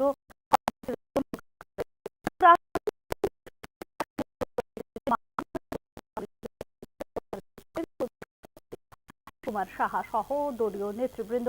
প্রয়াত প্রাক্তন মুখ্যমন্ত্রী শচীন্দ্রলাল সিং 1963 সাল থেকে 1971 সাল পর্যন্ত ত্রিপুরার প্রথম মুখ্যমন্ত্রী হিসেবে দায়িত্ব গ্রহণ করেছিলেন। 1977 সালে নবগঠিত কংগ্রেস ফর ডেমোক্রেসি দলের নেতা নির্বাচিত হয়ে পশ্চিম ত্রিপুরা লোকসভার আসনে নির্বাচিত হয়েছিলেন। প্রাক্তন মুখ্যমন্ত্রী তদন্তাধীন বাংলাদেশের মুক্তিযুদ্ধের সময় মুখ্য ভূমিকা পালন করেছিলেন। তিনি বাংলাদেশের বিরাট সংখ্যক শরণার্থীদের ত্রিপুরা স্থান দিয়েছিলেন। 2012 সালে বাংলাদেশ সরকার তাকে ফ্রেন্ডস অফ লিবারেশন ওয়ার সম্মানে ভূষিত করেছিল। তার এই মহানুভবতার জন্য গোটা বিশ্ব আজও তাকে স্মরণ করে। ত্রিপুরা প্রদেশ কংগ্রেসের কার্যালয়ে প্রয়াত প্রাক্তন মুখ্যমন্ত্রী শচীন্দ্রলাল সিং এর প্রয়াণ দিবস উদযাপন উপলক্ষে প্রদেশ কংগ্রেস সভাপতি আশিস কুমার সাহা বলেছেন, মুখ্যমন্ত্রী হিসেবে তৎকালীন সময়ে সারা পৃথিবী জুড়ে তিনি এক মানবিক দৃষ্টান্ত স্থাপন করেছিলেন। সাধারণ ও সহজ সরল জীবনযাপনে অভ্যস্ত প্রাক্তন মুখ্যমন্ত্রী শচীন্দ্রলাল সিং বিভিন্ন জাতি গোষ্ঠীর কাছে শচীন্দা হিসেবে পরিচিত ছিলেন। তার প্রশাসন পরিচালনা ও সমাজ সেবামূলক কাজ আজও সবার কাছে অনুপ্রেরণাদায়ক। শচীন্দ্রলাল সিং ছিলেন একজন অত্যন্ত সাধারণ এবং সহজ সরল, বিভিন্ন জাতি গোষ্ঠীর সকলের পরিচিত শচীন্দা। ওনার আজকে 24 বছরের এই প্রয়াণে আমরা ওনাকে স্মরণ করে ওনার যে প্রশাসন পরিচালনা থেকে শুরু করে রাজ্যের জনগণের প্রতি ওনার যে সমাজ সেবামূলক কাজকর্ম, এই সমস্ত বিষয়গুলি আমরা অনুপ্রেরণা হিসাবে গ্রহণ করি। সিআইটিইউর উদ্যোগে 11 দফা দাবির ভিত্তিতে সোমবার শ্রম দপ্তরের গণ ডেপুটেশন প্রদান করা হয়। ডেপুটেশনে নেতৃত্ব দেন সিআইটিইউ নেতা শঙ্কর প্রসাদ দত্ত সহ অন্যান্যরা। দ্রব্যমূল্য রোধ, নির্মাণ প্রকল্পের সরলীকরণ, সাফাই কর্মীদের স্বাস্থ্য সুরক্ষা সামগ্রী প্রদান, 60 বছরের ঊর্ধ্বে সকল শ্রমিকদের 10,000 টাকা পেনশন প্রদান ইত্যাদি সহ মোট 11 দফা দাবির ভিত্তিতে এই গণ ডেপুটেশন প্রদান করা হয়েছে বলে জানা যায়। সিআইটিইউর উদ্যোগে এদিনের আয়োজিত গণ ডেপুটেশন প্রদান সম্পর্কে সাংবাদিকদের বিস্তারিত জানাচ্ছেন সিআইটিইউর নেতা শঙ্কর প্রসাদ দত্ত। দেখা হচ্ছে আমাদের ত্রিপুরা রাজ্য আমরা দেখছি প্রতিটি বাজারে গেলে পর খুব পরিষ্কারভাবে দেখা যায় যে শ্রমিকরা বেলা 12টা 1টা পর্যন্ত সকাল থেকে বসে থাকলে পরও কাজ পাচ্ছেন না। বিভিন্ন জায়গায় নির্মাণ ক্ষেত্রে দেখা যাচ্ছে যে ইটভাটাগুলো বন্ধ হয়ে যাচ্ছে, কারণ সরকারি স্তরে কোনো কাজ নেই, কোনো উন্নয়নমূলক কাজ নেই। অন্যদিকে বিভিন্ন জায়গায় চা বাগানগুলোতে সেই বামফ্রন্ট সরকারের সময়ে 176 টাকা তারা চালু করেছিলেন। এটাও কার্যকর করতে বিজেপি সরকার গড়িমসি করে এখন সর্বশেষে একটা ভালো সংখ্যক বাগান। এখনকার মতো সংবাদ এখানে শেষ করছে। অন্যান্য আপডেট পেতে চোখ রাখুন নিউজ নাও এর পর্দায়।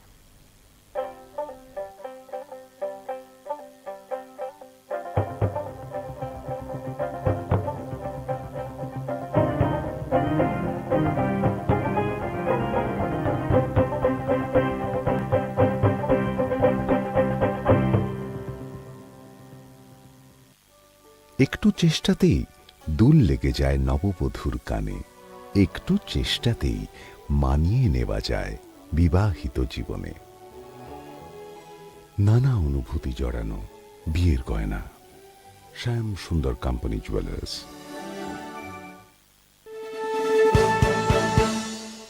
আপনি দেখছেন নিউজ নাও, আমরা জানি কোনটা খবর। আপনি দেখছেন নিউজ নাও, আমরা জানি কোনটা খবর। গেল যে গ্যাস কোম্পানিটা আছে, প্রথম আমরা লোকেশন দিয়েছে গেলের সামনে। তো এখানে আসবে ডাইরেক্ট আমরা বিশুর দিকে ঢুকে দিছে। আর দেখছি এখানে মধ্যে খুব সময় মেশিন টেশিন আছে, এখানে মোটামুটি আগুন ভালোই আগুন আছে।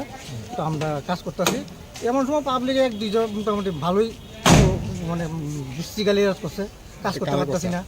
এনে লোকালি বৃষ্টি গালি কাজ করছে, এই যে প্রকাশ করে দাদা আমরা এত জামের মধ্যে এত বড় গাড়িটা নিয়ে কী করে, আমরা কি হেলিকপ্টার নিয়ে কর না? এটি বুঝতেই পারবো, কমন সেন্সে থাকতেই হতো। একটা গাড়ি, এত বড় একটা গাড়ি, রাস্তার মধ্যে জাম, ট্রাফিকে পারতেছ না কোনো করতো, তা আমরা কী করে আমার কর না? তখন দেখা হেলিকপ্টার মতো উঠাইতে পারবো, এটি কে বুঝতে রাজা, আর বুঝতেই হতো। আর অফিস টাইম এখন কি কন্ডিশন আছে এখন মোটামুটি আয়ুত্তা আইসে। কি কি ক্ষতি হয়েছে? ক্ষতি বলতে এখানে দেখেন মেশিন দেখলাম, একটা ছোট একটা মেশিন, একটা আলমারি ছিল, আর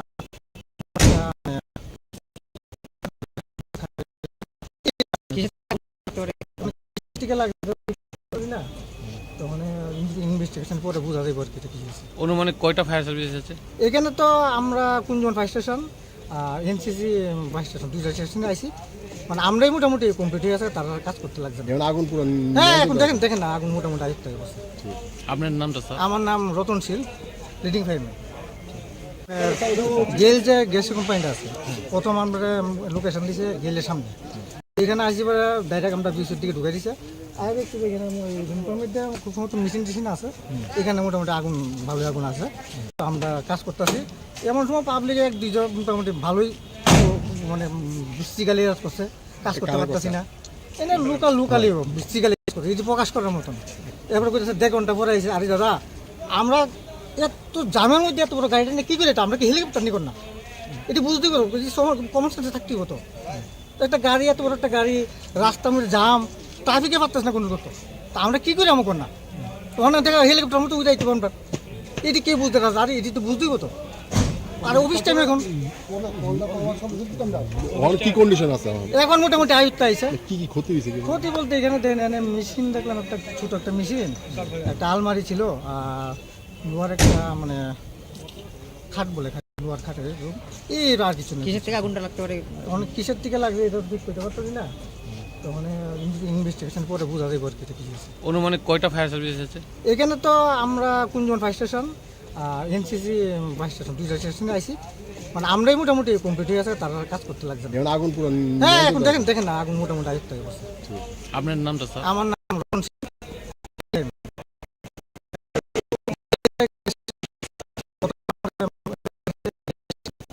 এখানে আসবে ডাইরেক্ট আমরা বিশ থেকে ঢুকে দিছে। আর দেখছি এখানে মধ্যে খুব সময় মেশিন টেশিন আছে, এখানে মোটামুটি আগুন ভালোই আগুন আছে। তো আমরা কাজ করতেছি, এমন সময় পাবলিক এক দুইজন মোটামুটি ভালোই মানে বৃষ্টি গালি কাজ করছে, কাজ করতে পারতেছি না। এনে লোকালি বৃষ্টি গালি কাজ করছে, এই যে প্রকাশ করার মতন। এরপরে করেছে 1.5 ঘন্টা পরে আইসে, আরে দাদা আমরা এত জামের মধ্যে এত বড় গাড়িটা নিয়ে কী করে, আমরা কি হেলিকপ্টার নিয়ে কর না? এটি বুঝতেই পারবো, কমন সেন্সে থাকতেই হতো। একটা গাড়ি, এত বড় একটা গাড়ি, রাস্তার মধ্যে জাম, ট্রাফিকে পারতেছ না কোনো করতো, তা আমরা কী করে আমার কর না? তখন দেখা হেলিকপ্টার মতো উঠাইতে পারবো, এটি কে বুঝতে রাজা, আর এটি তো বুঝতেই হতো। আর অফিস টাইম এখন এখন কি কন্ডিশন আছে এখন মোটামুটি আয়ুত্ত আইছে। কি কি ক্ষতি হয়েছে ক্ষতি বলতে এখানে দেখেন মেশিন দেখলাম, একটা ছোট একটা মেশিন, একটা আলমারি ছিল, আর লোহার একটা মানে খাট বলে খাটে, লোহার খাটের রুম, এই আর কিছু নেই। কিসের থেকে আগুনটা লাগতে পারে? অনেক কিসের থেকে লাগবে এটা ঠিক করতে পারছি না, তখন ইনভেস্টিগেশন পরে বোঝা যাবে আর কি এটা কি হয়েছে। অনুমানিক কয়টা ফায়ার সার্ভিস এসেছে? এখানে তো আমরা কুঞ্জন ফায়ার স্টেশন আর এনসিসি ফায়ার স্টেশন, দুইটা স্টেশনে আইছি, মানে আমরাই মোটামুটি কমপ্লিট হয়ে আছে, তারা কাজ করতে লাগছে না। আগুন পুরো হ্যাঁ এখন দেখেন দেখেন না, আগুন মোটামুটি আয়ত্ত হয়ে গেছে। আপনার নামটা স্যার? আমার নাম রতনশীল, লিডিং ফায়ারম্যান।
আপনি দেখছেন নিউজ নাও, আমরা জানি কোনটা খবর।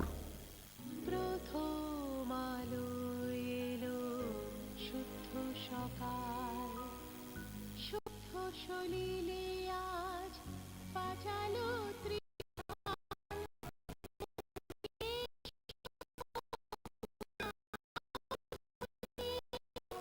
অগ্নি শুদ্ধ হলো সিঞ্জিনী, পরিণীতা নারী তুমি অনুপমা, শুদ্ধ সোনায় সাজো হে নিরুপমা। শুদ্ধতার স্বর্ণ মন্দির, কালিকা জুয়েলার্স, আগরতলা।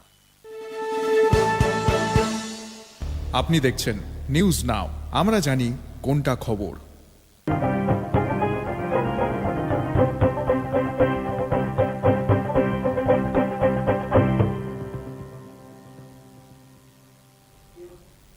নমস্কার, আপনারা দেখছেন নিউজ নাও, আমি রয়েছি সংযুক্তা। চোখ রাখবো এই মুহূর্তের সংবাদে। আদানি ঘোষ কাণ্ড আলোচনার দাবিতে আবারও হইচই হট্টগোল লোকসভায়। বিরোধী দলের হই হট্টগোলের প্রেক্ষিতে সোমবার অধিবেশন শুরুর 1 মিনিটের মধ্যেই মুলতবি হয় লোকসভা।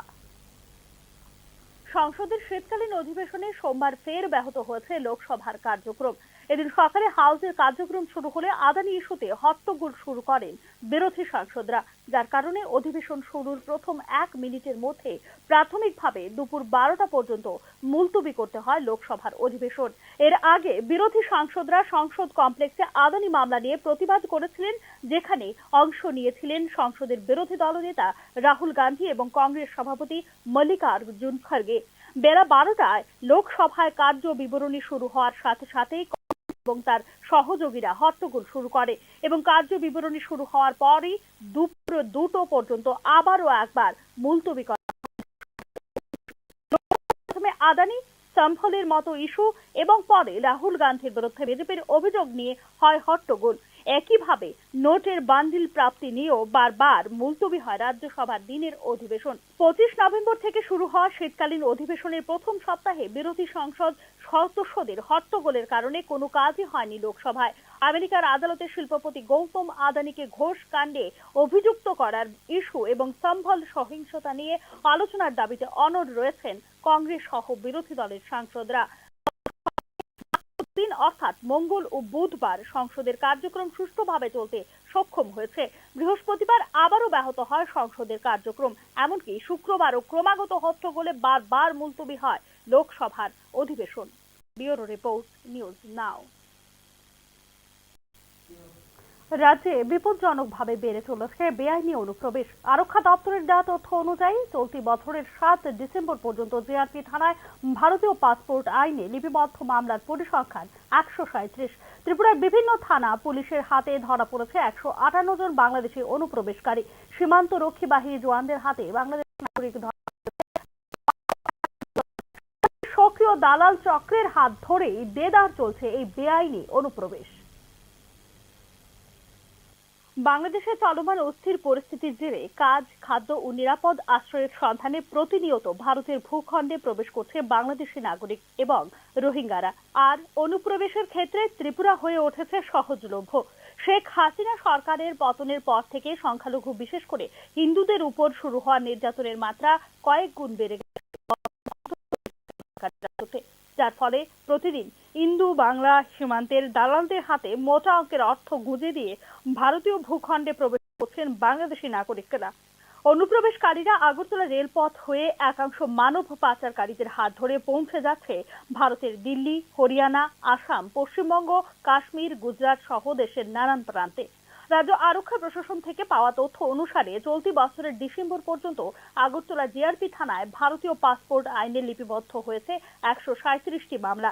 জিআরপি থানার হাতে ভারতীয় মানব পাচারকারী বাংলাদেশ এরপর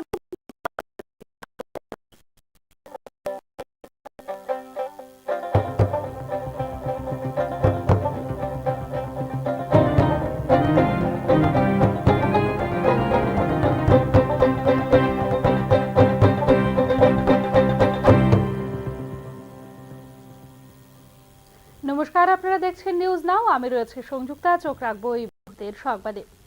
যক্ষ্মা নির্মূলের ক্ষেত্রে গত 5 বছরে 50 লক্ষের জনসংখ্যা ছোট রাজ্যগুলির মধ্যে প্রথম স্থান অর্জন করেছে ত্রিপুরা। এক্ষেত্রে যক্ষ্মা রোগ নির্ণয়ের জন্য আগরতলা সরকারি মেডিকেল কলেজের পরীক্ষণ কেন্দ্র দেশের মধ্যে সর্বোত্তম বলে বিবেচিত হয়েছে।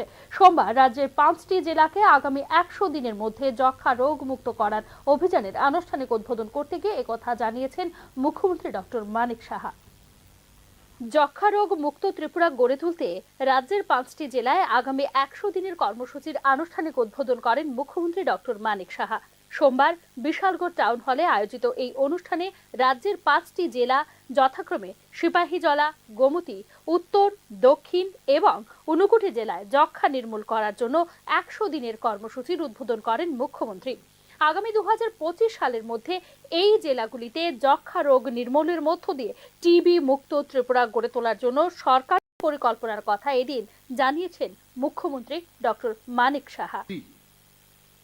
যে জেলা আছে সারা ভারতবর্ষে সেটাকে অ্যাড্রেস করছে কেন্দ্রীয় সরকার, স্বাস্থ্য মন্ত্রক। এর মধ্যে ত্রিপুরাতে 5টি জেলাকে বেছে নিয়েছে, তার মধ্যে সিপাহীজলা, গোমতী জেলা এবং দক্ষিণ জেলা, উত্তর জেলা এবং ঊনকোটি। এই 5টি জেলার এই যে 100 দিনের মধ্যে মুক্ত অভিযান সেটা চলবে।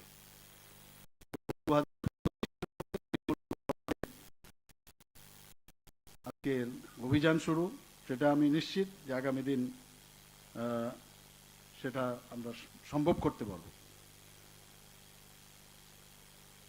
এবং শুধু ডিপার্টমেন্ট করবে বা স্বাস্থ্যকর্মীরাই করবে সেরকম না, সমস্ত লাইন ডিপার্টমেন্ট যারা আছে আমাদের সরকারের সমস্ত তারাও যেতে 50 লক্ষ জনসংখ্যার ছোট রাজ্যগুলির মধ্যে গত 5 বছরে যক্ষ্মা রোগ নির্মূলের কর্মসূচি বা ন্যাশনাল টিউবারকিউলোসিস এলিমিনেশন প্রোগ্রাম সাফল্যের সঙ্গে রূপায়ণের জন্য সারা দেশে প্রথম স্থানে রয়েছে ত্রিপুরা বলে জানিয়েছেন মুখ্যমন্ত্রী ডক্টর মানিক সাহা। এক্ষেত্রে যক্ষ্মা রোগ পরীক্ষণের জন্য আগরতলা সরকারি মেডিকেল কলেজের টেস্টিং সেন্টার গোটা দেশে সর্বোত্তম হিসেবে বিবেচিত হয়েছে বলেও এদিন জানিয়েছেন মুখ্যমন্ত্রী। ন্যাশনাল টিউবারকুলোসিস এলিমিনেশন প্রোগ্রামে 5 বছরে 50 লক্ষের যে পপুলেশন, অর্থাৎ ছোট রাজ্য হিসাবে আমরা এর মধ্যে প্রথম স্থান অর্জন করেছি, if I am not wrong. এবং 2023 এবং 24-এ আমাদের যে পেডিয়াট্রিক ডিপার্টমেন্ট আছে আগরতলা গভর্নমেন্ট মেডিকেল কলেজে, সেখানে যে এনটিইপির যেভাবে এক্সামিনেশন করা হয়, নর্থ ইস্টের মধ্যে বেস্ট পারফর্মিং সেন্টার বলে বিবেচিত হয়েছে। ত্রিপুরার গ্রাম পঞ্চায়েতগুলির 48% টিভি মুক্ত। এক্ষেত্রে এডিসি ভিলেজ কমিটিগুলি টিভি মুক্ত বলে ইতিমধ্যে কুড়িয়েছে শংসাপত্র।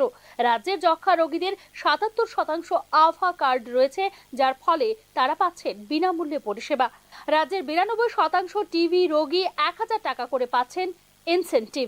এক্ষেত্রে অতি স্পর্শকাতর রোগীরা পাচ্ছেন 5000 টাকা করে ইনসেন্টিভ। 2024 সালের 25 অক্টোবর পর্যন্ত রাজ্যে সরকারিভাবে পঞ্জীকৃত যক্ষ্মা রোগীর সংখ্যা ছিল 2937 জন। Bureau report, news now. কমেছে ক্যান্সারের মতো মারণ রোগের ওষুধের দাম। ট্রাইহোজমার, ডেক্সট্রেকান, ওসিমেরটিনিভ, ডুরভালামের মতো অ্যান্টি ক্যান্সার ড্রাগসের দাম কমেছে। সংসদে এই কথা জানিয়েছে কেন্দ্র। ক্যান্সার প্রতিরোধী 3টি গুরুত্বপূর্ণ ঔষধের দাম কমানো ওষুধ প্রস্তুতকারক সংস্থাগুলো। মূলত ম্যাক্সিমাম রিটেল প্রাইস কমানো হয়েছে এই ওষুধগুলি। সম্প্রতি জীবনদায়ী ওষুধের উপর থেকে জিএসটি হ্রাস করা হয়েছে কেন্দ্র সরকারের পক্ষ থেকে। এবার ভোক্তাদের সুবিধার্থে মোট প্রতিরোধী ঔষধের দাম কমানো হলো সরকারের নির্দেশ অনুসারে। এক্ষেত্রে দাম কমেছে ট্রাস্টহোজুমাব, ডেক্সটেকান, ওসিমেরটিনিভ, ডুরমালুবামের মতো অ্যান্টি ক্যান্সার ড্রাগসের দাম। ক্যান্সারের ওষুধের উপর জিএসটি 12% থেকে কমিয়ে 5% করেছে সরকার। এর পাশাপাশি বেসিক কাস্টম ডিউটিও তুলে নেওয়ার নির্দেশ দিয়েছিল সরকার। এর ফলেই দাম কমছে অ্যান্টি ক্যান্সার ওষুধের। কেন্দ্রীয় প্রতিমন্ত্রী অনুপ্রিয়া পটেল জানান, ওষুধ প্রস্তুতকারকরা ইতিমধ্যেই এই 3টি ওষুধের দাম কমিয়েছে। ন্যাশনাল ফার্মাসিউটিক্যাল প্রাইসিং অথরিটিকে এই বিষয়ে অবগত করা হয়েছে। উল্লেখ করা যেতে পারে, কেন্দ্রীয় বাজেটে সাধারণ মানুষের উপর থেকে ক্যান্সার চিকিৎসার খরচের বোঝা কমানোর জন্য কাস্টম ডিউটিতে ছাড়ের কথা ঘোষণা করেছিল সরকার। ডেক্সটেকান ওষুধ মূলত স্তন্য ক্যান্সারের চিকিৎসার জন্য ব্যবহার করা হয়। ওসিমেরটিনিভ ওষুধ ফুসফুসের ক্যান্সারের চিকিৎসার জন্য ব্যবহার করা হয়। ডুরভালুমাব ওষুধটি ব্যবহার হয় ফুসফুস ও বিলিয়ারি ট্র্যাক্ট ক্যান্সারের চিকিৎসায়। জিএসটি হার ও কাস্টম ডিউটি কমানোর পরে এই 3 ক্যান্সার প্রতিরোধী ওষুধের দাম কমানোর ব্যাপারে বিজ্ঞপ্তিও জারি করেছে ন্যাশনাল ফার্মাসিউটিক্যাল প্রাইস।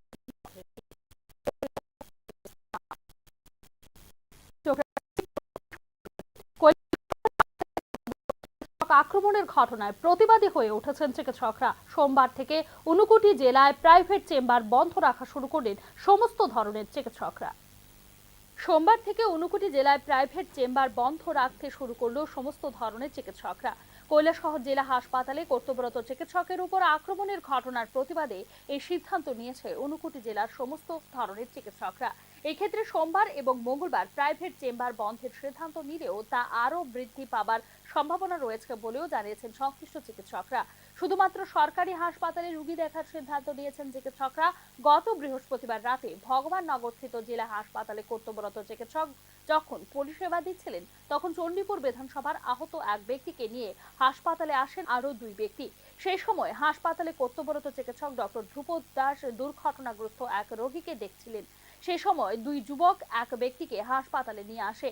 যে 2 যুবক আহত এক যুবককে হাসপাতালে নিয়ে আসে, তার মাথায় আঘাত ছিল, যার ফলে রক্তপাত হচ্ছিল। সেই সময় কর্তব্যরত চিকিৎসক তাদের বলেন তারা যেন প্রথম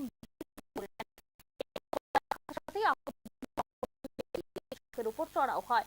কর্তব্যরত চিকিৎসক ডক্টর ধ্রুপদ দাসকে শারীরিকভাবে নিগ্রহ করতে থাকে। তখন এই যুবক সাথে আসা অন্য লোকেরা তাদের হাসপাতাল থেকে নিয়ে চলে যায়। পরবর্তী সময় ডক্টর ধ্রুপদ দাসের চিকিৎসা করেন হাসপাতালে কর্তব্যরত অন্যান্য চিকিৎসকরা। পরদিন সকালে ডক্টর ধ্রুপদ দাস সহ হাসপাতাল কর্তৃপক্ষ কৈলাসহর থানায় লিখিত মামলা দায়ের করেন অভিযুক্ত 3 ব্যক্তির নামে। সাথে মহকুমা পুলিশ আধিকারিক জয়ন্ত কর্মকার ও কৈলাসহর থানার পুলিশ 3 ব্যক্তিকে গ্রেফতার করে কৈলাসহর থানায় নিয়ে আসে। পরবর্তী সময় 3 ব্যক্তিকে কৈলাসহর থানায় পুলিশ আদালতে পাঠায়। শুক্রবার রাতে তাদের জামিন মঞ্জুর করে আদালত। অভিযুক্তদের জামিন হয় বর্তমানে খুব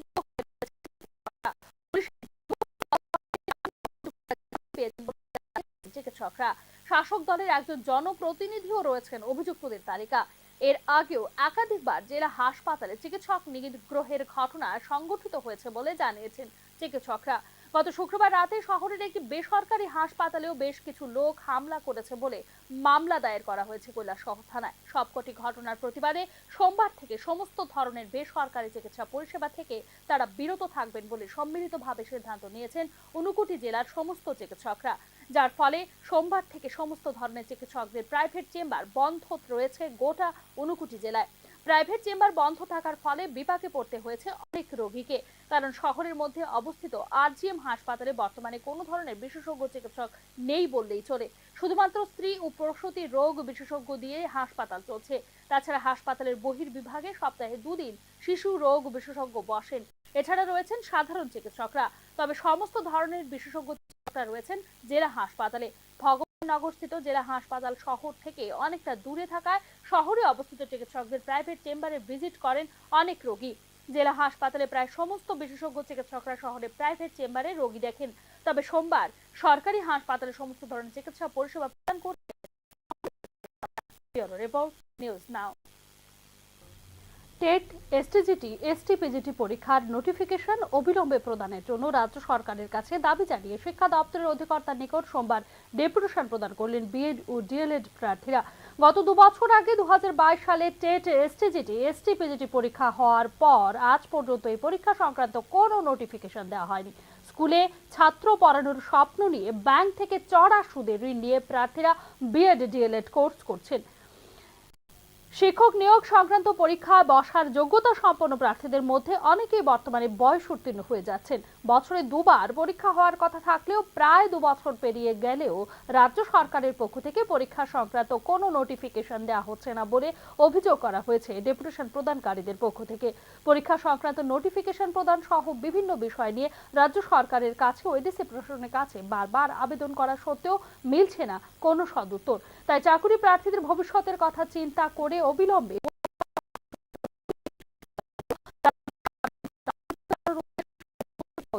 নিকট সৌজন্যমূলক সাক্ষাৎকারের মাধ্যমে ডেপুটেশন প্রদান করা হয়েছে বলে ডেপুটেশন প্রদানকারীদের পক্ষ থেকে জানানো হয়েছে।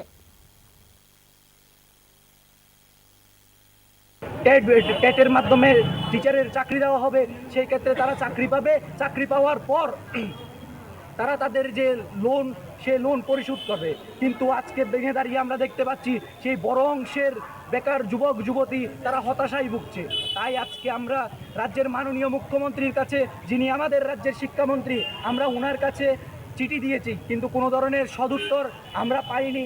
আমরা চিঠি দিয়েছি এডিসি প্রশাসনের কাছে, আমরা কোনো ধরনের সদুত্তর পাইনি ওনাদের কাছে। 25 অর্থ বছরে 3 দপ্তরের বাজেটের প্রকল্প এবং ঘাটতি পূরণের দপ্তরে কি কি পদক্ষেপ গ্রহণ করা যায় সেই বিষয়ের উপর আলোকপাত করে পর্যালোচনা বৈঠকের উদ্দেশ্যে সোমবার খোয়াই জেলা পরিদর্শনে গেলেন দপ্তরের মন্ত্রী সুধাংশু দাস। রাজ্যভিত্তিক পর্যালোচনা বৈঠকের অংশ হিসেবে খোয়াই জেলার 3 দপ্তরের পর্যালোচনা বৈঠক অনুষ্ঠিত হয়। রাজ্যের মৎস্য চাষীদের সঙ্গে খোয়াই জেলার মৎস্য চাষী ও প্রাণী পালকদের আর্থিক ও সামাজিক উন্নতির জন্য যে সব পরিকল্পনা ঘোষণা করা হয়েছিল সেগুলি কতটুকু কার্যকর হয়েছে, এছাড়া তফসিলি জাতি কল্যাণ দপ্তরের উদ্যোগে যে সব সুযোগ সুবিধা রয়েছে সেগুলি কতটুকু মানুষের কাছে পৌঁছেছে বা ছাত্রছাত্রীরা কতটুকু উপকৃত হয়েছে সেগুলি নিয়ে পর্যালোচনা বৈঠকে বিস্তারিত আলোচনা হয় বলে জানিয়েছেন দপ্তরের মন্ত্রী সুধাংশু দাস। খোয়াই জেলা ভিত্তিক পর্যালোচনা বৈঠকে মন্ত্রী সুধাংশু দাস ছাড়াও উপস্থিত ছিলেন দপ্তরের অধিকর্তা সহ ডেপুটি ডিরেক্টর ও এলাকার বিভিন্ন জনপ্রতিনিধিরা। খোয়াই জেলার 3 দপ্তরের আধিকারিকরা কেমন কাজ করছেন বা কোনো ত্রুটি আছে কিনা সেগুলি নিয়ে বিস্তারিত আলোচনা করে সিদ্ধান্ত গ্রহণ করা হয়েছে। এছাড়া 3 দপ্তরকে কাজে লাগিয়ে এলাকার নাগরিকদের সর্বোচ্চ সুবিধা প্রদানের ব্যাপারে সিদ্ধান্ত গ্রহণ করা হবে বলে পর্যালোচনা বৈঠকে জানিয়েছেন দপ্তরের মন্ত্রী সুধাংশু দাস।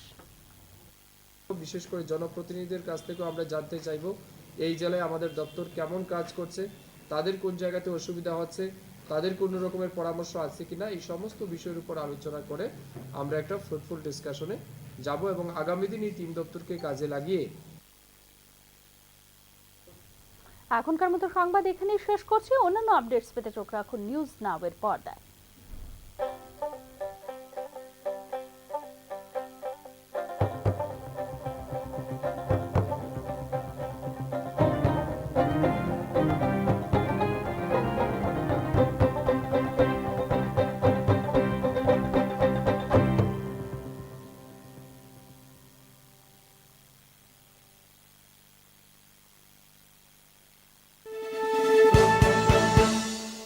আপনি দেখছেন নিউজ নাও, আমরা জানি কোনটা খবর। গেল যে গ্যাস কোম্পানিটা আছে, প্রথম আমরা লোকেশন দিয়েছে গেলের সামনে। তো এখানে এবার ডাইরেক্ট আমরা বিদ্যুৎ দিকে ঢুকে দিছে। আর দেখছি এখানে মধ্যে খুব সমস্ত মেশিন টেশিন আছে, এখানে মোটামুটি আগুন ভালোই আগুন আছে। তো আমরা কাজ করতেছি, এমন সময় পাবলিক এক দুইজন মোটামুটি ভালোই মানে বৃষ্টি গালি কাজ করছে, কাজ করতে পারতেছি না। এনে লোকালি বৃষ্টি গালি কাজ করছে, এই যে প্রকাশ করার মতন। এরপরে করেছে 1.5 ঘন্টা পরে এসে, আরে দাদা আমরা এত জামের মধ্যে এত বড় গাড়িটা নিয়ে কী করে, আমরা কি হেলিকপ্টার নিয়ে কর না? এটি বুঝতে পারবো, কমন সেন্সে থাকতেই হতো। একটা গাড়ি, এত বড় একটা গাড়ি, রাস্তার মধ্যে জাম, ট্রাফিকে পারতেছে না কোনো করতো, তা আমরা কী করে আমার কর না? তখন দেখা হেলিকপ্টার মতো উঠাইতে পারবো। এটি কে বুঝতে পারছে? আরে এটি তো বুঝতেই হতো। আর অফিস টাইম এখন কি কন্ডিশন আছে এখন মোটামুটি আয়ুত্ত আইসে। কি কি ক্ষতি হয়েছে? ক্ষতি বলতে এখানে দেখেন মেশিন দেখলাম, একটা ছোট একটা মেশিন, একটা আলমারি ছিল, আর লোহার একটা মানে খাট বলে, খাটে লোহার খাটের রুম, এই আর কিছু না। কিসের থেকে আগুনটা লাগতে পারে? অনেক কিসের থেকে লাগবে এটা দিক করতে পারছি না, তখন ইনভেস্টিগেশন পরে বোঝা যাবে আর কি হয়েছে। অনুমানিক কয়টা ফায়ার সার্ভিস আছে এখানে? তো আমরা কুঞ্জন ফায়ার স্টেশন আর এনসিসি ফায়ার স্টেশন, দুইটা স্টেশনে আইসি, মানে আমরাই মোটামুটি কমপ্লিট হয়ে আছে, তারা কাজ করতে লাগছে না। আগুন পুরো হ্যাঁ এখন দেখেন না। নামটা স্যার? আমার নাম রতনশীল, লিডিং ফায়ারম্যান। গেল যে গ্যাস কোম্পানিটা আছে, প্রথম আমরা লোকেশন দিয়েছে গেলের সামনে। তো এখানে আসিবার ডাইরেক্ট আমরা বিদ্যুৎ দিকে ঢুকে দিছে। আর দেখছি এখানে রুমের মধ্যে খুব সমস্ত মেশিন টেশিন আছে, এখানে মোটামুটি আগুন ভালোই আগুন আছে। তো আমরা কাজ করতেছি, এমন পাবলিক এক দুইজন মোটামুটি ভালোই মানে বৃষ্টি গালি কাজ করছে, কাজ করতে পারতেছি না। এনে লোকালি বৃষ্টি গালি কাজ করছে, এই যে প্রকাশ করার মতন। এরপরে করেছে 1.5 ঘন্টা পরে এসে, আরে দাদা আমরা এত জামের মধ্যে এত বড় গাড়িটা নিয়ে কী করে, আমরা কি হেলিকপ্টার নিয়ে কর না? এটি বুঝতেই পারবো, কমন সেন্সে থাকতেই হতো। একটা গাড়ি, এত বড় একটা গাড়ি, রাস্তার মধ্যে জাম, ট্রাফিকে পারতেছে না কোনো করতো, তা আমরা কী করে আমার কর না? তখন দেখা হেলিকপ্টার মতো উঠাইতে পারবো। এটি কে বুঝতে পারছে? আরে এটি তো বুঝতেই হতো। আর অফিস টাইম এখন কি কন্ডিশন আছে এখন মোটামুটি আয়ুত্ত আইসে। কি কি ক্ষতি হয়েছে? ক্ষতি বলতে এখানে দেখেন মেশিন দেখলাম, একটা ছোট একটা মেশিন, একটা আলমারি ছিল, আর লোহার একটা মানে খাট বলে, খাটে লোহার খাটের রুম, এই আর কিছু না। কিসের থেকে আগুনটা লাগতে পারে?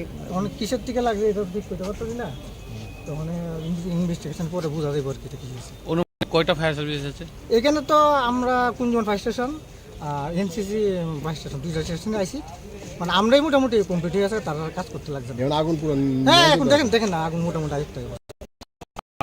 আমার নাম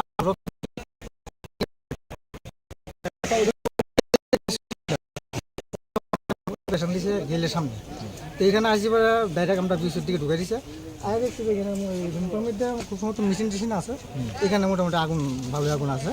তো আমরা কাজ করতেছি, এমন সময় পাবলিক এক দুইজন মোটামুটি ভালোই মানে বৃষ্টি গালি কাজ করছে, কাজ করতে পারতেছি না।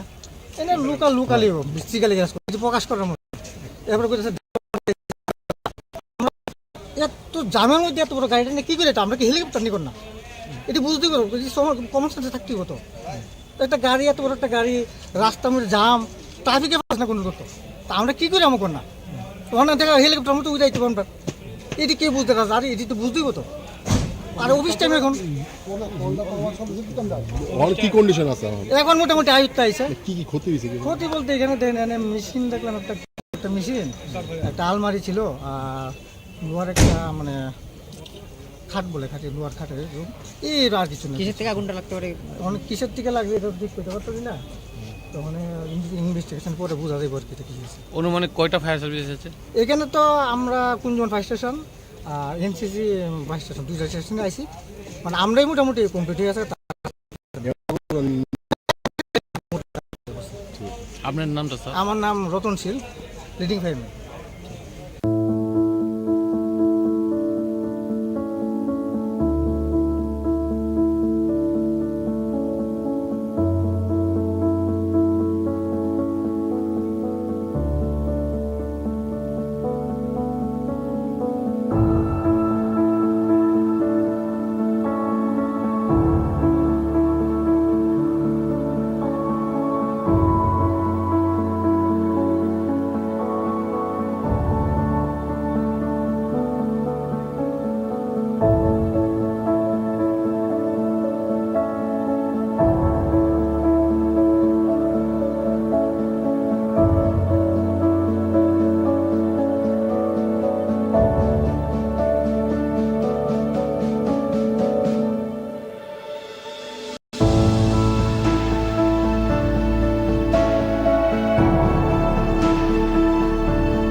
আপনি দেখছেন নিউজ নাও, আমরা জানি কোনটা খবর।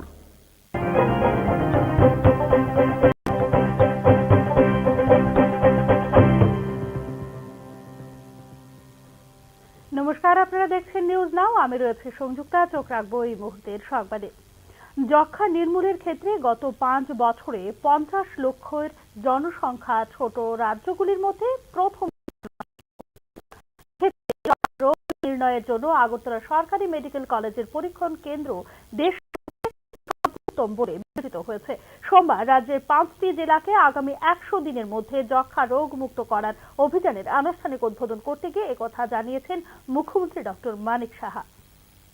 যক্ষ্মা রোগ মুক্ত ত্রিপুরা গড়ে তুলতে রাজ্যের 5টি জেলায় আগামী 100 দিনের কর্মসূচির আনুষ্ঠানিক উদ্বোধন করেন মুখ্যমন্ত্রী ডক্টর মানিক সাহা।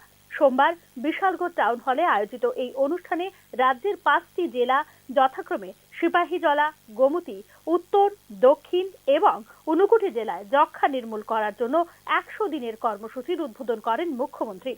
আগামী 2025 সালের মধ্যে এই জেলাগুলিতে যক্ষ্মা রোগ নির্মূলের মধ্য দিয়ে টিবি মুক্ত ত্রিপুরা গড়ে তোলার জন্য সরকারের পরিকল্পনার কথা এদিন জানিয়েছেন মুখ্যমন্ত্রী ডক্টর মানিক সাহা।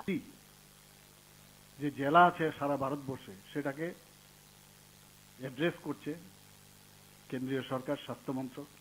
এর মধ্যে ত্রিপুরাতে 5টি জেলাকে বেছে নিয়েছে, তার মধ্যে সিপাহীজলা, গোমতী জেলা এবং দক্ষিণ জেলা, উত্তর জেলা এবং ঊনকোটি। এই 5টি জেলার এই যে 100 দিনের মধ্যে যক্ষ্মা মুক্ত অভিযান সেটা চলবে এবং 2025-এর মধ্যে নির্মূল করার যে আজকে অভিযান শুরু, সেটা আমি নিশ্চিত যে আগামী দিন সেটা আমরা সম্ভব করতে পারব।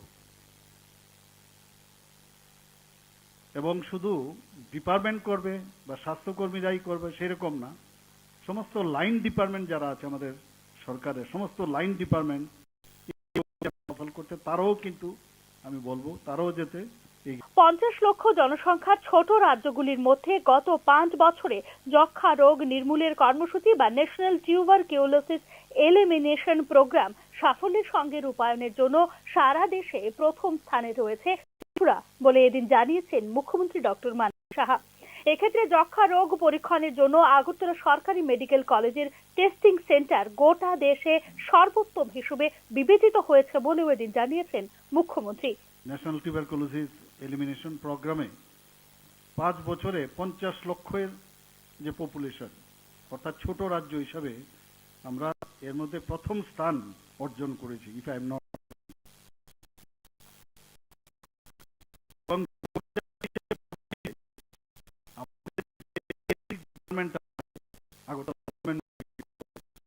এখানে এনটিপির যেভাবে এক্সামিনেশন করা হয়, নর্থ ইস্টের মধ্যে বেস্ট পারফর্মিং সেন্টার বলে বিবেচিত হয়েছে। ত্রিপুরার গ্রাম পঞ্চায়েতগুলির 48% টিভি মুক্ত। এক্ষেত্রে এডিসি ভিলেজ কমিটিগুলি টিভি মুক্ত বলে ইতিমধ্যেই কুড়িয়েছে শংসাপত্র। রাজ্যের যক্ষ্মা রোগীদের 77% আভা কার্ড রয়েছে, যার ফলে তারা পাচ্ছেন বিনামূল্যে পরিষেবা। রাজ্যের 92% টিভি রোগী 1000 টাকা করে পাচ্ছেন ইনসেন্টিভ। এক্ষেত্রে অতি স্পর্শকাতর রোগীরা পাচ্ছেন 5000 টাকা করে ইনসেন্টিভ। 2024 সালের 25 অক্টোবর পর্যন্ত রাজ্যে সরকারিভাবে পঞ্জীকৃত যক্ষ্মা রোগীর সংখ্যা ছিল 2937 জন। Bureau report, news now. কমেছে ক্যান্সারের মতো মারণ রোগের ওষুধের দাম। ট্রাইহোজমার, ডেক্সটেকান, ওসিমেরটিনিভ, ডুরভাল দাম কমেছে। সংসদে এই কথা জানিয়েছে কেন্দ্র। ক্যান্সার প্রতিরোধে 3টি গুরুত্বপূর্ণ ঔষধের দাম কমালো ঔষধ প্রস্তুতকারক সংস্থাগুলো। মূলত ম্যাক্সিমাম রিটেল প্রাইস কমানো হয়েছে এই ওষুধগুলি। সম্প্রতি জীবনদায়ী ওষুধের উপর থেকে জিএসটি হ্রাস করা হয়েছে কেন্দ্র সরকারের পক্ষ থেকে। এবার ভোক্তাদের সুবিধার্থে মোট 3টি ক্যান্সার প্রতিরোধী ঔষধের দাম কমানো হলো সরকারের নির্দেশ অনুসারে। এক্ষেত্রে দাম কমেছে ট্রাস্টহোজুমাব, ডেক্সটেকান, ওসিমেরটিনিভ, ডুরমালুবামের মতো এন্টি ক্যান্সার ড্রাগসের দাম। ক্যান্সারের ওষুধের উপর জিএসটি 12% থেকে কমিয়ে 5% করেছে সরকার। এর পাশাপাশি বেসিক কাস্টম ডিউটিও তুলে নেওয়ার নির্দেশ দিয়েছিল সরকার। এর ফলেই দাম কমছে এন্টি ক্যান্সার ওষুধের। কেন্দ্রীয় প্রতিমন্ত্রী অনুপ্রিয়া পটেল জানান, ওষুধ প্রস্তুতকারকরা ইতিমধ্যেই এই 3টি ওষুধের দাম কমিয়েছে। ন্যাশনাল ফার্মাসিউটিক্যাল প্রাইসিং অথরিটিকে এই বিষয়ে অবগত করা হয়েছে। উল্লেখ করা যেতে পারে, কেন্দ্রীয় বাজেটেই সাধারণ মানুষের উপর থেকে ক্যান্সার চিকিৎসার খরচের বোঝা কমানোর জন্য কাস্টম ডিউটিতে ছাড়ের কথা ঘোষণা করেছিল সরকার। ডেরোক্সটেকান ওষুধ মূলত স্তন ক্যান্সারের চিকিৎসার জন্য ব্যবহার করা হয়। ওসিমেরটিনিব ওষুধ ফুসফুসের ক্যান্সারের চিকিৎসার জন্য ব্যবহার করা হয়। দুরভালুমাব ওষুধটি ব্যবহার হয় ফুসফুস ও বিলিয়ারি ট্রাক্ট ক্যান্সারের চিকিৎসায়। জিএসটি হার ও কাস্টম ডিউটি কমানোর পরে এই 3 ক্যান্সার বিরোধী ওষুধের দাম কমানোর ব্যাপারে বিজ্ঞপ্তিও জারি করেছে national pharmaceutical pricing authority. Bureau report, news নাও। চোখ রাখছি পরবর্তী সংবাদে। কৈলাসহর হাসপাতালে কর্তব্যরত চিকিৎসক আক্রমণের ঘটনায় প্রতিবাদী হয়ে উঠেছেন চিকিৎসকরা। সোমবার থেকে 59 জেলায় প্রাইভেট চেম্বার বন্ধ রাখা শুরু করলেন সমস্ত ধরনের চিকিৎসকরা।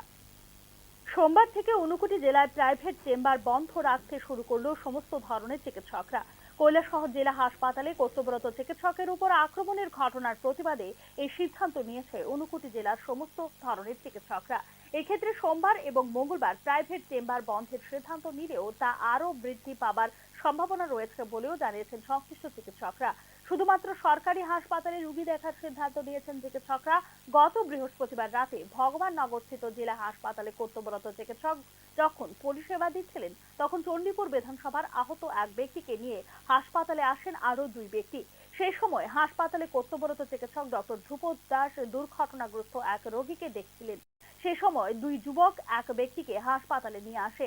যে 2 যুবক আহত এক যুবককে হাসপাতালে নিয়ে আসে তার মাথায় আঘাত ছিল, যার ফলে রক্তপাত হচ্ছিল। সেই সময় কর্তব্যরত চিকিৎসক তাদের বলেন তারা যেন প্রথম ড্রেসিং করে নেন। এই কথা বলার সাথে সাথেই আহত যুবক সহ 2 ব্যক্তি চিকিৎসকের উপর চড়াও হয়। কর্তব্যরত চিকিৎসক ডক্টর ধ্রুপদ দাসকে শারীরিকভাবে নিগ্রহ করতে থাকে। তখন এই 3 যুবক সাথে আসা অন্য লোকেরা তাদের হাসপাতাল থেকে নিয়ে চলে যায়। পরবর্তী সময় ডক্টর ধ্রুপদ দাসের চিকিৎসা করেন হাসপাতালে কর্তব্যরত অন্যান্য চিকিৎসকরা। পরদিন সকালে ডক্টর ধ্রুপদ দাস সহ হাসপাতাল কর্তৃপক্ষ কৈলাসহর থানায় লিখিত মামলা দায়ের করেন অভিযুক্ত 3 ব্যক্তির নামে। সাথে মহকুমা পুলিশ আধিকারিক জয়ন্ত কর্মকার ও কৈলাসহর থানার পুলিশ 3 ব্যক্তিকে গ্রেফতার থানায় পুলিশ আদালতে পাঠায়। শুক্রবার রাতে তাদের জামিন মঞ্জুর করে আদালত। অভিযুক্তদের জামিন হয়। বর্তমানে ক্ষুব্ধ হয়ে রয়েছেন চিকিৎসকরা। পুলিশের দুর্বল ফরওয়ার্ডিং এর কারণেই অভিযুক্তরা জামিন পেয়েছেন বলে জানিয়েছেন চিকিৎসকরা। শাসক দলের একজন জনপ্রতিনিধিও রয়েছেন অভিযুক্তদের তালিকা। এর আগেও একাধিকবার জেলা হাসপাতালে চিকিৎসক নিগ্রহের ঘটনা সংঘটিত হয়েছে বলে জানিয়েছেন চিকিৎসকরা। গত শুক্রবার রাতে শহরের একটি বেসরকারি হাসপাতালেও বেশ কিছু লোক হামলা করেছে বলে মামলা দায়ের করা হয়েছে কৈলাসহর থানায়। সবকটি ঘটনার প্রতিবাদে সোমবার থেকে সমস্ত ধরনের বেসরকারি চিকিৎসা পরিষেবা থেকে তারা বিরত থাকবেন বলে সম্মিলিতভাবে সিদ্ধান্ত নিয়েছেন 59 জেলার সমস্ত চিকিৎসকরা, যার ফলে সোমবার থেকে সমস্ত ধরনের চিকিৎসকদের প্রাইভেট চেম্বার বন্ধ রয়েছে গোটা 59 জেলায়। প্রাইভেট চেম্বার বন্ধ থাকার ফলে বিপাকে পড়তে হয়েছে অনেক রোগীকে, কারণ শহরের মধ্যে অবস্থিত আরজিএম হাসপাতালে বর্তমানে কোনো ধরনের বিশেষজ্ঞ চিকিৎসক নেই বললেই চলে। শুধুমাত্র স্ত্রী ও প্রসূতি রোগ বিশেষজ্ঞ দিয়ে হাসপাতাল চলছে। তাছাড়া হাসপাতালের বহির্বিভাগে সপ্তাহে 2 দিন শিশু রোগ বিশেষজ্ঞ বসেন। এছাড়া রয়েছেন সাধারণ চিকিৎসকরা। তবে সমস্ত ধরনের বিশেষজ্ঞ চিকিৎসকরা রয়েছেন জেলা হাসপাতালে। ভগবাননগরস্থিত জেলা হাসপাতাল শহর থেকে অনেকটা দূরে থাকায় শহরে অবস্থিত চিকিৎসকদের প্রাইভেট চেম্বারে ভিজিট করেন অনেক রোগী। জেলা হাসপাতালে প্রায় সমস্ত বিশেষজ্ঞ চিকিৎসকরা শহরে প্রাইভেট চেম্বারে রোগী দেখেন। তবে সোমবার সরকারি হাসপাতালে সমস্ত ধরনের চিকিৎসা পরিষেবা প্রদান করছেন সংশ্লিষ্ট চিকিৎসকরা। ব্যুরো রিপোর্ট, নিউজ নাও। টেট, এসটিজিটি, এসটিপিজিটি পরীক্ষার নোটিফিকেশন অবিলম্বে প্রদানের জন্য রাজ্য সরকারের কাছে দাবি জানিয়ে শিক্ষা দপ্তরের অধিকর্তার নিকট সোমবার ডেপুটেশন প্রদান করলেন বিএড ও ডিএলএড প্রার্থীরা। গত 2 বছর আগে 2022 সালে টেট, এসটিজিটি, এসটিপিজিটি পরীক্ষা হওয়ার পর আজ পর্যন্ত এই পরীক্ষা সংক্রান্ত কোনো নোটিফিকেশন দেওয়া হয়নি। স্কুলে ছাত্র পড়ানোর স্বপ্ন নিয়ে ব্যাংক থেকে চড়া সুদে ঋণ নিয়ে প্রার্থীরা বিএড, ডিএলএড কোর্স করছেন। শিক্ষক নিয়োগ সংক্রান্ত পরীক্ষায় বসার যোগ্যতা সম্পন্ন প্রার্থীদের মধ্যে অনেকেই বর্তমানে বয়স উত্তীর্ণ হয়ে যাচ্ছেন। বছরে দুবার পরীক্ষা হওয়ার কথা থাকলেও প্রায় 2 বছর পেরিয়ে গেলেও রাজ্য সরকারের পক্ষ থেকে পরীক্ষা সংক্রান্ত কোনো নোটিফিকেশন দেওয়া হচ্ছে না বলে অভিযোগ করা হয়েছে ডেপুটেশন প্রদানকারীদের পক্ষ থেকে। পরীক্ষা সংক্রান্ত নোটিফিকেশন প্রদান সহ বিভিন্ন বিষয় নিয়ে রাজ্য সরকারের কাছে ও এডিসি প্রশাসনের কাছে বারবার আবেদন করা সত্ত্বেও মিলছে না কোনো সদুত্তর। তাই চাকুরি প্রার্থীদের ভবিষ্যতের কথা চিন্তা করে অবিলম্বে পরীক্ষা সংক্রান্ত নোটিফিকেশন প্রদানের জন্য রাজ্য সরকারের নিকট আবেদন জানানোর উদ্দেশ্যে এদিন উচ্চশিক্ষা অধিকর্তার নিকট সৌজন্যমূলক সাক্ষাৎকারের মাধ্যমে ডেপুটেশন প্রদান করা হয়েছে বলে ডেপুটেশন প্রদানকারীদের পক্ষ থেকে জানানো হয়েছে।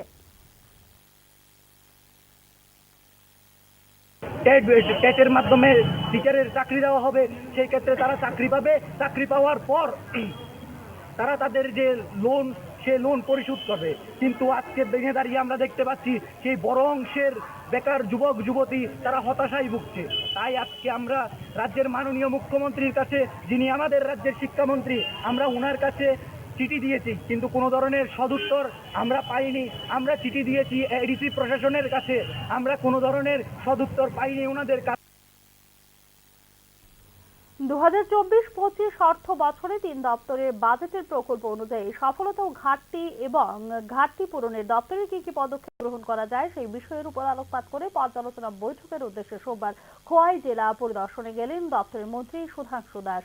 রাজ্য পর্যালোচনা বৈঠকের অঙ্গ হিসেবে খোয়াই জেলা 3 দপ্তরের পর্যালোচনা বৈঠক অনুষ্ঠিত হয়। রাজ্যের মৎস্য চাষীদের সঙ্গে খোয়াই জেলার মৎস্য চাষী ও প্রাণী পালকদের আর্থিক ও সামাজিক উন্নতির জন্য যে সব পরিকল্পনা ঘোষণা করা হয়েছিল সেগুলি কতটুকু কার্যকর হয়েছে, সুযোগ সুবিধা রয়েছে সেগুলি কতটুকু মানুষের কাছে পৌঁছেছে বা ছাত্রছাত্রীরা কতটুকু উপকৃত হয়েছে সেগুলি নিয়ে পর্যালোচনা বৈঠকে বিস্তারিত আলোচনা হয় বলে জানিয়েছেন দপ্তরের মন্ত্রী সুধাংশু দাস। খোয়াই জেলা ভিত্তিক পর্যালোচনা বৈঠকে মন্ত্রী সুধাংশু দাস ছাড়াও উপস্থিত ছিলেন 3 দপ্তরের অধিকর্তা সহ ডেপুটি ডিরেক্টর ও এলাকার বিভিন্ন জনপ্রতিনিধিরা। খোয়াই জেলার 3 দপ্তরের আধিকারিকরা কেমন কাজ করছেন বা কোনো ত্রুটি আছে কিনা সেগুলি নিয়ে বিস্তারিত আলোচনা করে সিদ্ধান্ত গ্রহণ করা হয়েছে। এছাড়া 3 দপ্তরকে কাজে লাগিয়ে এলাকার নাগরিকদের সর্বোচ্চ সুবিধা প্রদানের ব্যাপারে সিদ্ধান্ত গ্রহণ করা হবে বলে বিশেষ করে জনপ্রতিনিধিদের কাছ থেকে আমরা জানতে চাইব এই জেলায় আমাদের দপ্তর কেমন কাজ করছে, তাদের কোন জায়গাতে অসুবিধা হচ্ছে, তাদের কোন রকমের পরামর্শ আছে কিনা, এই সমস্ত বিষয়ের উপর আলোচনা করে আমরা একটা ফ্রুটফুল ডিসকাশনে যাব এবং আগামী দিন এই 3 দপ্তরকে কাজে লাগিয়ে। এখনকার মতো সংবাদ এখানেই শেষ করছি। অন্যান্য আপডেটস পেতে চোখ রাখুন নিউজ নাও এর পর্দায়।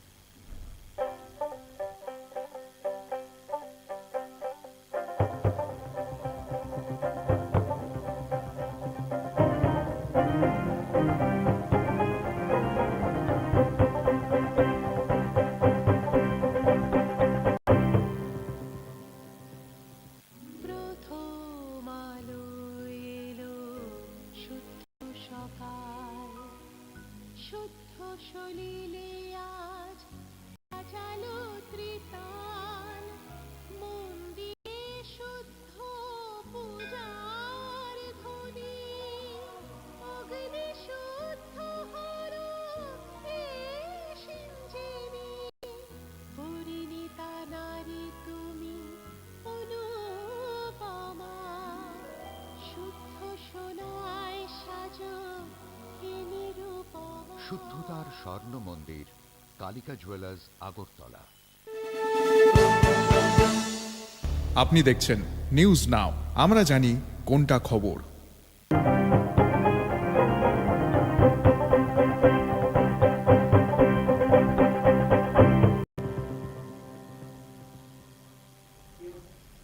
নমস্কার, আপনারা দেখছেন নিউজ নাও, আমি রয়েছি সংযুক্তা। চোখ রাখবো এই মুহূর্তের সংবাদে।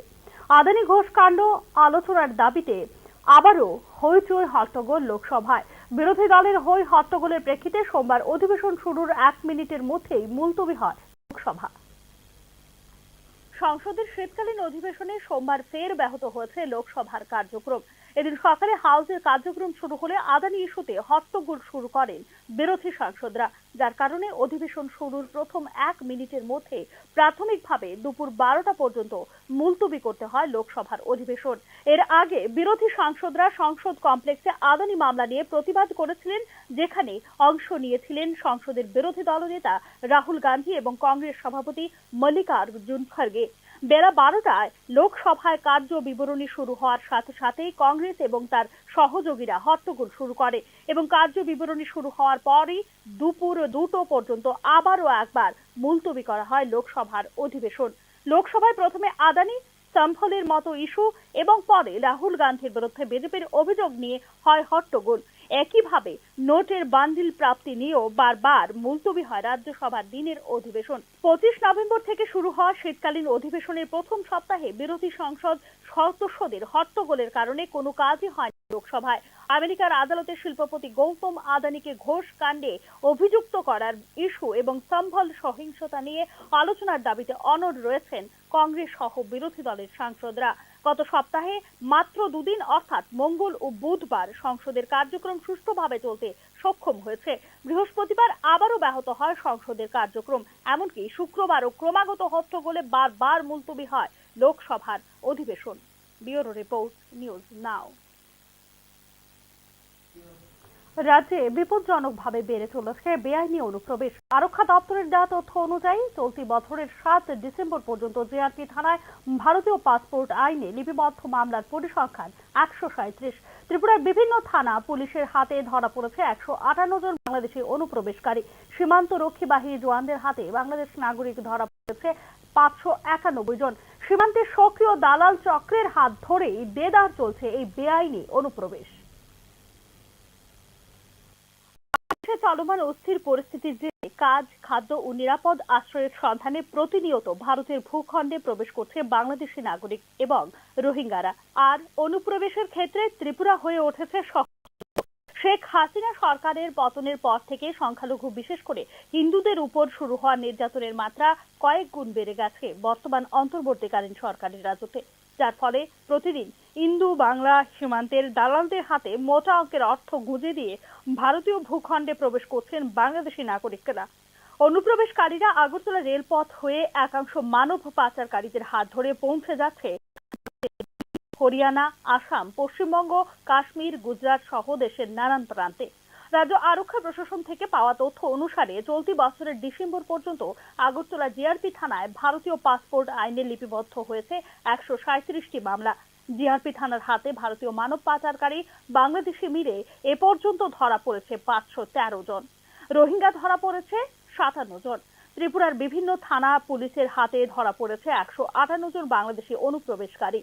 ত্রিপুরার 8 জেলার সীমান্ত এলাকাগুলি থেকে সীমান্ত রক্ষী বাহিনীর জওয়ানদের হাতে এ পর্যন্ত বাংলাদেশি নাগরিক ধরা পড়েছে 551 জন। আর এক্ষেত্রে রোহিঙ্গা ধরা পড়েছে প্রায় 52 জন। তবে রাজ্যে সবচেয়ে বেশি বাংলাদেশি নাগরিক ধরা পড়েছে রেল পুলিশের হাতে।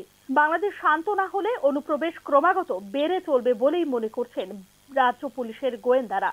আর এই অনুপ্রবেশের স্রোতে ভারতীয় ভূখণ্ডে অনায়াসে ঢুকে যেতে পারে আন্তর্জাতিক সন্ত্রাসবাদী সংগঠনের সক্রিয় সদস্যরা। বিষয়টি নিয়ে ইতিমধ্যে আশঙ্কা প্রকাশ করেছেন ত্রিপুরার মুখ্যমন্ত্রী ডক্টর মানিক সাহাও। এদিকে কেন্দ্রীয় স্বরাষ্ট্র মন্ত্রকের নির্দেশে ভারতের সীমান্ত এলাকাগুলিতে বাড়ানো হয়েছে নজরদারি। তবে ভারত বাংলার ত্রিপুরা সীমান্তের এলাকা Sabroom, Belonia, Sonamura, Boxanagar, Bishalgarh, Madhupur, Motinagar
invitation of my Bangladesh colleague, His Excellency Mohammad Jashimuddin, the Foreign Secretary of Bangladesh, for discussions and consultations on the entire gamut of issues in the extremely important bilateral relationship between India and Bangladesh.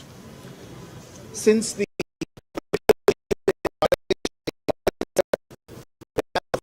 in contact between our leaderships, the Prime Minister was the first world leader to greet the Chief Advisor on his assumption of office. The two of them had a very cordial telephone conversation thereafter, and the Chief Advisor also accepted the Prime Minister's invitation to speak at the third Voice of the Global South summit that was held in August. Then the External Affairs and the Foreign Affairs Advisor have also been in touch. They met each other on the sidelines of the UN General Assembly in New York in September this year. And my visit follows those interactions and is the first Foreign Secretary level structured engagement between the two sides following those developments. Today's discussions have given both of us the opportunity to take stock of our relations, and I appreciate the opportunity today to have had a frank, candid and constructive exchange of views with all my interlocutors. That India desires a positive, constructive and mutually beneficial relationship with Bangladesh. We have always seen in the past, and we continue to see in the future, this relationship as a people-centric and people-oriented relationship, one that has the benefit of all the people as its central motivational force. This is reflected on a daily basis in the development projects that are executed on the ground in Bangladesh and that continue to be developed. It is also reflected in the mutually beneficial engagement, a set of issues ranging from trade, commerce, connectivity, power, water and energy, and development cooperation, consular cooperation and cultural cooperation. There is no reason why this mutually beneficial cooperation should not continue to deliver in the interests of both our peoples. And to that end, therefore, I have underlined today India's desire to work closely with the interim government of Bangladesh authorities. At the same time, we also had the opportunity to discuss certain recent developments and issues, and I conveyed our concerns, including those related to the safety and welfare of minorities. We also discussed some regrettable incidents of attacks on cultural, religious and diplomatic properties. We expect overall a constructive approach on all these issues by the Bangladesh authorities, and we look forward to moving the relationship forward in a positive, forward-looking and constructive direction. Thank you all very much.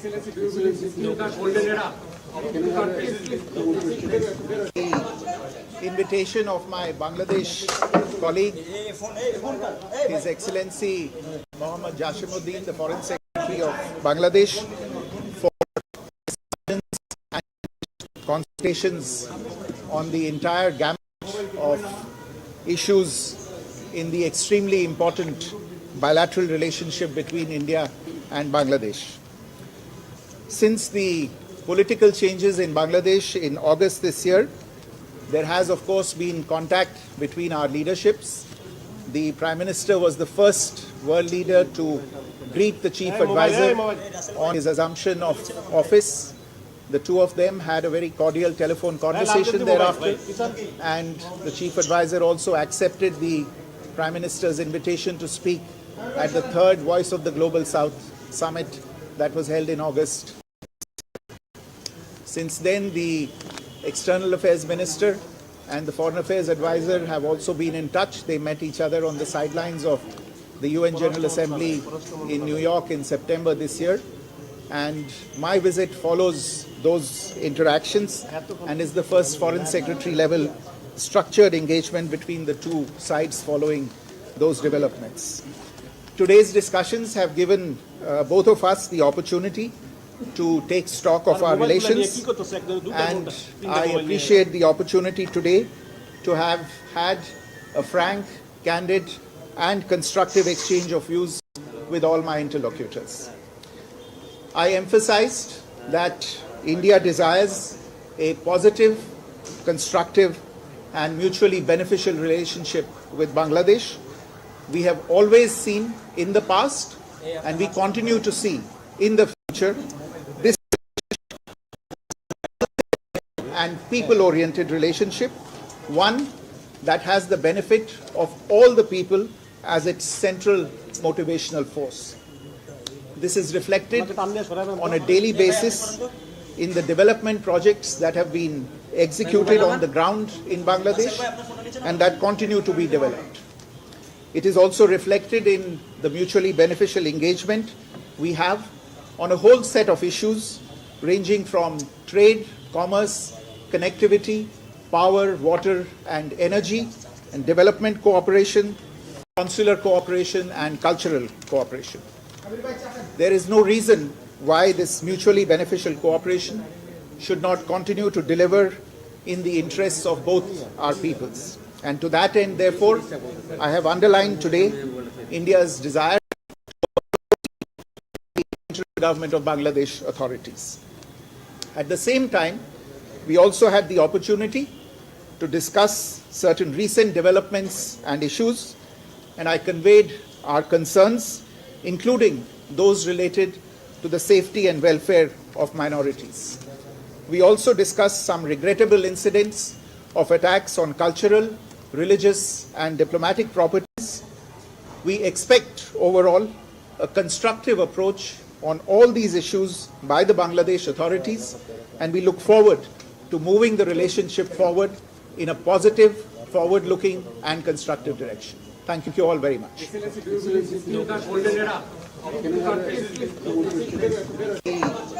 invitation of my Bangladesh colleague, His Excellency Mohammad Jashimuddin, the Foreign Secretary of Bangladesh, for discussions and consultations on the entire gamut of issues in the extremely important bilateral relationship between India and Bangladesh. Since the political changes in Bangladesh in August this year, there has of course been contact between our leaderships. The Prime Minister was the first world leader to greet the Chief Advisor on his assumption of office. The two of them had a very cordial telephone conversation thereafter, and the Chief Advisor also accepted the Prime Minister's invitation to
colleague, His Excellency Mohammad Jashimuddin, the Foreign Secretary of Bangladesh, for discussions and consultations on the entire gamut of issues in the extremely important bilateral relationship between India and Bangladesh. Since the political changes in Bangladesh in August this year, there has of course been contact between our leaderships. The Prime Minister was the first world leader to greet the Chief Advisor on his assumption of office. The two of them had a very cordial telephone conversation thereafter, and the Chief Advisor also accepted the Prime Minister's invitation to speak at the third Voice of the Global South summit that was held in August this year. Since then, the External Affairs Minister and the Foreign Affairs Advisor have also been in touch. They met each other on the sidelines of the UN General Assembly in New York in September this year. And my visit follows those interactions and is the first Foreign Secretary level structured engagement between the two sides following those developments. Today's discussions have given both of us the opportunity to take stock of our relations, and I appreciate the opportunity, the invitation of my Bangladesh colleague, His Excellency Mohammad Jashimuddin, the Foreign Secretary of Bangladesh, for discussions and consultations on the entire gamut of issues in extremely important bilateral relationship between India and Bangladesh. Since the political changes in Bangladesh in August this year, there has of course been contact between our leaderships. The Prime Minister was the first world leader to greet the Chief Advisor on his assumption of office. The two of them had a very cordial telephone conversation thereafter. The Chief Advisor also accepted the Prime Minister's invitation to speak at the third Voice of the Global South summit that was held in August this year. Since then, the External Affairs Minister and the Foreign Affairs Advisor have also been in touch. They met on the sidelines of the UN General Assembly in New York in September this year. And my visit follows those interactions and is the first Foreign Secretary level structured engagement between the two sides following those developments. Today's discussions have given both of us the opportunity to take stock of our relations, and I appreciate the opportunity today to have had a frank, candid and constructive exchange of views with all my interlocutors. I emphasized that India desires a positive, constructive and mutually beneficial relationship with Bangladesh. We have always seen in the past, and we continue to see in the future, this relationship as a people-centric and people-oriented relationship, one that has the benefit of all the people as its central motivational force. This is reflected on a daily basis in the development projects that have been executed on the ground in Bangladesh and that continue to be developed. It is also reflected in the mutually beneficial engagement we have on a whole set of issues from trade, commerce, connectivity, power, water and energy, and development cooperation, consular cooperation and cultural cooperation. There is no reason why this mutually beneficial cooperation should not continue to deliver in the interests of both our peoples. And to that end, therefore, I have underlined today India's desire to work closely with the interim government of Bangladesh authorities. At the same time, we also had the opportunity to discuss certain recent developments and issues, and I conveyed our concerns, including those related to the safety and welfare of minorities. We also discussed some regrettable incidents of attacks on cultural, religious and diplomatic properties. We expect overall a constructive approach on all these issues by the Bangladesh authorities, and we look forward to moving forward in a positive, forward-looking and constructive direction. Thank you all very much. একটু চেষ্টাতেই দুল লেগে যায় নববধূর কানে, একটু চেষ্টাতেই মানিয়ে নেওয়া যায় বিবাহিত জীবনে। নানা অনুভূতি জড়ানো বিয়ের গয়না, শ্যাম সুন্দর কোম্পানি জুয়েলার্স।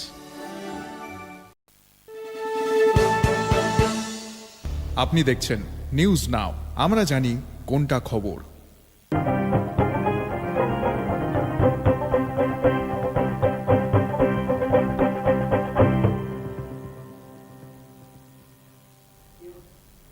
নমস্কার, আপনারা দেখছেন নিউজ নাও। আমি রয়েছি সংযুক্তা। চোখ রাখবো এই মুহূর্তের সংবাদে।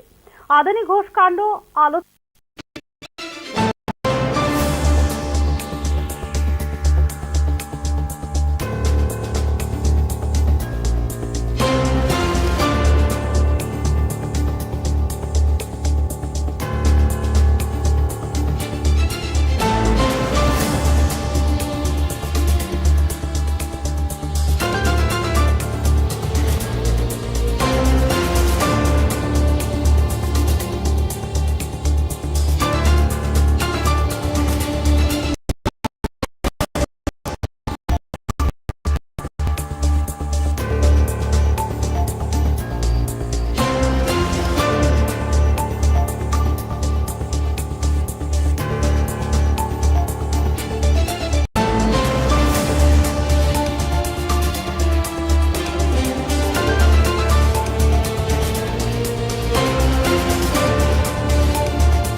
গেল যে গ্যাস কোম্পানিটা আছে প্রথম আমরা লোকেশন দিয়েছে গেলের সামনে, তো এখানে আসি পরে ডাইরেক্ট আমরা বিচের দিকে ঢুকি।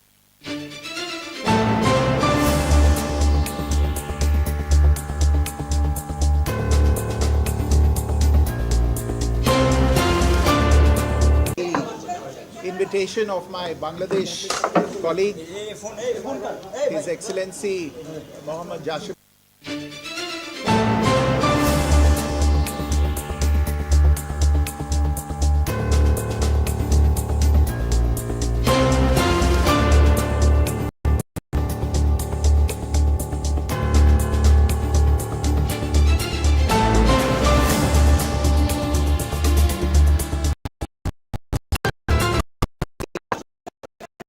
Of my Bangladesh colleague, His Excellency Mohammad Jashimuddin, the Foreign Secretary of Bangladesh, for discussions and consultations on the entire gamut of issues in the extremely important bilateral relationship between India and Bangladesh.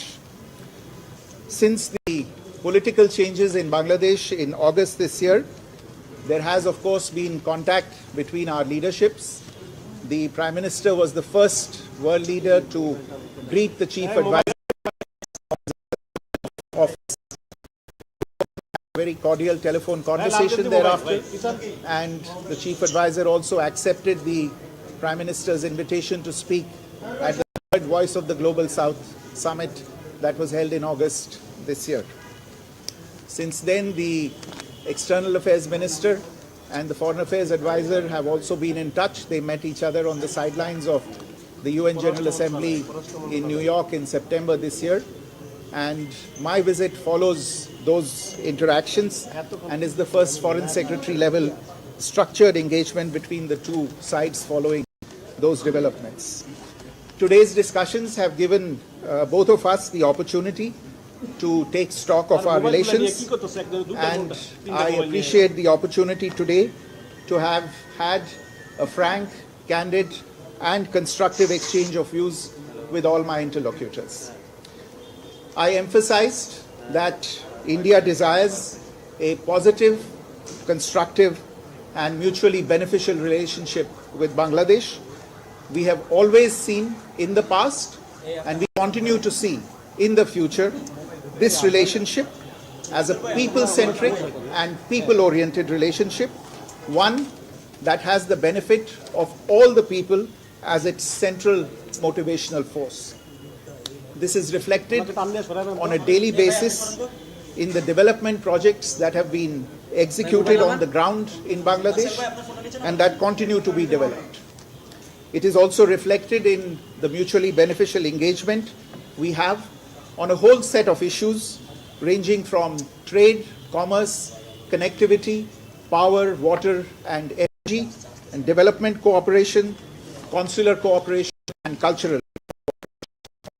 There is no reason why this mutually beneficial cooperation should not continue to deliver in the interests of both our peoples. And to that end, therefore, I have underlined today India's desire to work closely with the interim government of Bangladesh authorities. At the same time, we also had the opportunity to discuss certain recent developments and issues, and I conveyed our concerns, including those related to the safety and welfare of minorities. We also discussed some regrettable incidents of attacks on cultural, religious and diplomatic properties.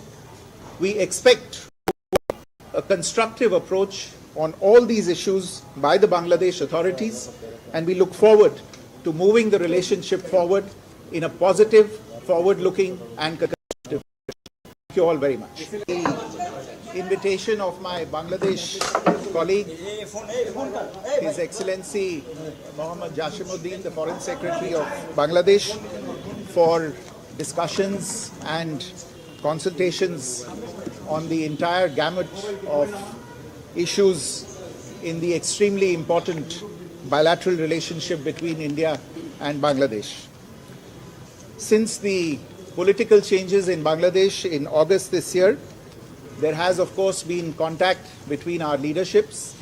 the Prime Minister was the first world leader to greet the Chief Advisor on his assumption of office. The two of them had a very cordial telephone conversation thereafter, and the Chief Advisor also accepted the Prime Minister's invitation to speak at the third Voice of the Global South summit that was held in August this year. Since then, the External Affairs Minister and the Foreign Affairs Advisor have also been in touch. They met each other on the sidelines of the UN General Assembly in New York in September this year. And my visit follows those interactions and is the first Foreign Secretary level structured engagement between the two sides following those developments. Today's discussions have given both of us the opportunity to take stock of our relations, and I appreciate the opportunity today to have had a frank, candid and constructive exchange of views with all my interlocutors. I emphasized that India desires a positive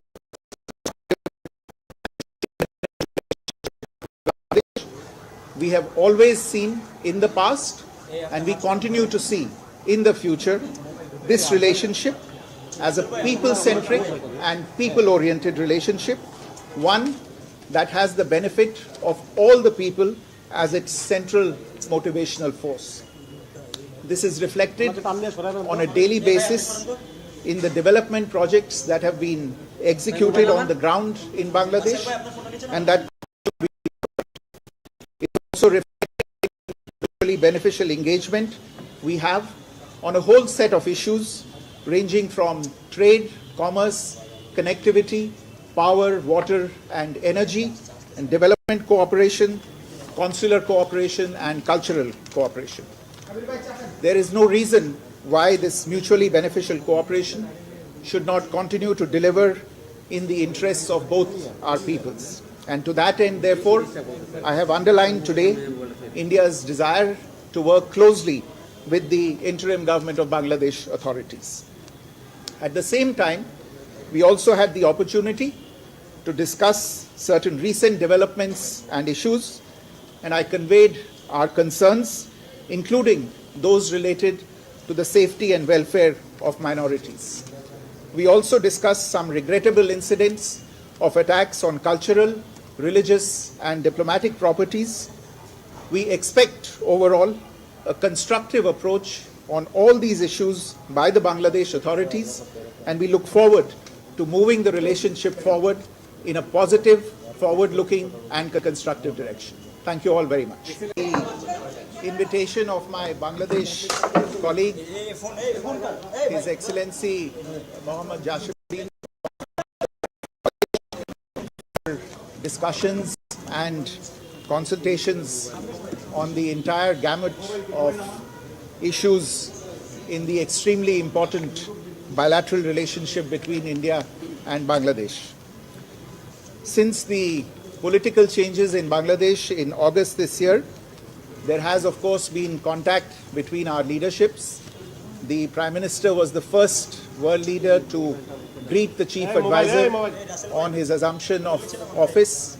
The two of them had a very cordial telephone conversation thereafter, and the Chief Advisor also accepted the Prime Minister's invitation to speak at the third Voice of the Global South summit that was held in August this year.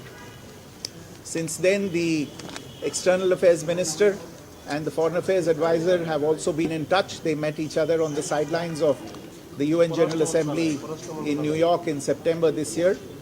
And my visit follows those interactions and is the first Foreign Secretary level structured engagement between the two sides following those developments. Today's discussions have given both of us the opportunity to take stock of our relations, and I appreciate the opportunity today to have had a frank, candid and constructive exchange of views with all my interlocutors. I emphasized that India desires a positive, constructive and mutually beneficial relationship with Bangladesh. We have always seen in the past and we continue to see in the future this relationship as a people-centric and people-oriented relationship, one that has the benefit of all the people as its central motivational force. This is reflected on a daily basis in the development projects that have been executed on the ground in Bangladesh and that continue to be developed. It is also reflected in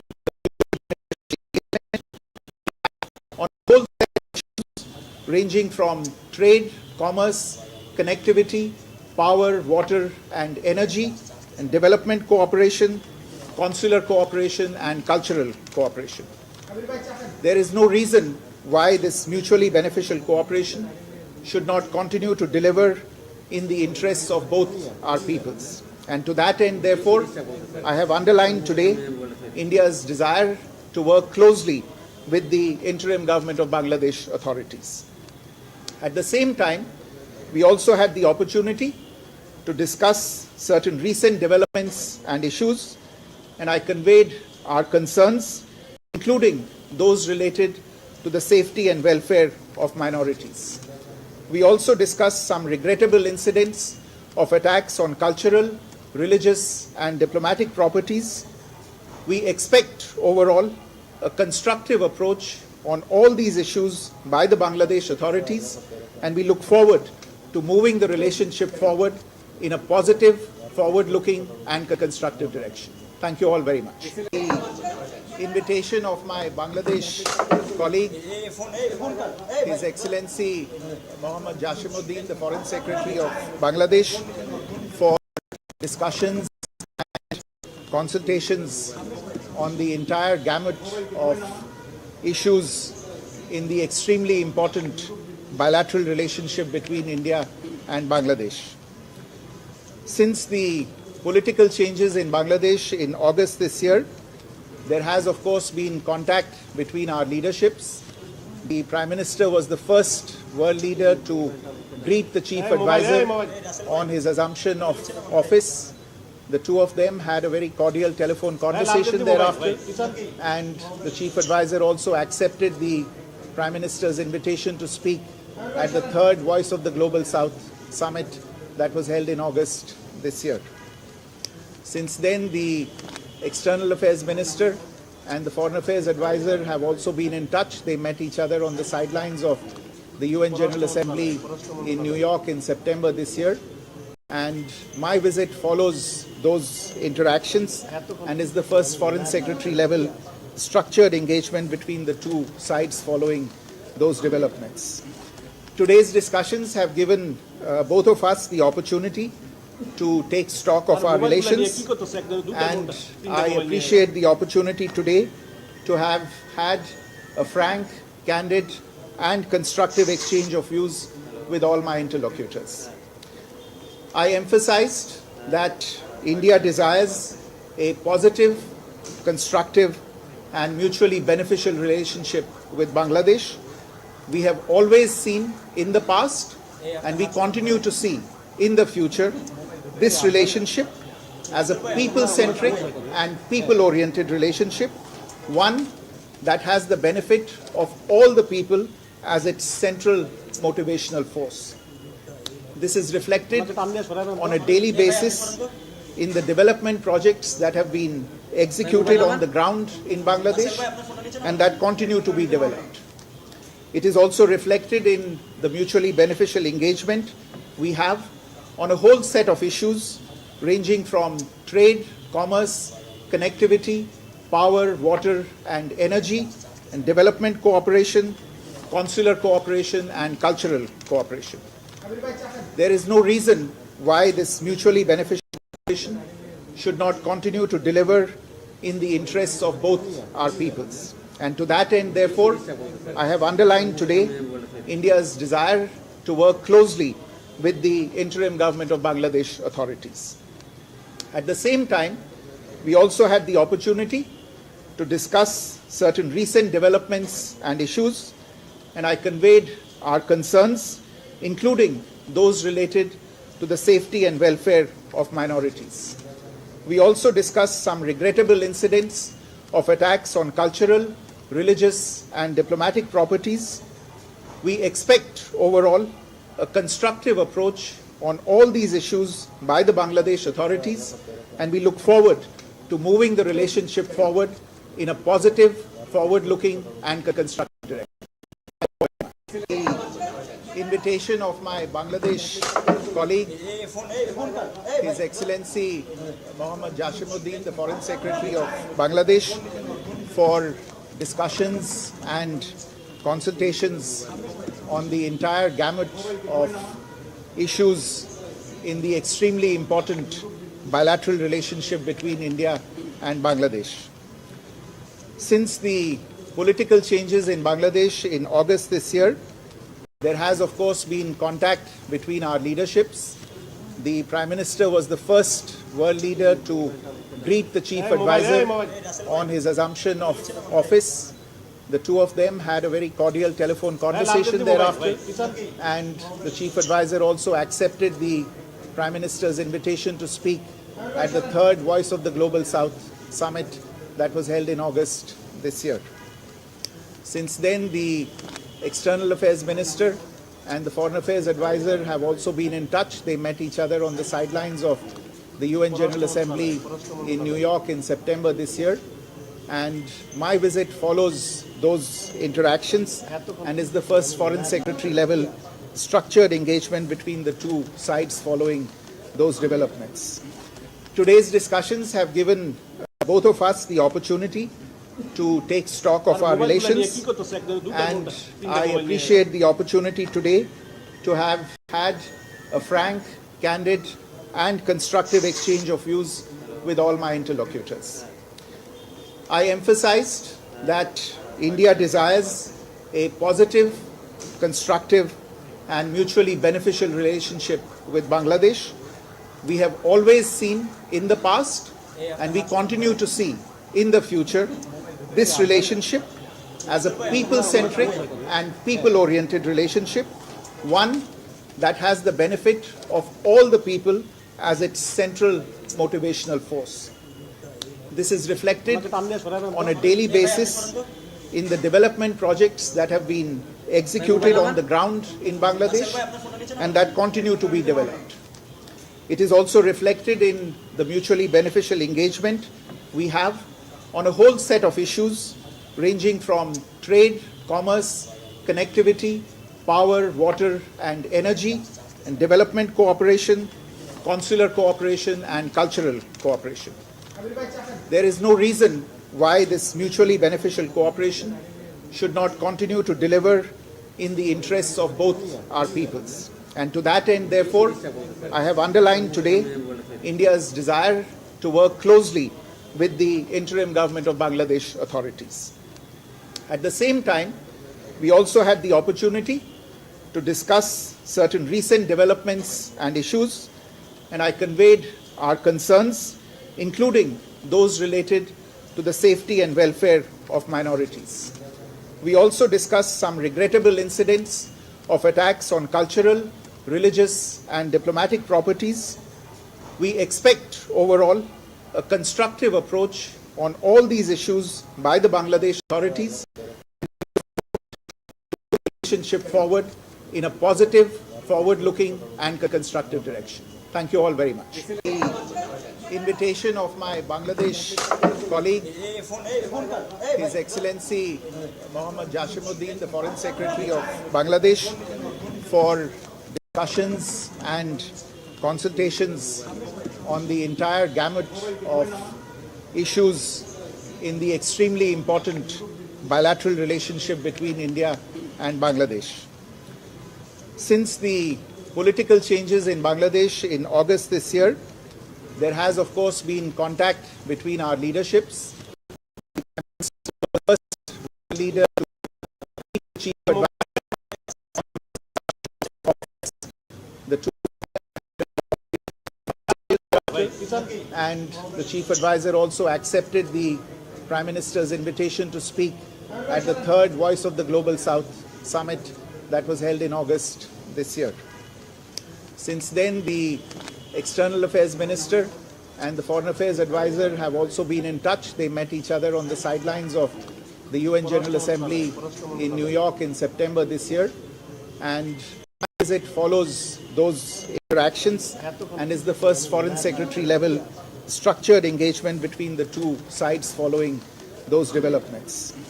Today's discussions have given both of us the opportunity to take stock of our relations, and I appreciate the opportunity today to have had a frank, candid and constructive exchange of views with all my interlocutors.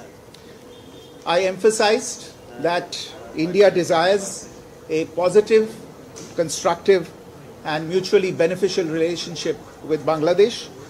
We have always seen in the past, and we continue to see in the future, this relationship as a people-centric and people-oriented relationship, one that has the benefit of all the people as its central motivational force. This is reflected on a daily basis in the development projects that have been executed on the ground in Bangladesh and that continue to be developed. It is also reflected in the mutually beneficial engagement we have on a whole set of issues ranging from trade, commerce, connectivity, power, water and energy, and development cooperation, consular cooperation and cultural cooperation. There is no reason why this mutually beneficial cooperation should not continue to deliver in the interests of both our peoples. And to that end, therefore, I have underlined today India's desire to work closely with the interim government of Bangladesh authorities. At the same time, we also had the opportunity to discuss certain recent developments and issues, and I conveyed our concerns to the safety and welfare of minorities. We also discussed some regrettable incidents of attacks on cultural, religious and diplomatic properties. We expect overall a constructive approach on all these issues by the Bangladesh authorities, and we look forward to moving the relationship forward in a positive, forward-looking and constructive direction. Thank you all very much. The invitation of my Bangladesh colleague, His Excellency Mohammad Jashimuddin, the Foreign Secretary of Bangladesh, for discussions and presentations on the entire gamut of issues in the extremely important bilateral relationship between India and Bangladesh. Since the political changes in Bangladesh, contact between our first world leader to greet the chief advisor on his assumption of office. The two of them had a very cordial telephone conversation thereafter, and the chief advisor also accepted the Prime Minister's invitation to speak at the third Voice of the Global South summit that was held in August this year. Since then, the External Affairs Minister and the Foreign Affairs Advisor have also been in touch. They met each other on the sidelines of the UN General Assembly in New York in September this year. And my visit follows those interactions and is the first Foreign Secretary level structured engagement between the two sides following those developments. Discussions have given both of us the opportunity to take stock of our relations, and I appreciate the opportunity today to have had a frank, candid and constructive exchange of views with all my interlocutors. I emphasized that India desires a positive, constructive and mutually beneficial relationship with Bangladesh. We have always seen in the past, and we continue to see in the future, this relationship as a people-centered, one that has the benefit of all the people as its central. This is reflected on a daily basis in the development projects that have been executed on the ground in Bangladesh and that continue to be developed. It is also reflected in the mutually beneficial engagement we have on a whole set of issues ranging from trade, commerce, connectivity, power, water and energy, and development cooperation, consular cooperation and cultural cooperation. There is no reason why this mutually beneficial cooperation should not continue to deliver in the interests of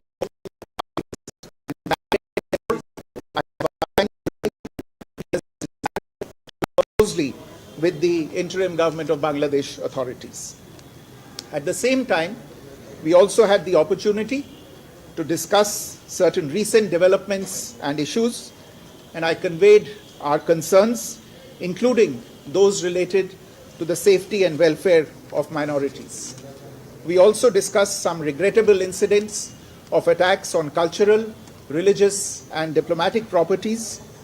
We expect overall a constructive approach on all these issues by the Bangladesh authorities, and we look forward to moving the relationship forward in a positive, forward-looking, and constructive direction. Thank you all very much. The invitation of my Bangladesh colleague, His Excellency Mohammad Jashimuddin, the Foreign Secretary of Bangladesh, for discussions and consultations on the entire gamut of issues in the extremely important bilateral relationship between India and Bangladesh. Since the political changes in Bangladesh in August this year, there has of course been contact between our leaderships. The Prime Minister was the first world leader to greet the Chief Advisor on his assumption of office. The two of them had a very cordial telephone conversation thereafter, and the Chief Advisor also accepted the Prime Minister's invitation to speak at the third Voice of the Global South summit that was held in August this year. Since then, the External Affairs Minister and the Foreign Affairs Advisor have also been in touch. They met each other on the sidelines of the UN General Assembly in New York in September this year. And my visit follows those interactions and is the first Foreign Secretary level structured engagement between the two sides following those developments. Today's discussions have given both of us the opportunity to take stock of our relations, and I appreciate the opportunity today to have had a frank, candid, and constructive exchange of views with all my interlocutors. I emphasized that India desires a positive, constructive, and mutually beneficial relationship with Bangladesh. We have always seen in the past, and we continue to see in the future, this relationship as a people-centric and people-oriented relationship, one that has the benefit of all the people as its central motivational force. This is reflected on a daily basis in the development projects that have been executed on the ground in Bangladesh and that continue to be developed. It is also reflected in the mutually beneficial engagement we have on a whole set of issues ranging from trade, commerce, connectivity, power, water and energy, and development cooperation, consular cooperation and cultural cooperation. There is no reason why this mutually beneficial cooperation should not continue to deliver in the interests of both our people.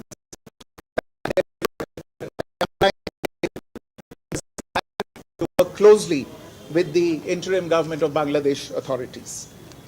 At the same time, we also had the opportunity to discuss certain recent developments and issues, concerns, including those related to the safety and welfare of minorities. We also discussed some regrettable incidents of attacks on cultural, religious, and diplomatic properties. We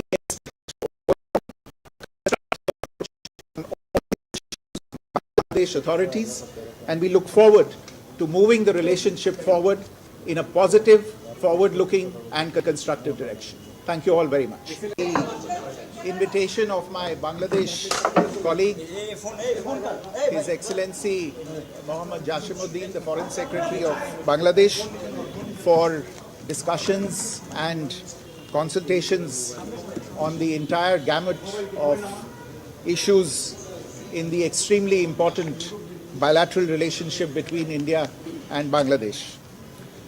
Since the political changes in Bangladesh in August this year, there has of course been contact between our leaderships. The Prime Minister was the first world leader to greet the Chief Advisor on his assumption of office. The two of them had a very cordial telephone conversation thereafter, and the Chief Advisor also accepted the Prime Minister's invitation to speak at the third Voice of the Global South summit that was held in August this year. Since then, the External Affairs Minister and the Foreign Affairs Advisor have also been in touch. They met each other on the sidelines of the UN General Assembly in New York in September this year.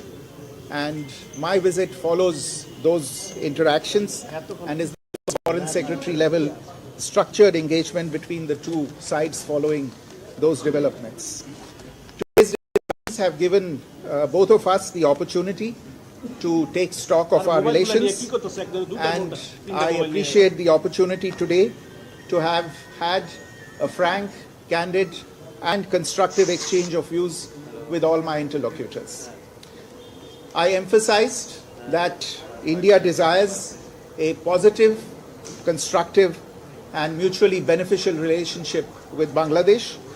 We have always seen in the past, and we continue to see in the future, this relationship as a people-centric and people-oriented relationship, one that has the benefit of all the people as its central motivational force. This is reflected on a daily basis in the development projects that have been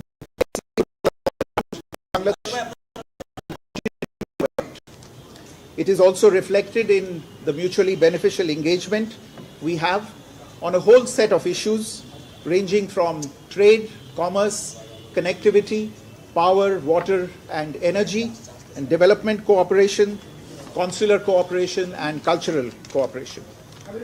There is no reason why this mutually beneficial cooperation should not continue to deliver in the interests of both our peoples. And to that end, therefore, I have underlined today India's desire to work closely with the interim government of Bangladesh authorities. At the same time, we also had the opportunity to discuss certain recent developments and issues, and I conveyed our concerns, including those related to the safety and welfare of minorities. We also discussed some regrettable incidents of attacks on cultural, religious and diplomatic properties. We expect overall a constructive approach on all these issues by the Bangladesh authorities, and we look forward to moving the relationship forward in a positive, forward-looking and constructive direction. Thank you all very much. The invitation of my Bangladesh colleague, His Excellency Mohammad Jashimuddin, the Foreign Secretary of Bangladesh, for discussions and consultations on the entire gamut of issues in the extremely important bilateral relationship between India and Bangladesh. Since the political changes in Bangladesh in August this year, there has of course been contact between our leaderships. The Prime Minister was the first world leader to greet the Chief Advisor on his assumption of office. The two of them had a very cordial telephone conversation, and the Chief Advisor also accepted the Prime Minister's invitation to speak at the third Voice of the Global South summit that was held in August this year.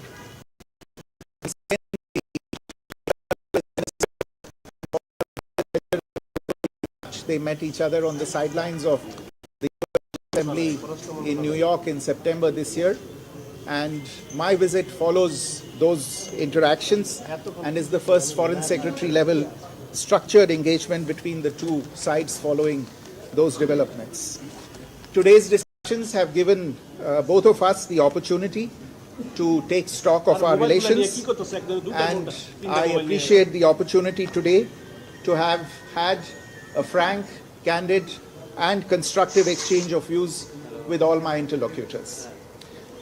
I emphasized that India desires a positive, constructive and mutually beneficial relationship with Bangladesh. We have always seen in the past, and we continue to see in the future, this relationship as a people-centric and people-oriented relationship, one that has the benefit of all people as its central motivational force. This is reflected on a daily basis in the development projects that have been executed on the ground in Bangladesh and that continue to be developed. It is also reflected in the mutually beneficial engagement we have on a whole set of issues ranging from trade, commerce, connectivity, power, water and energy, and development cooperation, consular cooperation and cultural cooperation. There is no reason why this mutually beneficial cooperation should not continue to deliver in the interests of both our peoples. And to that end, therefore, I have underlined today India's desire to work closely with the interim government of Bangladesh authorities. At the same time, we also had the opportunity to discuss certain recent developments and debate in those to the safety and welfare of minorities. We also discussed some regrettable incidents of attacks on cultural, religious and diplomatic properties. We expect overall a constructive approach on all these issues by the Bangladesh authorities, and we look forward to moving the relationship forward in a positive, forward-looking and constructive direction. Thank you all very much. The invitation of my Bangladesh colleague, His Excellency Mohammad Jashimuddin, the Foreign Secretary of Bangladesh, for discussions and consultations on the entire gamut of issues in the extremely important bilateral relationship between India and Bangladesh. Since the political changes in Bangladesh in August this year, there has of course been contact between our leaderships. The Prime Minister was on his assumption of office. The two of them had a very cordial telephone conversation thereafter, and the Chief Advisor also accepted the Prime Minister's invitation to speak at the third Voice of the Global South summit that was held in August this year. Since then, the External Affairs Minister and the Foreign Affairs Advisor have also been in touch. They met each other on the sidelines of the UN General Assembly in New York in September this year. And my visit follows those interactions and is the first Foreign Secretary level structured engagement between the two sides following developments. Today's discussions have given both of us the opportunity to take stock of our relations, and I appreciate the opportunity today to have had a frank, candid and constructive exchange of views with all my interlocutors. I emphasized that India desires a positive, constructive and mutually beneficial relationship with Bangladesh. We have always seen in the past, and we continue to see in the future, this relationship as a people-centric and people-oriented relationship that has the benefit of central motivation. This is reflected on a daily basis in the development projects that have been executed on the ground in Bangladesh and that continue to be developed. It is also reflected in the mutually beneficial engagement we have on a whole set of issues ranging from trade, and energy and development cooperation, consular cooperation and cultural cooperation. There is no reason why this mutually beneficial cooperation should not continue to deliver in the interests of both our peoples. And to that end, therefore, I have underlined today India's desire to work closely with the interim government of Bangladesh authorities. At the same time, to discuss certain recent developments and issues, and I conveyed our concerns, including those related to the safety and welfare of minorities. We also discussed some regrettable incidents of attacks on cultural, religious, and diplomatic properties. We expect overall a constructive approach on all these issues by the Bangladesh authorities, and we look forward to moving the relationship forward in a positive, forward-looking, and constructive direction. Thank you all very much. The invitation of my Bangladesh colleague, His Excellency Mohammad Jashimuddin, the Foreign Secretary of Bangladesh, for discussions and consultations on the entire gamut of issues in the extremely important bilateral relationship between India and Bangladesh. Since the political changes in Bangladesh in August this year, there has of course been contact between our leaderships. The Prime Minister was the first world leader to greet the Chief Advisor on his assumption of office. The two of them had a very cordial telephone conversation thereafter, and the Chief Advisor also accepted the Prime Minister's invitation to speak at the third Voice of the Global South summit that was held in August this year. Since then, the External Affairs Minister and the Foreign Affairs Advisor have also been in touch. They met each other on the sidelines of the UN General Assembly in New York in September this year, and my visit follows those interactions and is the first engagement between the two sides following those developments. Today's discussions have given both of us the opportunity to take stock of our relations, and I appreciate the opportunity today to have had a frank, candid, and constructive exchange of views with all my interlocutors. I emphasized that India desires a positive, constructive, and mutually beneficial relationship with Bangladesh. We have always seen in the past, and we continue to see in the future, this relationship as a people-centric and people-oriented relationship, one that has the benefit of all the people as its central motivational force. This is reflected on a daily basis in the development projects that have been executed on the ground in Bangladesh and that continue to be developed. It is also reflected in the mutual ranging from trade, commerce, power, water and energy, and development cooperation, consular cooperation and cultural cooperation.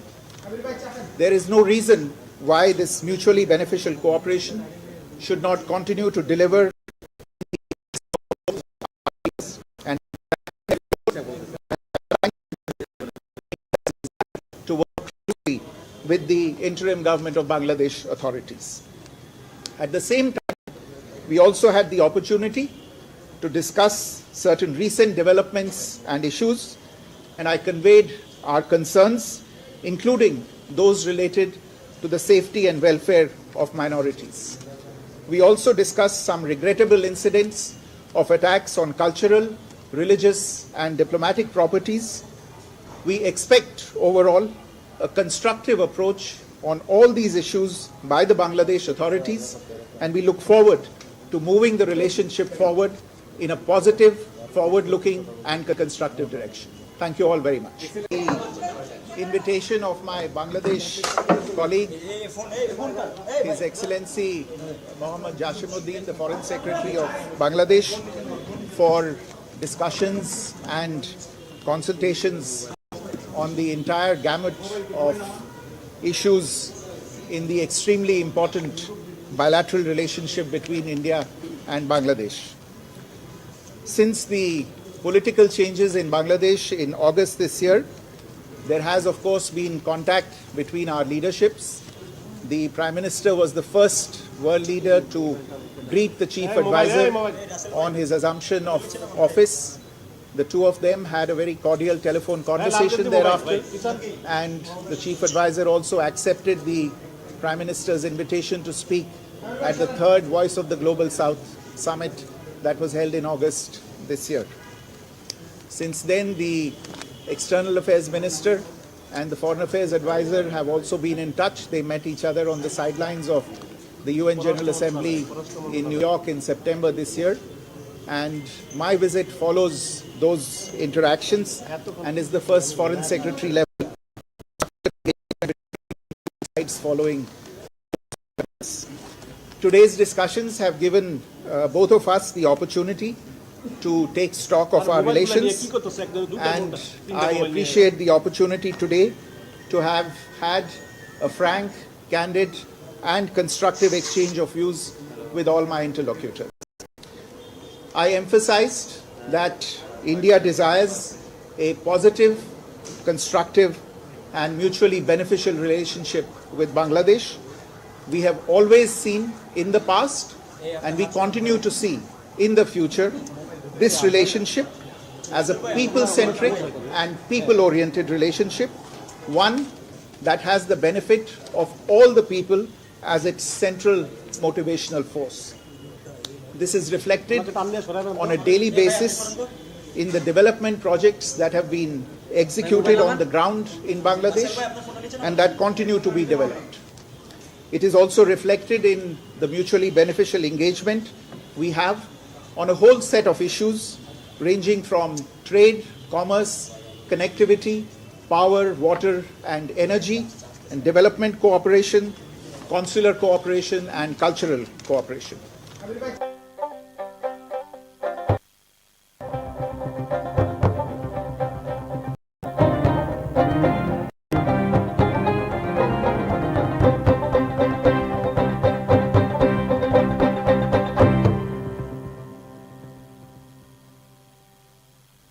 নমস্কার, শুভ সন্ধ্যা। আমি মীনাক্ষী, চোখ রাখছি এই মুহূর্তের খবরে। সোমবার কেন্দ্রীয় স্বরাষ্ট্রমন্ত্রী অমিত শাহর সাথে সাক্ষাৎ করেছেন তীব্রামথা সুপ্রিমো প্রদ্যোৎ কিশোর দেববর্মন। তার সঙ্গে ছিলেন সাংসদ কৃতি দেবী। গৃহমন্ত্রী অমিত শাহর সঙ্গে সাক্ষাৎ করার সময় ত্রিপ্রাসাদের চুক্তি, বাংলাদেশের সাথে সীমান্তে বেড়া সহ একাধিক বিষয়ে আলোচনা হয়েছে বলে জানিয়েছেন প্রদ্যোৎ কিশোর দেববর্মন। ত্রিপ্রাসাদের চুক্তি, বাংলাদেশের সাথে সীমান্তে বেড়া ও টহলদারি এবং ১২৫তম সংশোধনী সংক্রান্ত বিষয় নিয়ে কেন্দ্রীয় গৃহমন্ত্রী অমিত শাহর সঙ্গে আলোচনা হয়েছে জানিয়েছেন। ডিসেম্বর মাসে ত্রিপুরা সফর করবেন বলেও এদিন জানিয়েছেন প্রদ্যোৎ কিশোর দেববর্মন।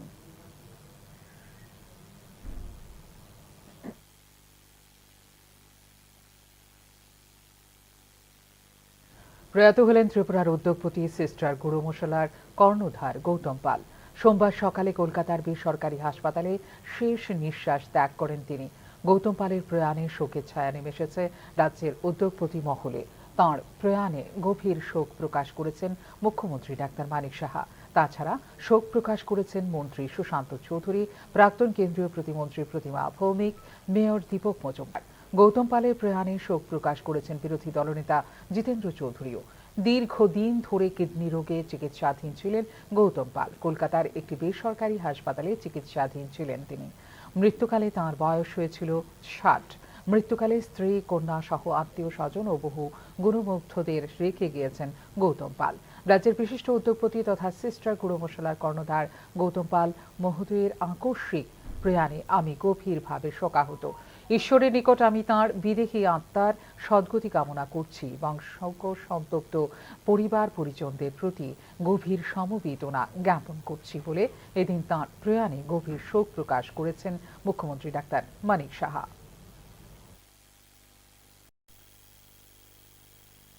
চেন্নাইয়ের অ্যাপোলো হাসপাতাল কর্তৃপক্ষের বিরুদ্ধে গাফিলতির অভিযোগের সত্যতা প্রমাণিত হওয়ায় আগরতলার এক রোগীকে ১০,১০,০০০ টাকা ক্ষতিপূরণ প্রদানের নির্দেশ দিল চেন্নাইয়ের ভোক্তা সুরক্ষা আদালত। রাজধানী আগরতলার বাধারঘাট মাতৃপল্লী এলাকার বাসিন্দা প্রয়াত যতীন চন্দ্র সাহার সহধর্মিণী দুলু রানী সাহা ২০০৭ সালের ১২ই জানুয়ারি সর্বোত্তম চিকিৎসা পরিষেবার জন্য চেন্নাইয়ের স্বনামধন্য অ্যাপোলো হাসপাতালের বিশেষজ্ঞ শল্য চিকিৎসক টি পৃথ্বীরাজের তত্ত্বাবধানে গল ব্লাডার অপারেশন করান। চিকিৎসা বাবদ ৭৬,৯৩০ টাকা খরচ হয়েছিল তখন।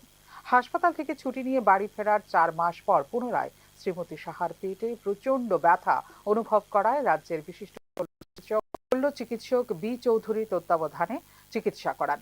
তার পরামর্শ অনুযায়ী কলকাতার আইএলএস হাসপাতালে চিকিৎসা পরিষেবা নিতে গিয়ে আলট্রাসোনোগ্রাফি সহ বিভিন্ন রকম ক্লিনিক্যাল পরীক্ষা করার পর শ্রীমতী সাহার পেটের ভেতর থেকে অ্যাপোলো হাসপাতালের লোগো ও নম্বর সহ তোয়ালি বের করেন চিকিৎসকরা।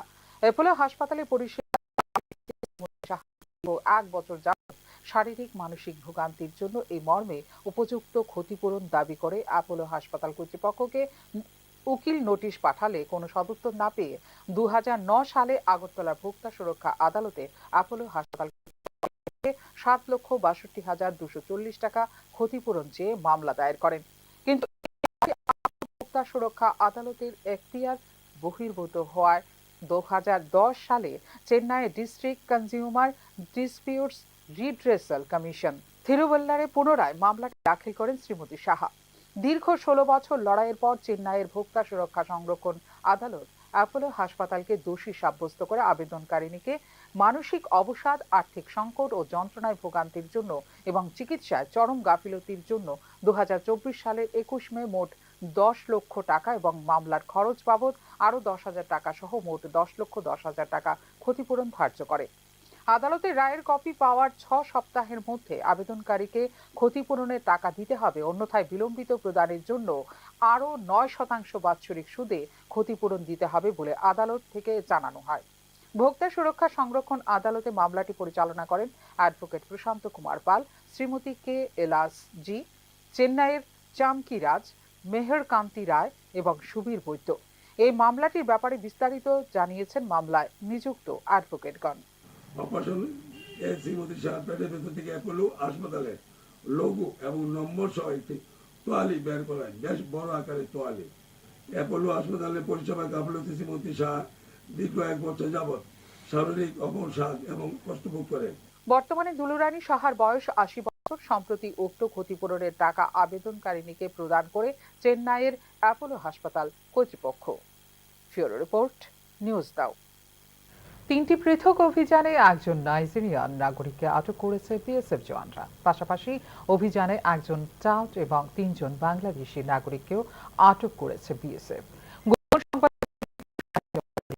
কায়াঢেপা নামক স্থানে একটি বিশেষ অভিযান চালিয়েছে বিএসএফ জওয়ানরা। অভিযানকালে ম্যাক্সওয়েল এনওয়েক নামে একজন নাইজেরিয়ান নাগরিককে আটক করেছে বিএসএফ জওয়ানরা। ভারত বাংলাদেশ সীমান্ত সড়ক ধরে সন্দেহজনকভাবে বাংলাদেশে প্রবেশের চেষ্টা করতে দেখা গেছে তাকে। অপর একটি অভিযানে পশ্চিম ত্রিপুরা জেলার আমতলীর বাসিন্দা সুরজ প্রসাদ নামে একজন ভারতীয় টাউটকে আটক করেছে বিএসএফ জওয়ানরা। সে একজন তালিকাভুক্ত টাউট এবং তাকে সক্রিয়ভাবে ট্র্যাক করেছে বিএসএফ। অন্য একটি অভিযানে গোপন সংবাদের ভিত্তিতে বিএসএফ জওয়ানরা উত্তর ত্রিপুরা জেলার মাংরেলি থেকে 15 বছর বয়সী এক বাংলাদেশি তরুণীকে আটক করেছে। সে সীমান্তের বেড়া পেরিয়ে ভারতে অনুপ্রবেশের চেষ্টা করছিল। ধৃত মেয়েটি বাংলাদেশের মৌলভীবাজার জেলার চাঁদপুর গ্রামের বাসিন্দা বলে জানিয়েছে পুলিশ। অপর একটি অভিযানে পশ্চিম ত্রিপুরায় আরও 2 বাংলাদেশি নাগরিককে আটক করেছে বিএসএফ। দুজনেই বাংলাদেশের বাগেরহাট জেলার বাসিন্দা বলে জানিয়েছে পুলিশ। মাফিয়া হুমকির অভিযোগে পশ্চিম ত্রিপুরা জেলা পুলিশ সুপারের কাছে ডেপুটেশন দিলেন এক মহিলা। পূর্ব থানার অন্তর্গত টাউন প্রতাপগড় এলাকার বাসিন্দা সুমিত্রা দাস মাফিয়া হুমকির অভিযোগে প্রতাপগড় ঝুলন্ত সেতু এলাকায় রানা সাহা সহ 3 জনের বিরুদ্ধে লিখিত অভিযোগ দায়ের করেন পশ্চিম ত্রিপুরা জেলার পুলিশ সুপারের কাছে। তার স্বামীর কাছে 2.5 লক্ষ টাকা দাবি করে জীবন জীবিকার একমাত্র সম্বল রিকশা চালানো বন্ধ করে দেয় বলে অভিযোগ করেন সুমিত্রা দাস। এক্ষেত্রে তার পরিবারের আইনি ব্যবস্থা নেবার দাবিও জানিয়েছেন সুমিত্রা দাস।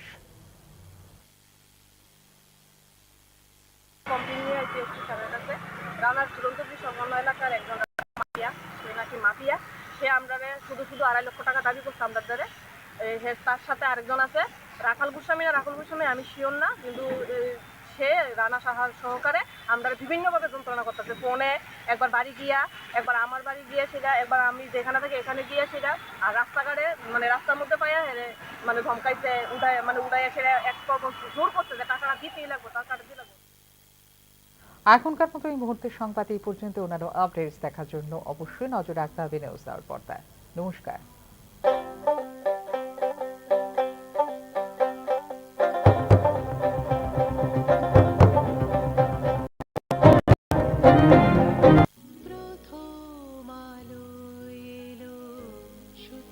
সকাল শুদ্ধ সলিলে আজ বাজালো ত্রিতাল মন্দিরে শুদ্ধ পুরার ধ্বনি অগ্নি শুদ্ধ হলো এ সিঞ্জিনী পরিণীতা নারী তুমি অনুপমা শুদ্ধ সোনায় সাজো হে নিরুপমা শুদ্ধতার স্বর্ণ মন্দির Kalika jewellers Agartala.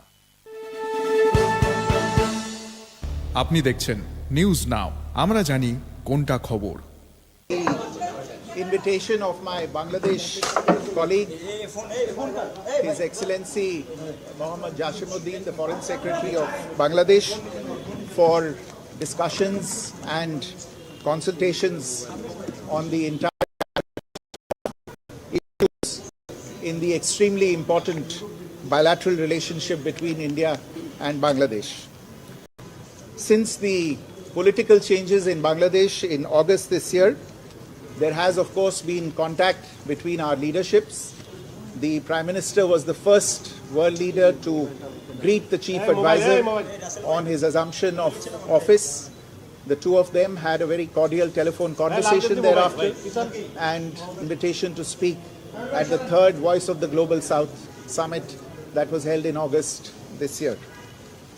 Since then, the External Affairs Minister and the Foreign Affairs Advisor have also been in touch. They met each other on the sidelines of the UN General Assembly in New York in September this year.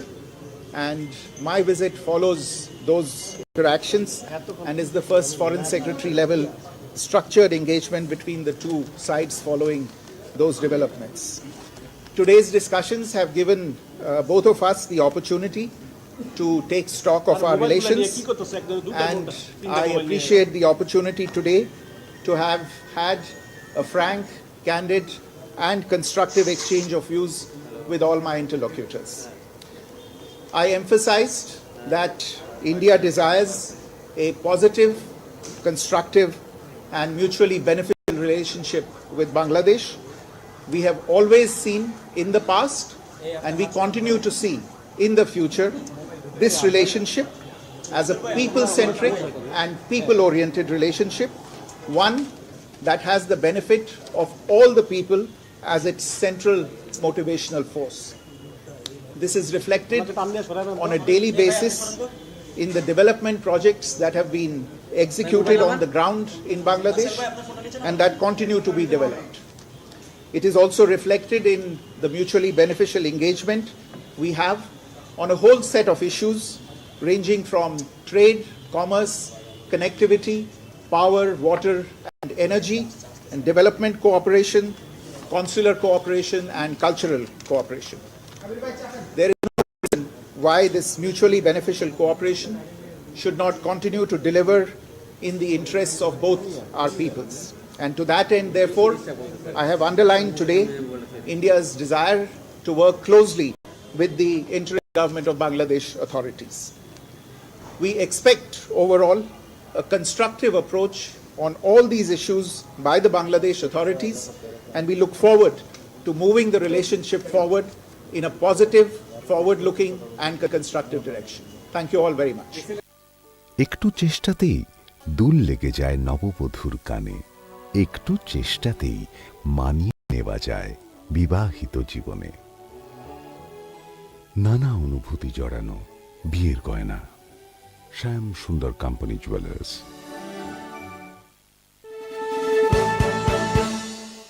আপনি দেখছেন news now, আমরা জানি কোনটা খবর।